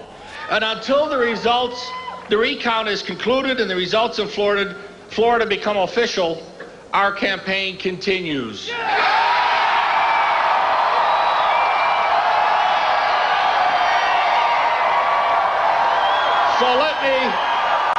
So let me, yes,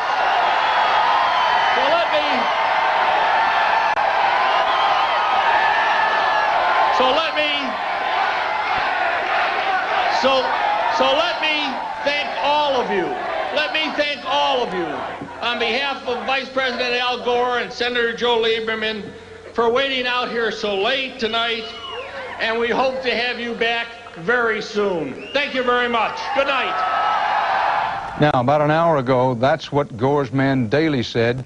He mentioned that he thought the difference was Bush was leading by about 1,200 votes. The Bush lead at last report was down to just over 200 votes. Shortly after Bill Daley came out, down in Austin, Don Evans, the Bush campaign chairman, came out and made this statement. Governor Bush and Secretary Cheney asked me to thank you for all your terrific support and hard work. We hope and believe we have elected the next President of the United States.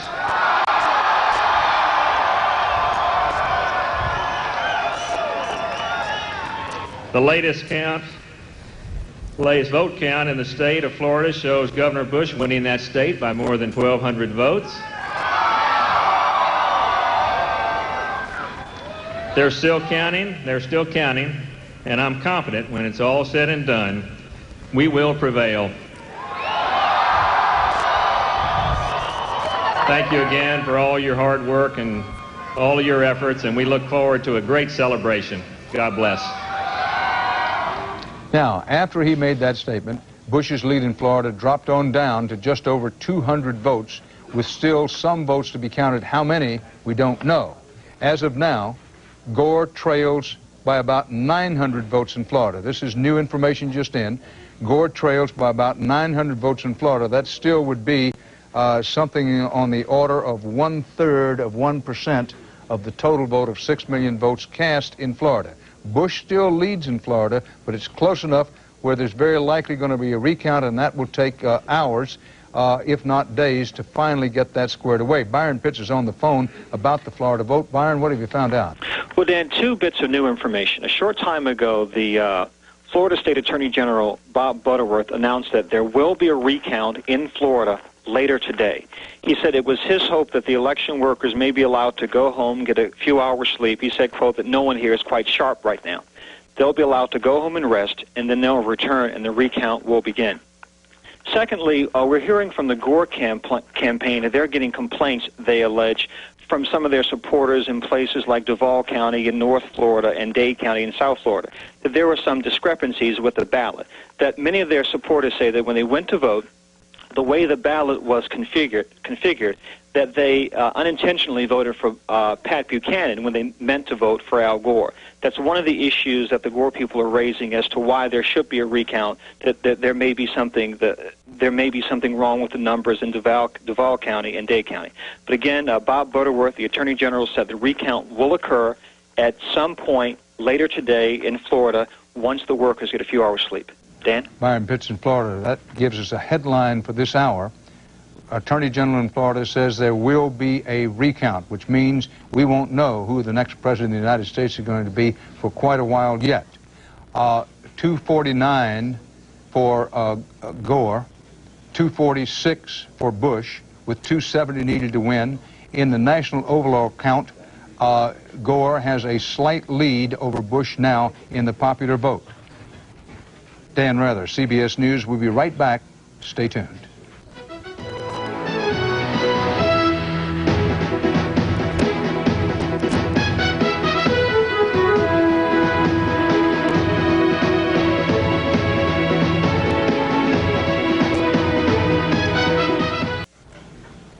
Headline of the hour, Florida Attorney General says there will be a recount in Florida. Bush clinging to a lead of some 200-plus votes in Florida, we believe, possibly a few more than that. We're facing the real possibility, it's not yet a certainty, but the real possibility that the man who wins the overall popular vote could lose the Electoral College vote. Right now, in the nationwide overall popular vote, looking over here trying to get it up on your screen, Al Gore leads by 263,000 votes nationwide. Not all the votes have been counted. If this trend, it set in about an hour and a half ago, continues, Gore would win the popular vote. But in the electoral vote, with 270 needed to win, and the electoral vote is decisive, Gore, on a state-by-state basis, we think has a confirmed 249. Bush has a confirmed 246 with 270 needed to win. It all gets down to Florida, and in Florida, Bush has a paper-thin lead in the fight for the 25 electoral votes. There will be a recount, says the state attorney general, and there are absentee ballots to come in, and as close as it is, they may have to wait for those absentee ballots before anybody can be certified as a winner in Florida. Wisconsin and Oregon, Wisconsin with 11, Oregon with 7 electoral votes, they remain undecided, but right now, Florida, and this will remain, the man who wins Florida, make no mistake about it, will be the next president of the United States, even if it turns out to be George Bush, and even if George Bush does not win the overall national popular vote. Hillary Clinton has won a New York Senate seat. Chuck Robb, a veteran Democratic senator in Virginia, has lost his. 249 to 246, Gore leads in the Electoral College vote with 270 needed to win. Dan Rather, we'll be back.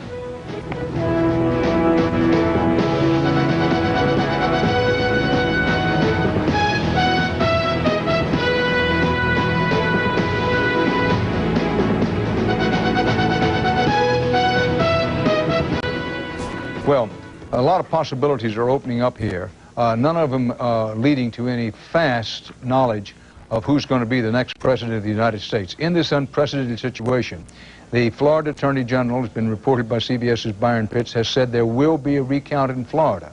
That's bound to take hours, could take up to 12 or 13 hours, and that's a recount of the votes already counted. There are absentee ballots coming in from overseas that won't be in for days. Some of them may not be in for weeks. Now, since the issue of recount has been opened, and since Bush is now, although he leads in Florida, in some peril of perhaps losing Florida, who is to say that Bush won't ask for recounts in some other close states? Ed Bradley can fill us in on that. Well, Dan, it's possible that other recounts can be asked for in both Iowa and Wisconsin. Gore has been declared the winner in Iowa now, and he's leading by a bit in Wisconsin. If Bush loses Florida, he could ask for a recount in Iowa and in Wisconsin because the winning margin for Al Gore there is so low. But he would need to ask. But you can bet your bottom dollar, if he does lose Florida, he's certain to ask for recounts in those 2 states. True enough. Our focus continues to be on Florida, and I keep saying to myself, so I'm going to say to you, we recognize that some people are just now getting up. And many of you may have gone to bed last night believing that George Bush had been elected president of the United States, and you had reason to believe that because everybody that we know of in the exit poll business had taken a look at the sample, made their judgments, had the data put into computers, and had moved Florida and its 25 electoral votes into the Bush column. But the actual votes counted began to narrow down. Bush's lead evaporated to a very large extent, and so CBS, as well as some others, have now pulled Florida back into the we don't know category. Not our best night, not our best situation, but we do the best we can. And in an election this unprecedentedly close, I suppose it was bound to happen. Now, in the Electoral College, and that's what's decisive, the Electoral College, Bob Schieffer, we have only a few seconds here, but all electors in all states are not bound to vote for the person that they've told people to vote for. I double-checked this just to make sure, but in 26 of the states, the electors are not bound by law, only by history and tradition. That's not to say they would vote the other way than the way they were instructed to vote, but they don't have to. Well, that just raises, thoroughly confused everybody. Well, it's thoroughly confusing, but it's important information to know in a race this close. What is hoped, of course, is that eventually there'll be a firm vote in Florida. The man who wins Florida will be declared the winner because he'll have the most electoral votes, and that will be that. But all kinds of possibilities are now opened up, and some of them not too good. Recount in Florida, going to take hours, maybe recounts in other states such as Iowa, which we believe has been carried by Gore, but by a small margin, and in Wisconsin, where it's still out there. And this whole business of the Electoral College, we could have a situation where Gore, who's now leading in the overall national vote, loses in the Electoral College, according to the votes as they stack up, and then maybe some electors would say, well, if he wins the national vote, I feel duty bound to vote for him in the Electoral College. All of those things possible. Very confused situation, unprecedented in our national history. The best we can say to you is that Gore leads in the overall national vote. He leads in the Electoral College vote, at least for the moment. We'll be right back. That's in Florida, out of 6 million cast, and so far as we can make out, not all of the votes had been counted in Florida yet, but Bush up by 980. He was down as low as about 270 at one point. We're talking about hundreds of votes. Bush leads in Florida by 980 votes out of about 6 million cast. Nationally, Gore's lead is 275,000 in the national overall vote. Is Bill Whitaker standing by for us at Bush headquarters in Austin, or not yet? Yes, I am, Bill. Dan. Well, Dan, this has been a wild and wacky evening for the Bush folks here. First, Gore calls to concede, and then the Bush folks get ready for a victory party. Then Gore calls to retract, and the Bush victory party fizzles, and the folks who have been here for the party all go home. Now, this campaign says that it knows that there has to be a recount in Florida, but they are confident that when all is said and done and all the recounting is done, that Bush will win. Now, this campaign is regrouping. They're going to get together this morning and try to figure out what to do. And it's understandable that they don't know what to do because nobody knows what to do, having never faced a situation like this. This campaign says that they were jubilant, and now they are a little dejected. They say that, as I say, they believe that they are going to win in the end, but all of this confusion has just taken some of the joy out of it. Dan? Bill Whitaker, whatever is going on behind the scenes, one should note that so far the Bush people have handled this in a classy way. Having been right there, the party started, the celebration started, believing they had won the presidency, then having Al Gore call and say, look, I have to withdraw my congratulations to you, and I'm not going to make my concession official because things are narrowing down so much in Florida. The Bush campaign, at least publicly, is handled in a very classy manner. And for that matter, when Bill Daley came out to make his statement on Gore's behalf, he underscored, saying, if Bush wins this election, if George Bush wins it, we're going to support his presidency and, pull in behind him, but we have a responsibility, in effect, he said, to ask for a recount in Florida. They're now going to get the recount in Florida. That's where things stand. In the electoral count, it is Gore with 249, Bush with 246. It takes 270 to win. It all gets down to Florida, and it's 25 electoral count votes now. And in the national popular vote, Al Gore is up. He's pulled into the lead. While it's 48 to 48%, Al Gore in the popular vote has something on the order of a 750,000 vote lead at this moment. We're going to be right back here at CBS News election headquarters, and we'll be with you throughout the morning in this unprecedented history-making situation, so stay here with us.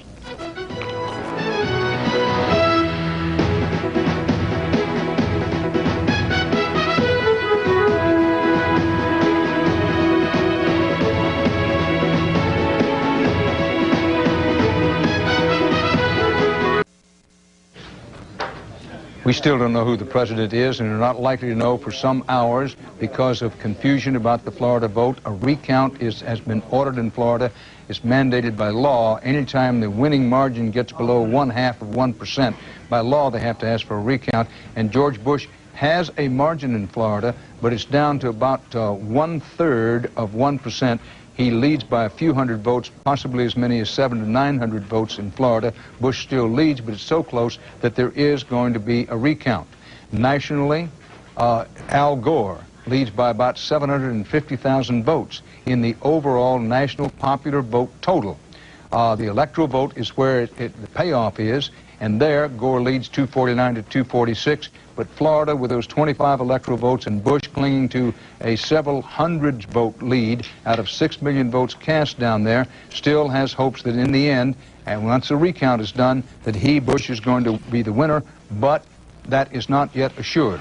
This much we can tell you. You and your children are going to lead through your lives for the next at least couple of years a situation in which no other American has ever been through, and that is where you have the presidency, the Senate, the House, and state legislatures so close. The margins have never been so close between the two major parties in those four categories: White House, Senate, House, in Congress, and state legislatures. So we're moving into an unprecedented time.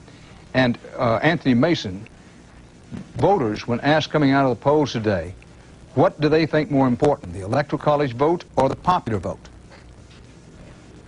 Well, Dan, I think most voters would give the edge to the popular vote, and I think that leads me to a point I wanted to make here. And I think if, as increasingly looks likely here, we're going to have a split between the Electoral College and the popular vote, I'm very curious to see how America is going to react to this. I mean, Ed Bradley's been talking all night about how this vote shows that every vote counts. Well, if you end up voting for Al Gore and he wins the popular vote and loses the Electoral College, how are you going to feel? I know there's precedent for this, but it's been 120 years or more since we saw this happen. That most Americans have never experienced it. We all have the feeling that the majority wins.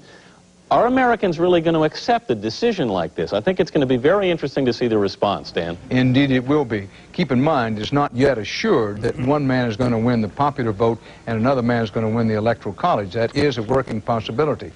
Now, Bob Schieffer, the last election, President Clinton did not win a majority of the national vote. He won a plurality, and that's the reason he stayed president, but he didn't win a majority. Nor did he win election the first time by a majority vote. He won with a plurality. So this is the third presidential election where neither candidate has been able to get more than 50% of the vote. And we're assured of that happening, that whoever wins the national vote, whoever finally wins the Electoral College vote and is named president, will have a plurality, but not a majority, not over 50%, because Ralph Nader is running at least 2 or 3% nationally.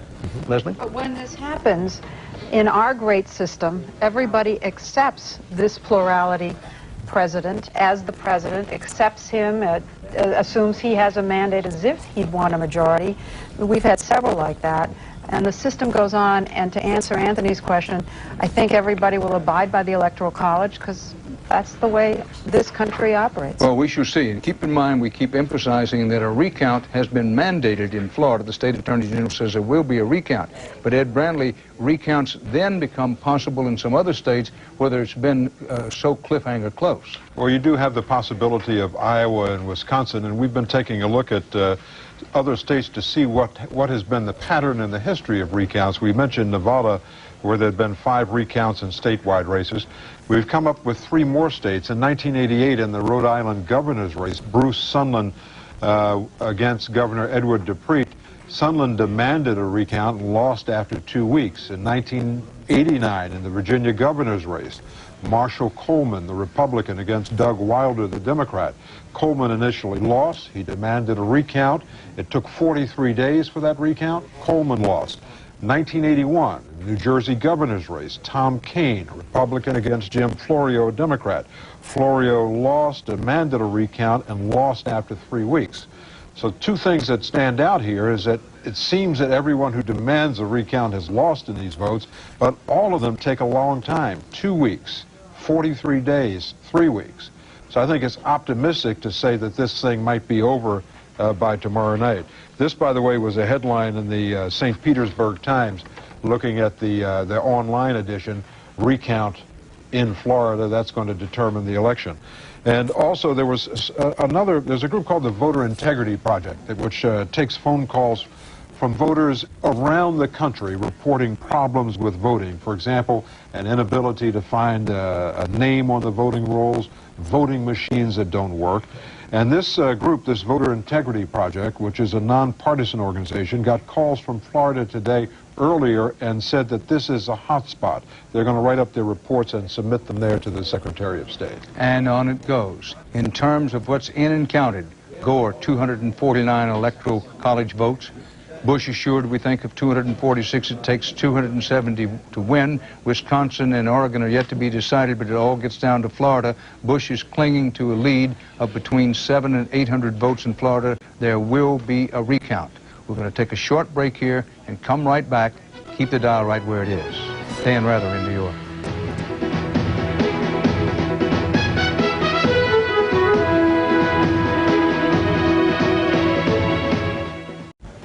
Here's the electoral vote. Gore, 249.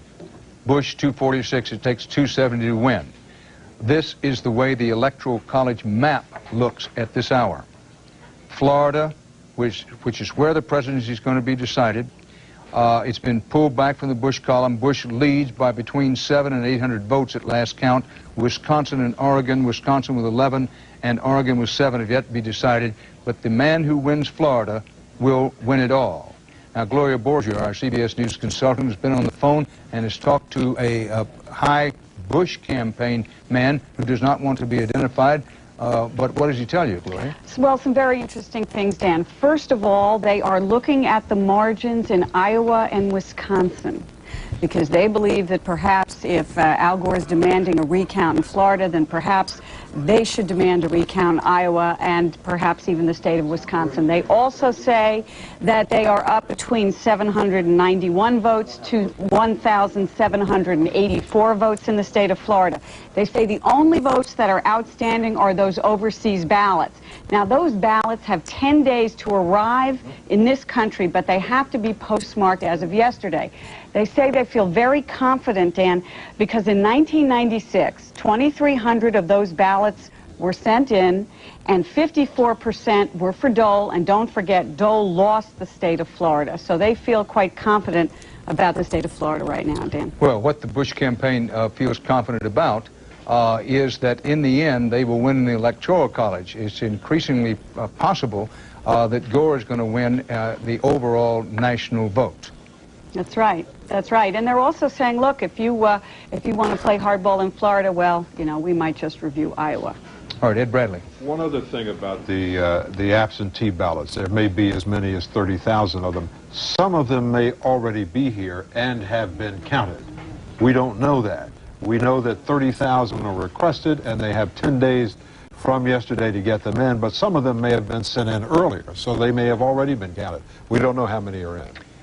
Situation. Takes 270 electoral votes to win. Gore has 249, Bush has 246, but Bush is leading in Florida with a lead somewhere between 750 and maybe as many as 1,700 votes. A recount will happen in Florida. Some, quote, irregularities, unquote, are suspected, not proven, but suspected. This is a wild and woolly, unprecedented situation in American history. It's obviously going to be hours, if not days, before we know for sure who the next president of the United States is going to be. This is continuing election coverage on CBS. Stay here with us.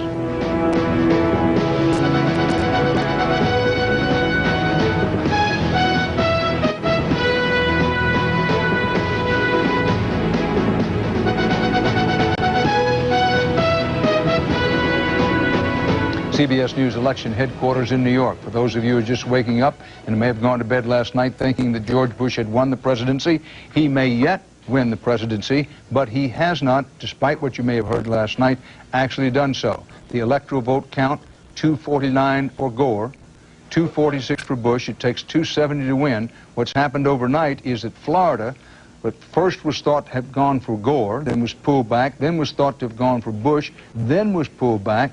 Gore made a congratulatory call to Bush, but then Bush's lead in Florida began to sink down very, very low. Gore decided against actually conceding, asked for a recount under Florida law. It turns out because Bush's lead in Florida is about 1/3 of 1%, with 600 million votes approximately cast, there will be a recount. Leslie Stahl, is there anything unique about what's going on this presidential level, or is it reflected all across the board tonight? Well, as you yourself said a while ago, never in history has there been so many close races across the board. Just take a look at what's happened in the House of Representatives, which we believe the Republicans will maintain control of.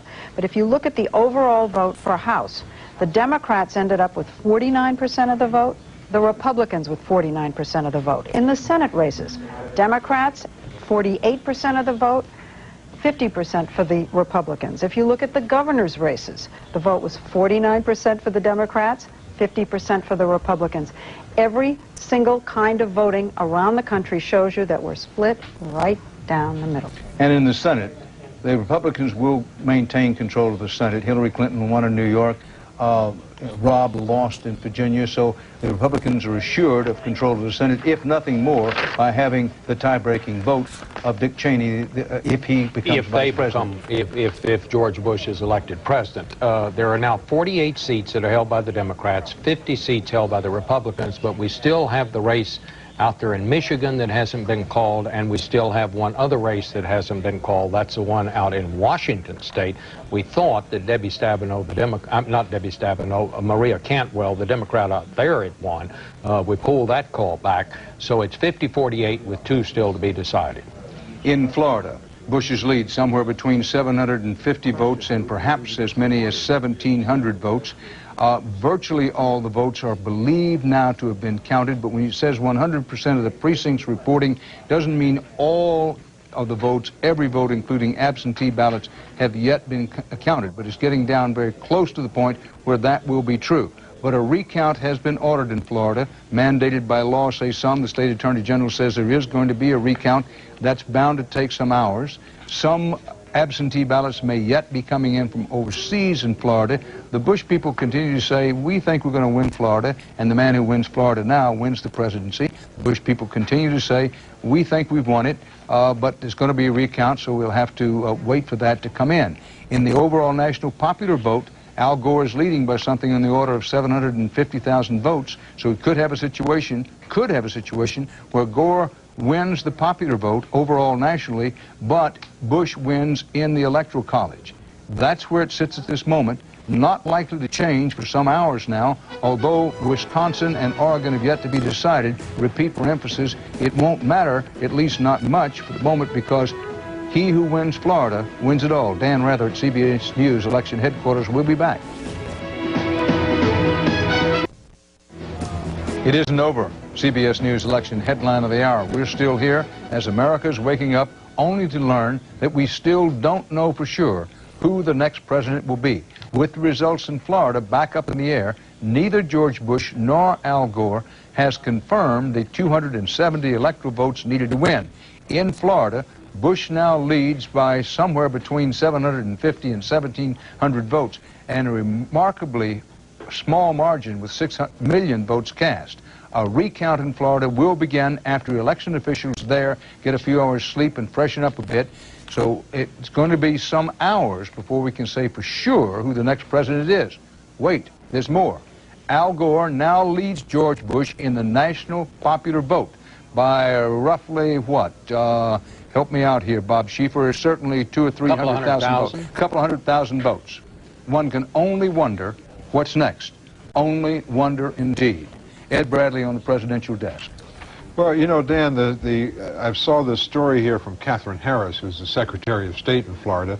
She said that she's calling all of the state's 67 election supervisors, county by county, getting them out of bed and checking to see if all the absentee ballots have been counted.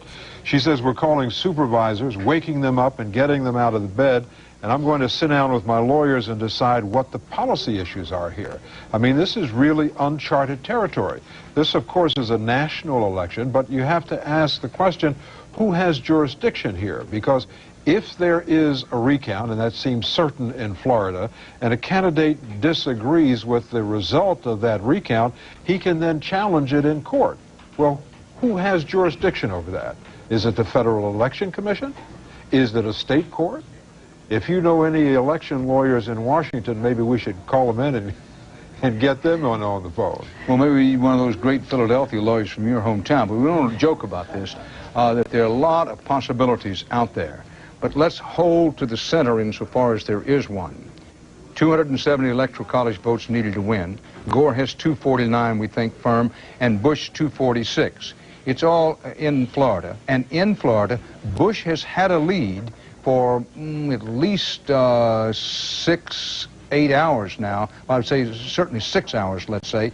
Gore had an early lead, and that's the reason early on it was reported that Florida had gone for Gore. But Bush's lead has, at one point, it got down to some 276 votes. Now it's believed in Florida to be up, well, in the neighborhood of 750 to about 1,700 votes. This is how close it is. How many votes, if any, remain to be counted in Florida, we don't know, but there will be a recount. If you're saying, well, that Florida Secretary of State, is she Republican, Democrat, or mugwump? It turns out she's a Republican. The governor of the state is George Bush's brother, Jeb Bush. He'll certainly be in on the recount deal, at least in the early stages. It is an unprecedented situation in American history. We've never been in this place before in the whole history of our country. What other nations decide at the end of a gun barrel with tanks wrapped around the presidential palace, we decide at the ballot box. It's not always pretty.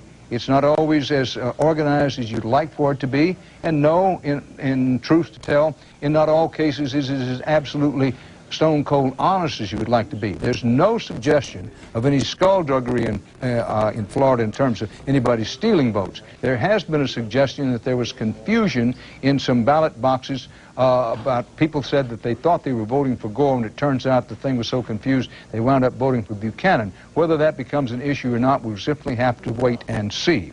Bob Schieffer, there will be repercussions for the Electoral College, no doubt. Well, I think especially if Al Gore wins the popular vote and it turns out that George Bush wins the Electoral College, you're going to see a call in Congress to say, let's get rid of the Electoral College once and for all.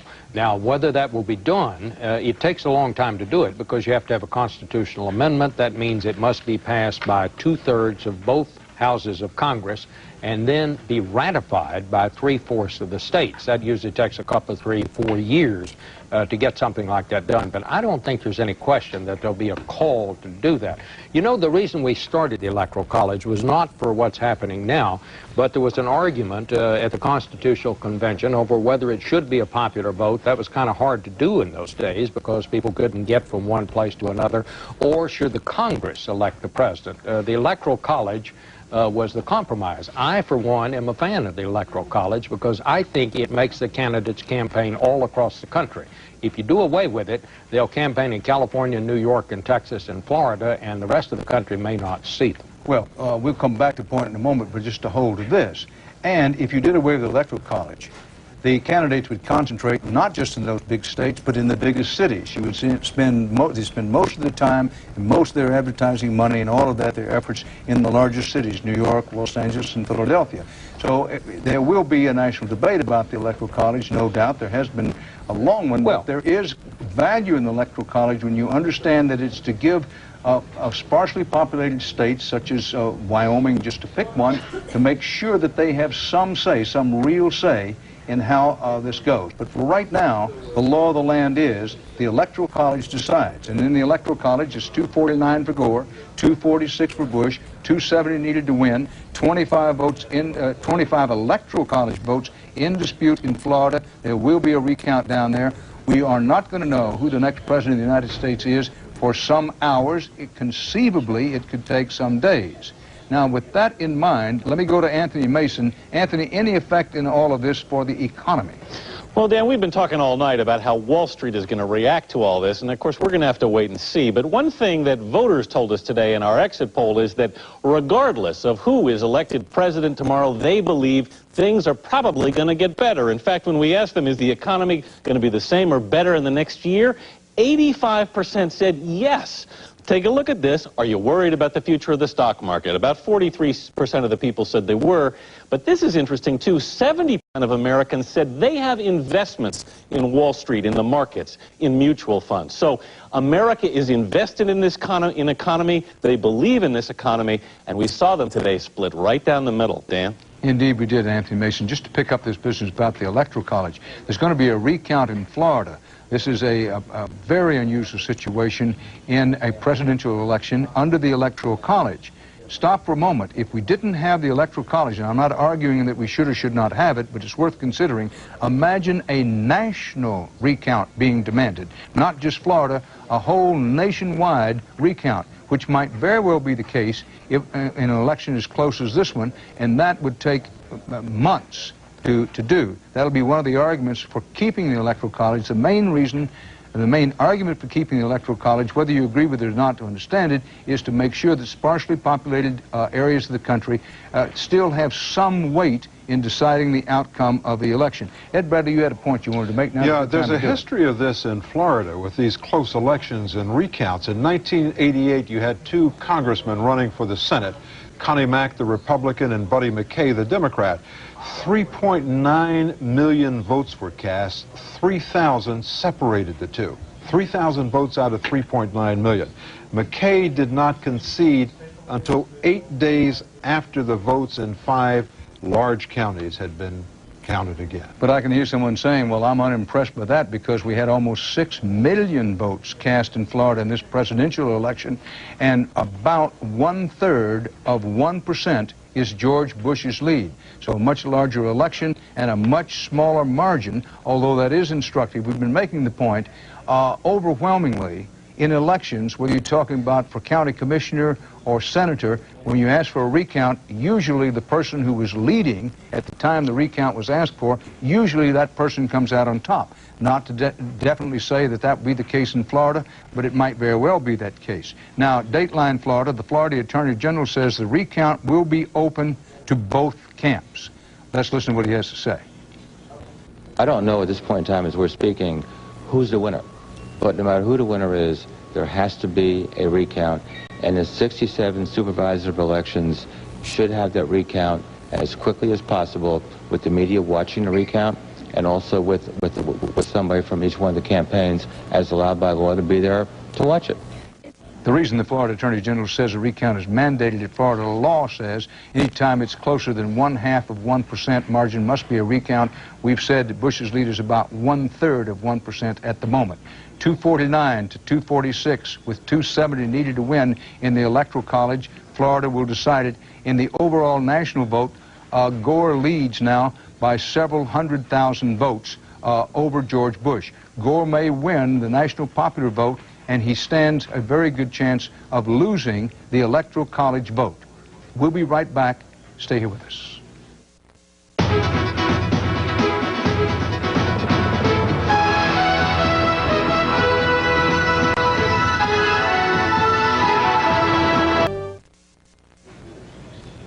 Back at CBS News election headquarters in New York. So there's no misunderstanding.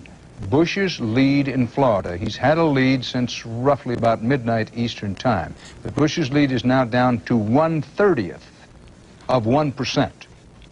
That's what a minuscule amount Bush leads in Florida, but put it in the headline, he still leads in Florida, and if he continues to lead and survives the recount, and the odds are considered at least reasonably good that he can do that, Bush can still become President of the United States. In fact, it's advantage Bush because he does still lead in Florida. 1/30 of 1% lead is a lead in the Electoral College vote. 249 for Gore, 246 for Bush, 270 needed to win. Bush clinging to a 1/30 of 1% lead out of 6 million votes cast in Florida. If that lead stands up under a recount bill, then Bush will be the next president of the United States, despite the fact that in the overall popular national election vote, Gore has a several 100,000 vote lead over George Bush. Yes, both are roughly 48%, but if you do the arithmetic here, you've got, well, Bob, help me out. This lead is down some now. It's certainly a substantial lead for Gore. Gore could not necessarily will, but could win the national popular vote. However, Bush is still in the hunt for that, and he could come back and take that as well. You might want to know that since 1948, 7 individual state electors have voted against the voters' wishes in their states, saying that it was a matter of principle for them. Bob? You remember what else happened in 1948, Dan? That was the year that Lyndon Johnson won a seat in the United States Senate. Several million votes cast in the state of Texas, and he won by 87 votes. I always remember it. Lyndon Johnson came to campaign in Fort Worth. I was a little boy then, came in a helicopter, and it scared us all to death. Well, he did. He became known as Landslide Lyndon, not because he threw his hat down from a helicopter at you and others down in that shopping mall in Fort Worth, but because he won by 47 votes. He won by 47 votes. 87. 87 votes. 87 votes in his Senate race. And my recollection is there were in excess of 2 million votes cast. Well, and one of the interesting things about that, it turned out that several of the people down in South Texas, about 100 or so, voted in alphabetical order, according to the voting rolls, if you'll remember. Well, we don't know that we're facing this situation at the moment. That is the famous Duval County down in Texas, where things have long since been cleaned up. But in Florida, as of this hour, so far as anybody can make out, all the votes have been cleaned. Yes, asterisks bottom of the page, there are complaints that in one section of Florida, said to be a section strongly for Gore, there are complaints that somebody, perhaps not purposely, had jiggered the voting apparatus and equipment around in such a way that people who thought they were voting for Gore wound up having their votes counted for Buchanan. But that's an asterisk at the bottom of the page. What the Gore people have asked, and what Florida law, as it turns out, mandates, is that there be a recount to make sure all the votes have been counted, and that all the votes that have been counted in individual precincts have been reported to what we call the central vote counting place. It's a complicated situation. It is unprecedented. We're dealing in political waters in which no Americans have ever been swimming before. The White House may well go to a Republican who may or may not have won the overall national vote.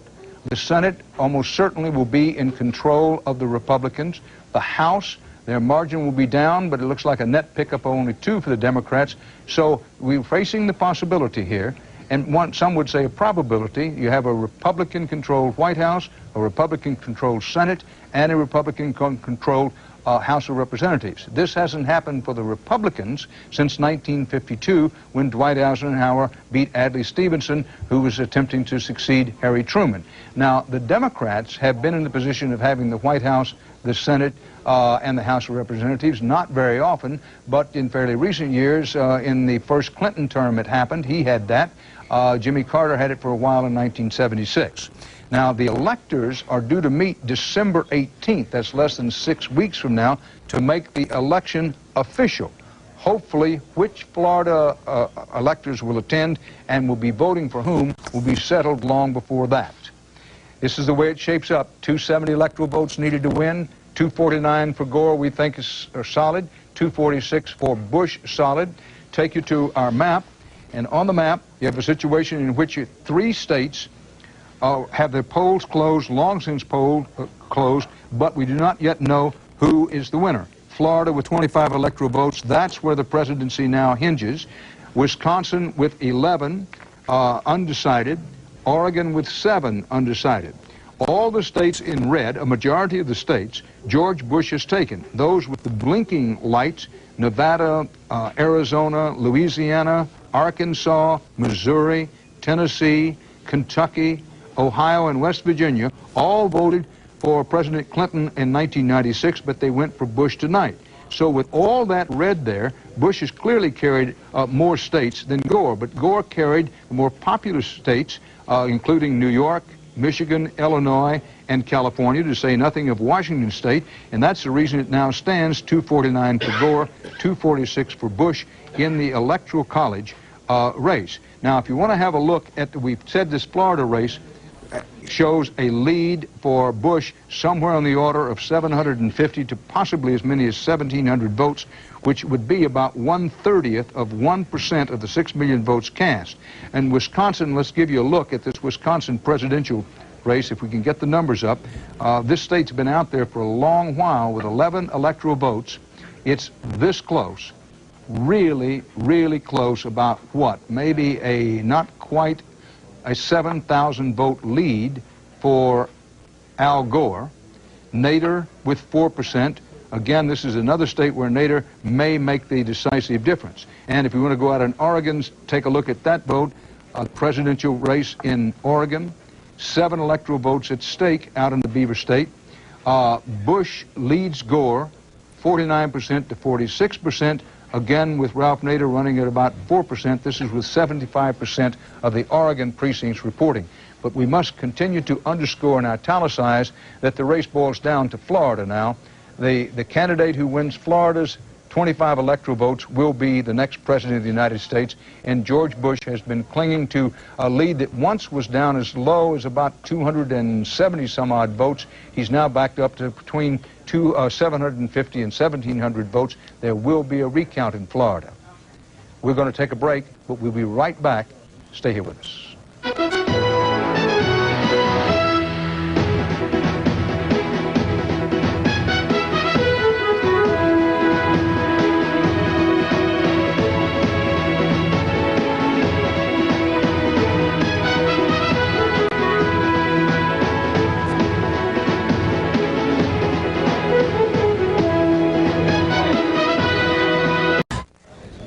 Wisconsin goes to Gore.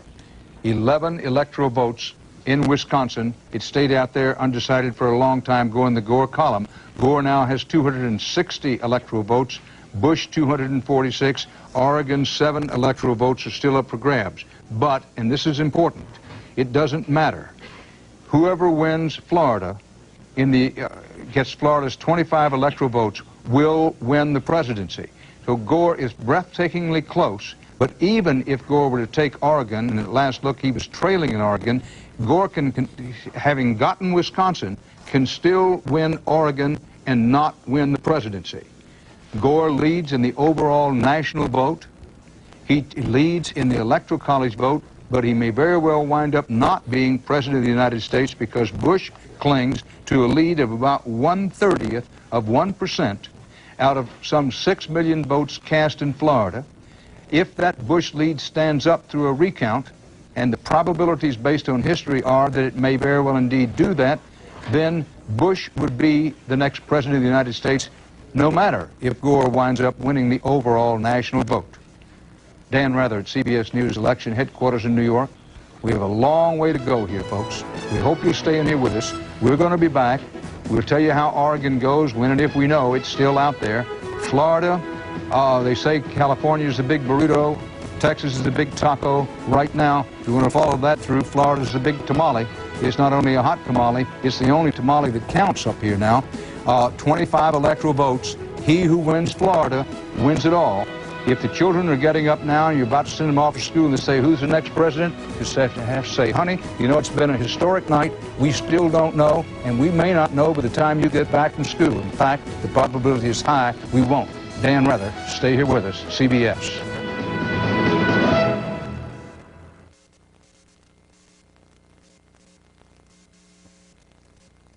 Gave me a bad cue or somebody.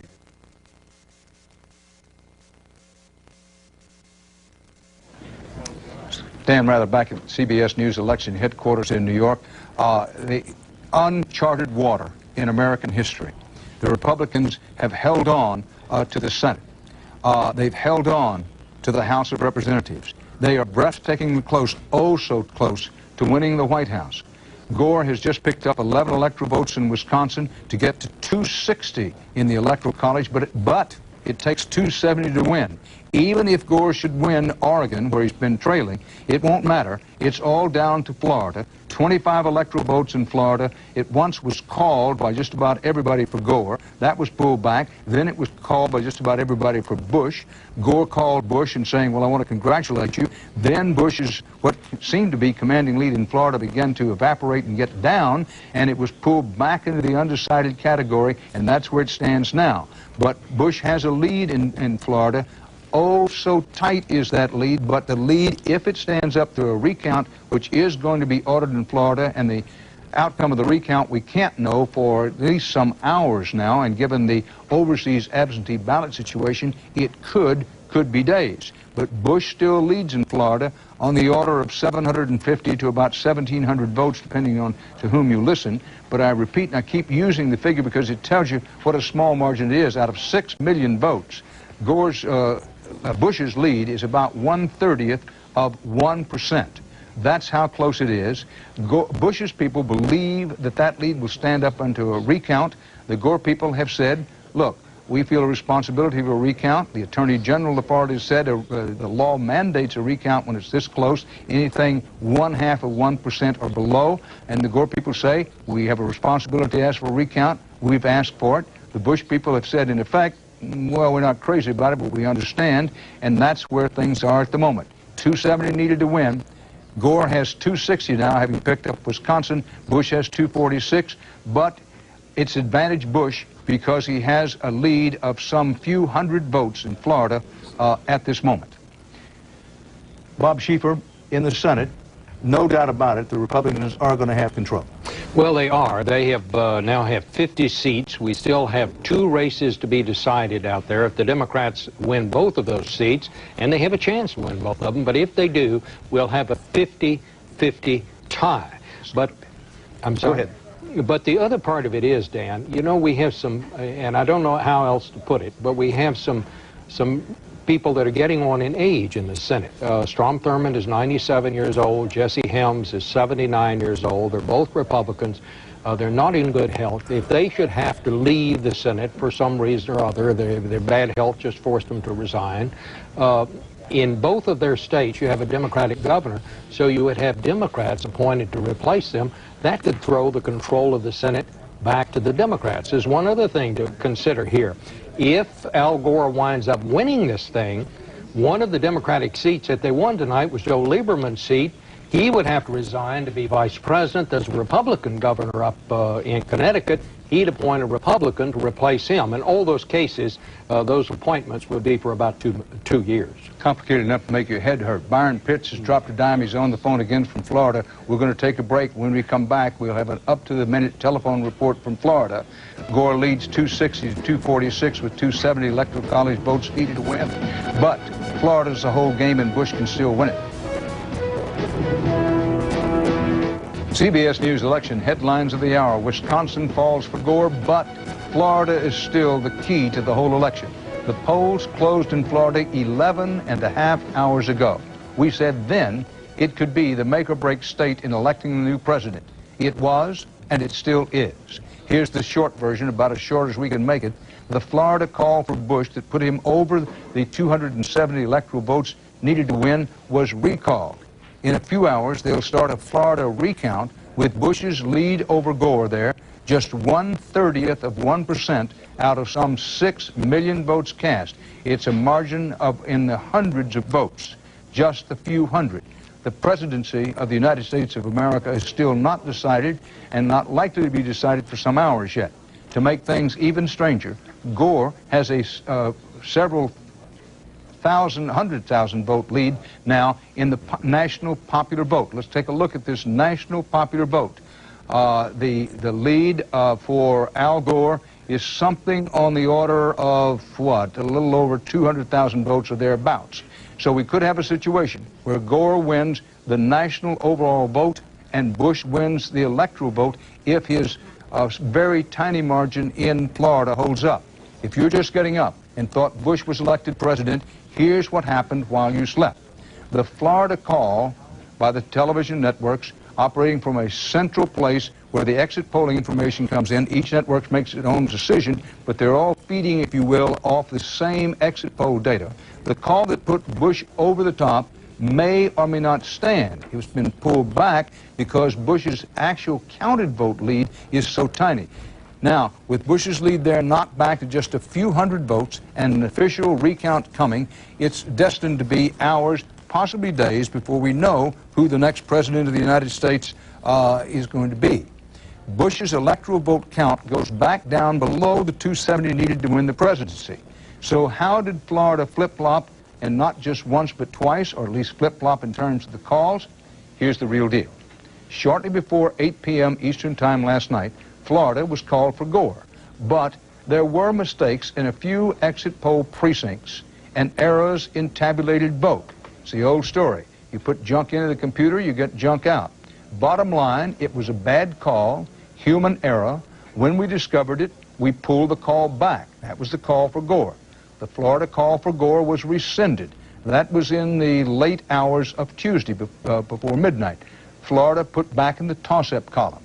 Then, after midnight, Bush's actual counted votes lead in Florida began to build, and Florida was called for Bush, putting Bush over the top with at least, we thought at the time, 271 electoral votes, at least one more than needed to win the presidency. Again, this was not only the consensus, but I think the absolutely unanimous verdict of people who looked at the exit poll information and the other information and said, well, it looks like Bush is going to win it. But as additional votes came in, everybody saw that the Bush lead, which seemed to be in the 50,000 vote range, was shrinking away. It was melting like ice cream in the microwave, and the Bush lead would end up small enough to automatically trigger an official recount. Now, in the face of it automatically, by Florida law, mandating a recount, we did what we thought was the responsible thing under the circumstances and pulled back that Florida call as well, the one for Bush, and that's how we got where we are, which Florida is in the undecided column, but clearly with Bush leading by a few hundred votes. And we've double-checked it.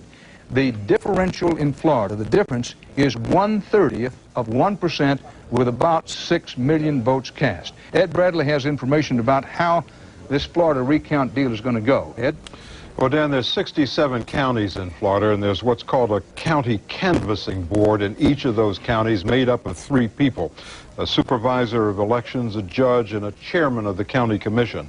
They will report to the state election director, Clay Roberts, the results from each of those counties. He will then tally up each county's results and report them to the Secretary of State, who's expected to hold a news conference to announce the results. Now, Bob Butterworth, who is the Attorney General of Florida, who we heard from in the last half hour, he's also the campaign manager in the state for Al Gore, said that it shouldn't take long to count up the votes because many of the votes in Florida are actually counted through electronic means, through computers. Now, he says it shouldn't take long, but he's not specific about what he means about shouldn't take long. Ed Bradley.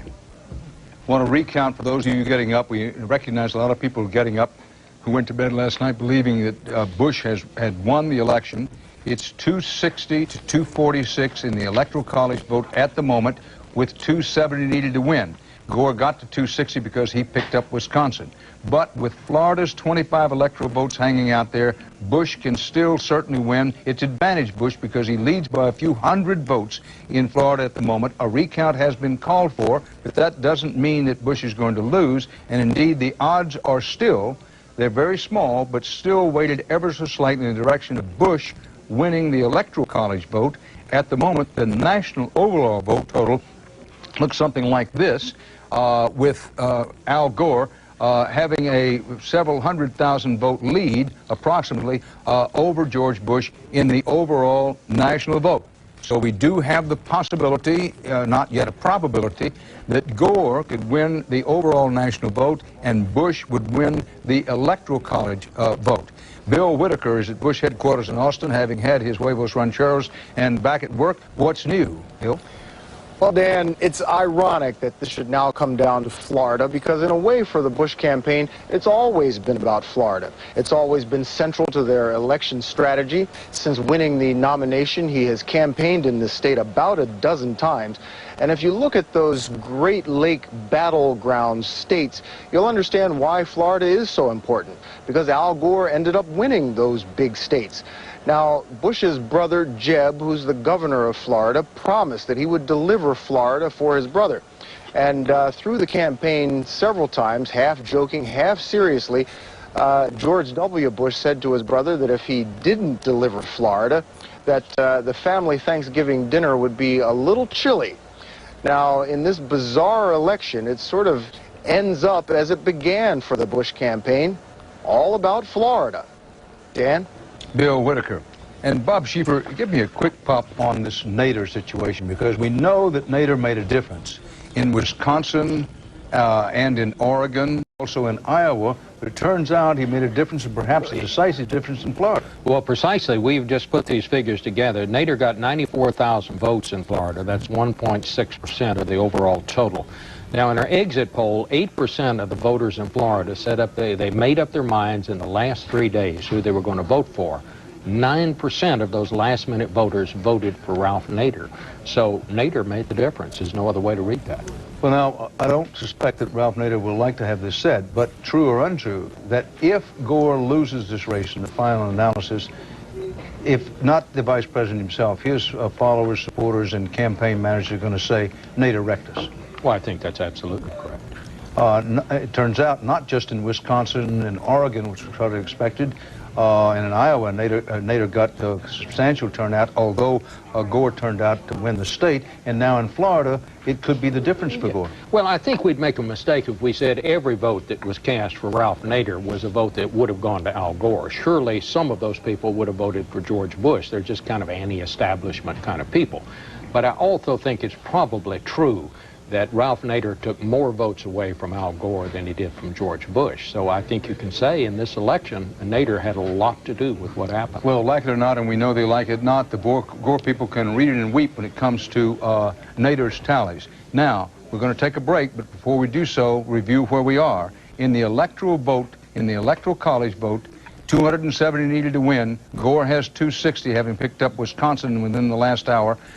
Bush has 246, but even though Oregon's 7 are still out, it gets down to Florida, and Bush leads in Florida by about the difference is 1/30th of 1%, keeping in mind that Nader got about 1.6% of the total vote in Florida. That's why the Gore people are going to be wincing when they hear that. In the overall national vote totals, Gore leads by a substantial amount. We say substantial amount. It's still very, very close, and still within the area of possibility that Bush could win the overall national vote. But Gore has surged out front in that and has been there for a couple of hours. So we have the situation where the electoral college vote could go to George Bush, and the overall national vote could go to Al Gore.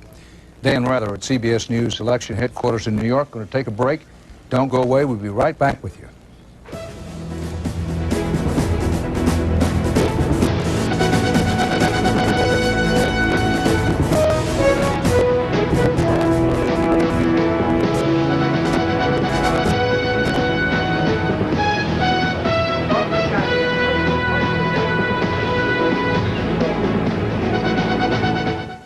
Dan Rather with Ed Bradley, Bob Schieffer, Leslie Stahl, Gloria Borgia, and Anthony Mason back at CBS News election headquarters in New York.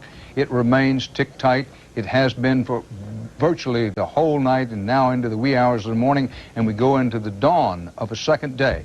In the Electoral College, 270 needed to win. Gore has 260, having picked up Wisconsin in the last hour and a half. Bush has 246, but Bush has a lead of about 1,760 some odd votes in Florida. That's a difference of 1/30th of 1% out of 6 million votes cast. But a 1-vote margin is enough for Bush if it stands up, because he who wins Florida wins the presidency.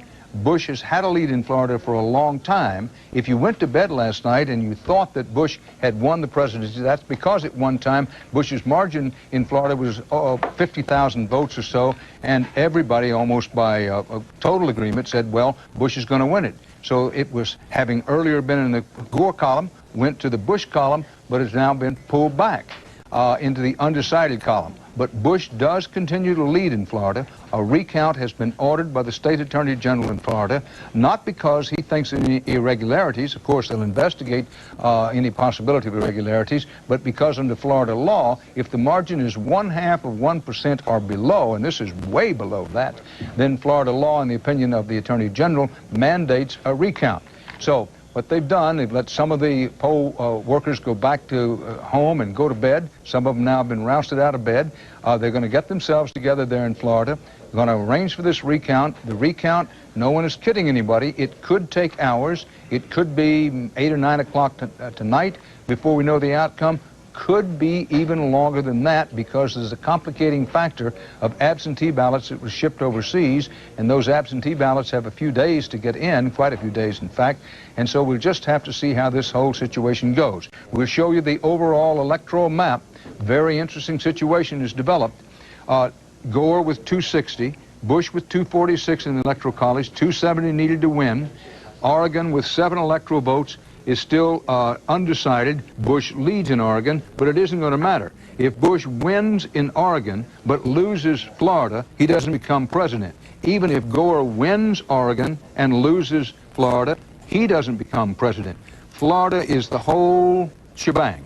25 electoral votes. Now, everything in red, all states in red, have been carried by George Bush. Those where it's blinking red and going pink, and that includes Nevada, Arizona, Louisiana, Arkansas, Missouri, Tennessee, Kentucky, Ohio, and West Virginia are all states that were carried by the Democrats in the 1996 presidential race, but this time have gone Republican. As you can see, there's much more red on the map than there is blue. However, Gore has carried the big population states, New York, Pennsylvania, Illinois, Michigan, to say nothing of California and Washington, and the Electoral College is weighted toward the more populous areas of the country. We have an Electoral College partly to give the sparsely populated areas of the country a substantial say in the election. So while Bush has won more states, considerably more than Gore, the Electoral College lead at the moment is Gore's. But we come back to Florida.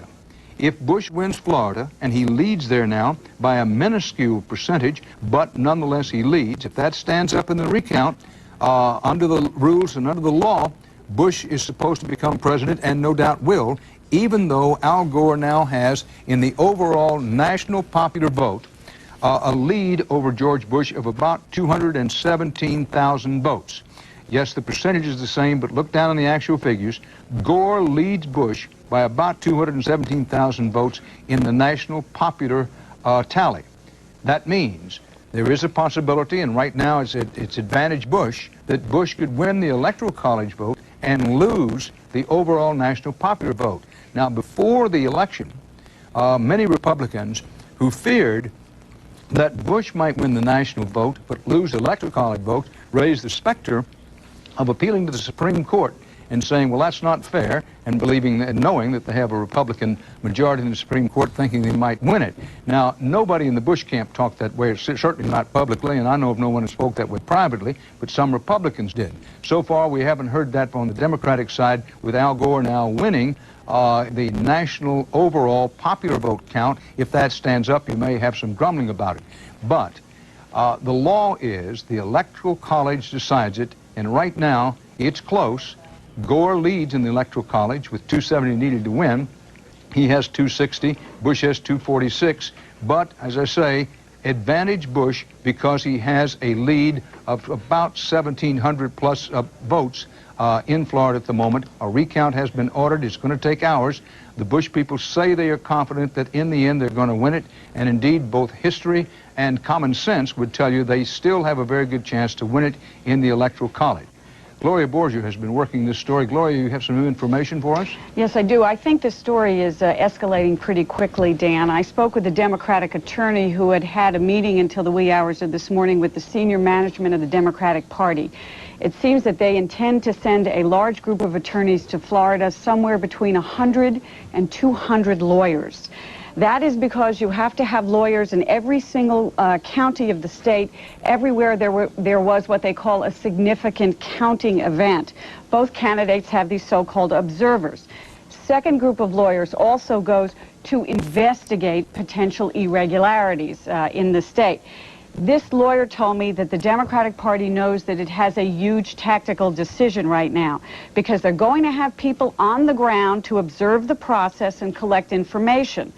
But then they're going to have their own individual observers to discover if there are any other grounds on which to challenge this election in the state of Florida. In other words, if they lose the count, they have to make the decision about whether they are going to try and delegitimize the entire election in the state of Florida, whether certain people were thrown away from the polls, et cetera, et cetera. So they have their own investigators.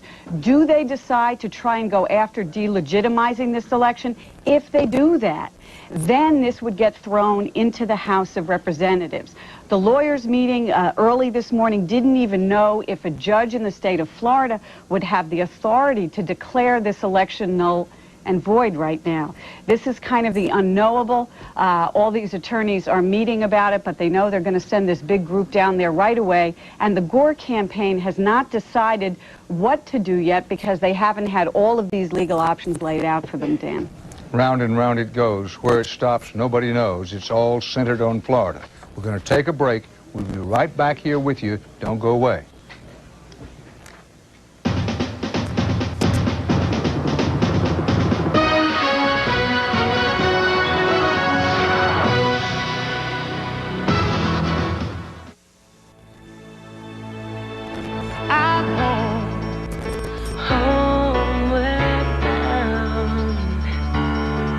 I was home, homeward bound.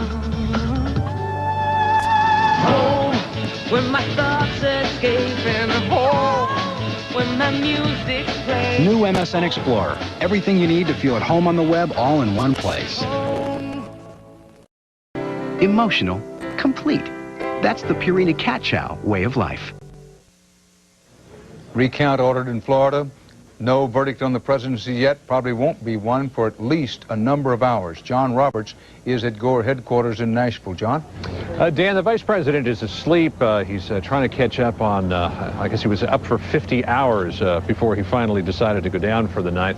But his team is still up, and they'll be out talking about this in probably the next 10 minutes or so. And I'll tell you, Dan, when you go back and you look at how this evolved, I mean, you couldn't write a movie script that anybody would believe based around this. About 1:30 this morning, based on projections that Mr. Gore was going to lose Florida by about 50,000 votes, he picked up the telephone and he called the Texas governor and said, "I'm conceding the election to you. Congratulations, Governor. I'll soon make it public."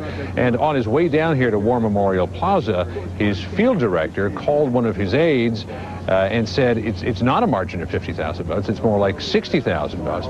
Well, this poor fellow wasn't about to tell the vice president, so he called the campaign chairman, Bill Daley, who then told the vice president, wait a minute, we better hold off on all of this. By the time they got down here, where they were supposed to give the concession speech in front of the crowd, the margin had narrowed to about 1,000 votes. So Bill Daley got on the phone to Don Evans, his opposite number at the Bush campaign, and said, we're not going to concede yet. And then Mr. Gore made a phone call about a half an hour later and said, I'm taking it back. And that's where we are now, Dan. John Roberts, in case anybody's asking, the fact that Vice President Gore called George Bush and said, well, I'm going to concede to you, that's not a binding contract of any kind. The Bush people, of course, were stunned when he called back and said, listen, it's gotten down so close, so quickly in Florida, I'm just not going to make any public announcement. That's pretty much where we are right now. Quick recap, 260 Electoral College votes for Gore, 246 for Bush. It takes 270 to win. Oregon's 7 electoral votes are undecided, but it turns out they won't matter in the final analysis because neither man can win now without Florida. Bush's lead in Florida is about 1/30th of 1%. That's the difference between the two of them in Florida, but Bush does still lead in Florida. If that lead survives a recount, as the Bush people think it will, then Bush will win the Electoral College vote. Dan Rather, stay with us now. The early show follows on right behind us.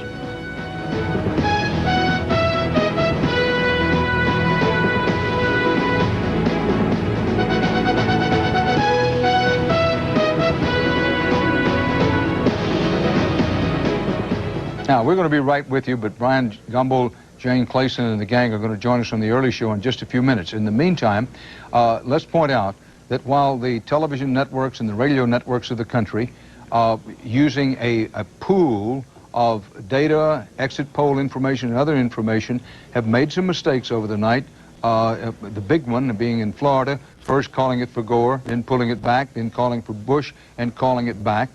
The television and radio networks were not the only ones who had to take some calls back. Leslie Stahl tells us about that. Well, I have one newspaper, this is the New York Post, that obviously called it for Bush. Reminds you of Dewey beats Truman in '48. And just like the networks, came out with a new edition, which they called it a nail-biter.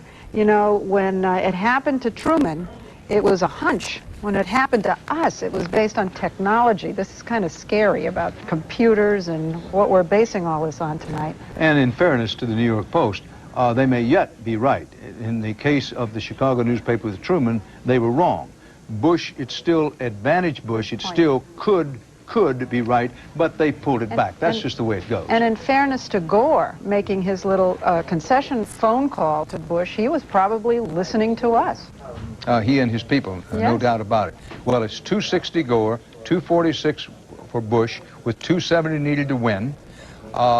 Florida's 25 electoral votes. Look at the Electoral College map. The reason Florida is in white down there is because this state remains undecided as of this hour. A recount has been ordered. We aren't going to know who carries the state of Florida, and it's now completely decisive, 25 electoral votes for a number of hours. It could go longer than that.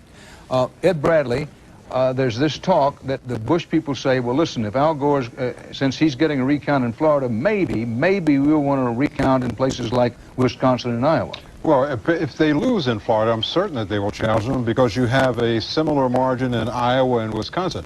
A very close vote there, and they would have, I would assume, legal grounds to challenge in those two states, particularly if they lose Florida. I'm sure you'll see a challenge there. Thanks, Ed Bradley. Now, folks, here's what's going to happen here at CBS. In terms of covering this great historical story, we want to be long-distance runners and all-day and all-night hunters, and we will be. The CBS Early Show with Bryant Gumbel and Jane Clayson is coming up. We're going to stick around, help with the election coverage for that. We've been on top of the story all night. Yes, we've made some mistakes, along with other folks, having to pull Florida back, for example. And there's been at least one Senate race, the one in Washington, which is, best of my knowledge, remains undecided. But we've been here all night, now going into the early morning. We'll be around for the early show, which follows up immediately, recapping for you. In the Electoral College, all important and decisive, 270 to win. Gore has 260. Bush has 246. But Bush has a tiny, minuscule lead in Florida. He leads by some 785 votes. That's 1/30th of 1% difference.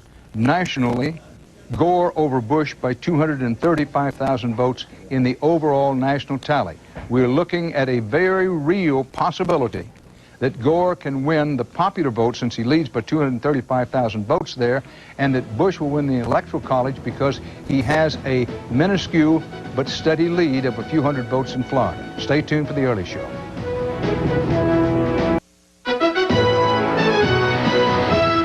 Well, a wild election night has resulted in an historic presidential race that is still...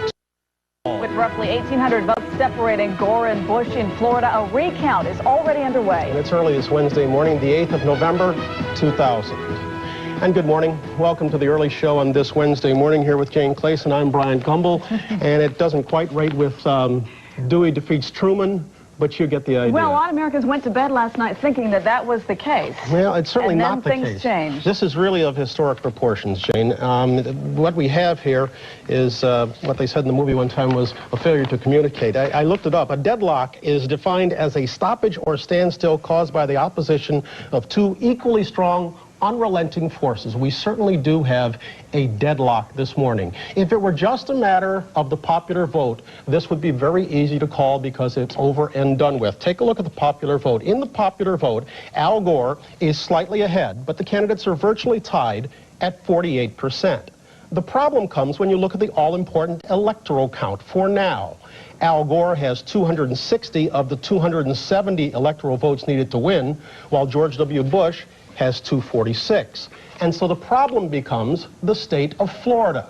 Whoever wins the state of Florida is the next president of the United States.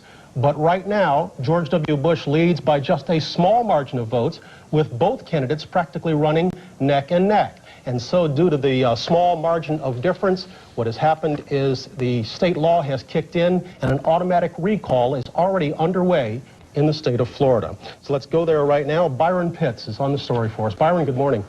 Brian, good morning. The past 12 hours have been better than any movie. At 12 hours ago, the polls closed in Florida. At about 8 o'clock, the network said that Al Gore, it appeared, had won.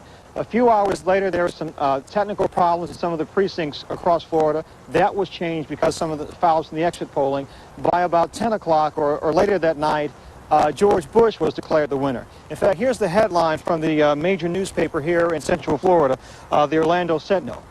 It says, "It's Bush. We now know it's not Bush, at least not yet." When the Orlando Sentinel went to bed last night, Bush had a lead of about 600,000 votes in Florida. That disappeared overnight. At this point, his lead was whittled down to toothpick thin, anywhere from 1,700 to 700 votes in Florida. What happened, Brian, as you said, that's automatically kicked in a recount vote here in Florida. The Attorney General for Florida says what will happen, they will make the announcement in the next few hours exactly what time the recount vote will start.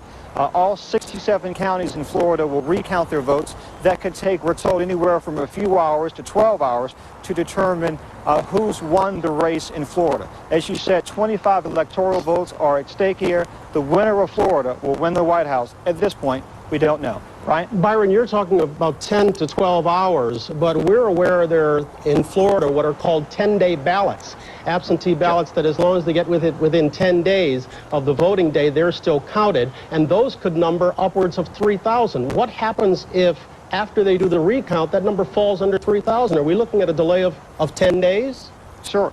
Who was it, George Bush, who coined the phrase fuzzy math? All the numbers are fuzzy in Florida today.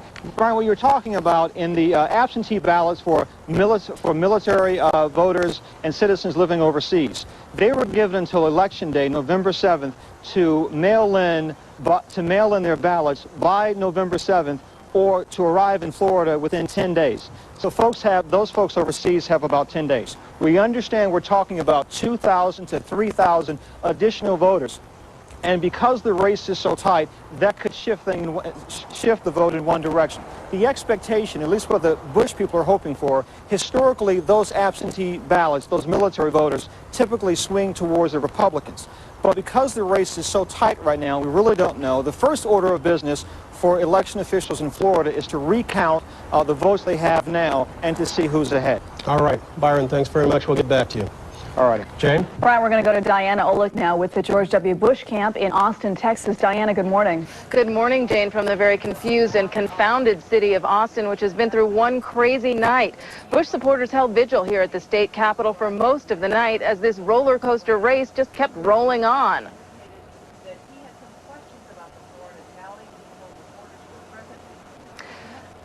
It seems at this point that the Bush campaign is saying that they solidly still believe that they will win this thing, but they're going to wait and hold out and see what this recount says. Governor George W. Bush did say early on when all this in and out of Florida kept going on, he said that he did not believe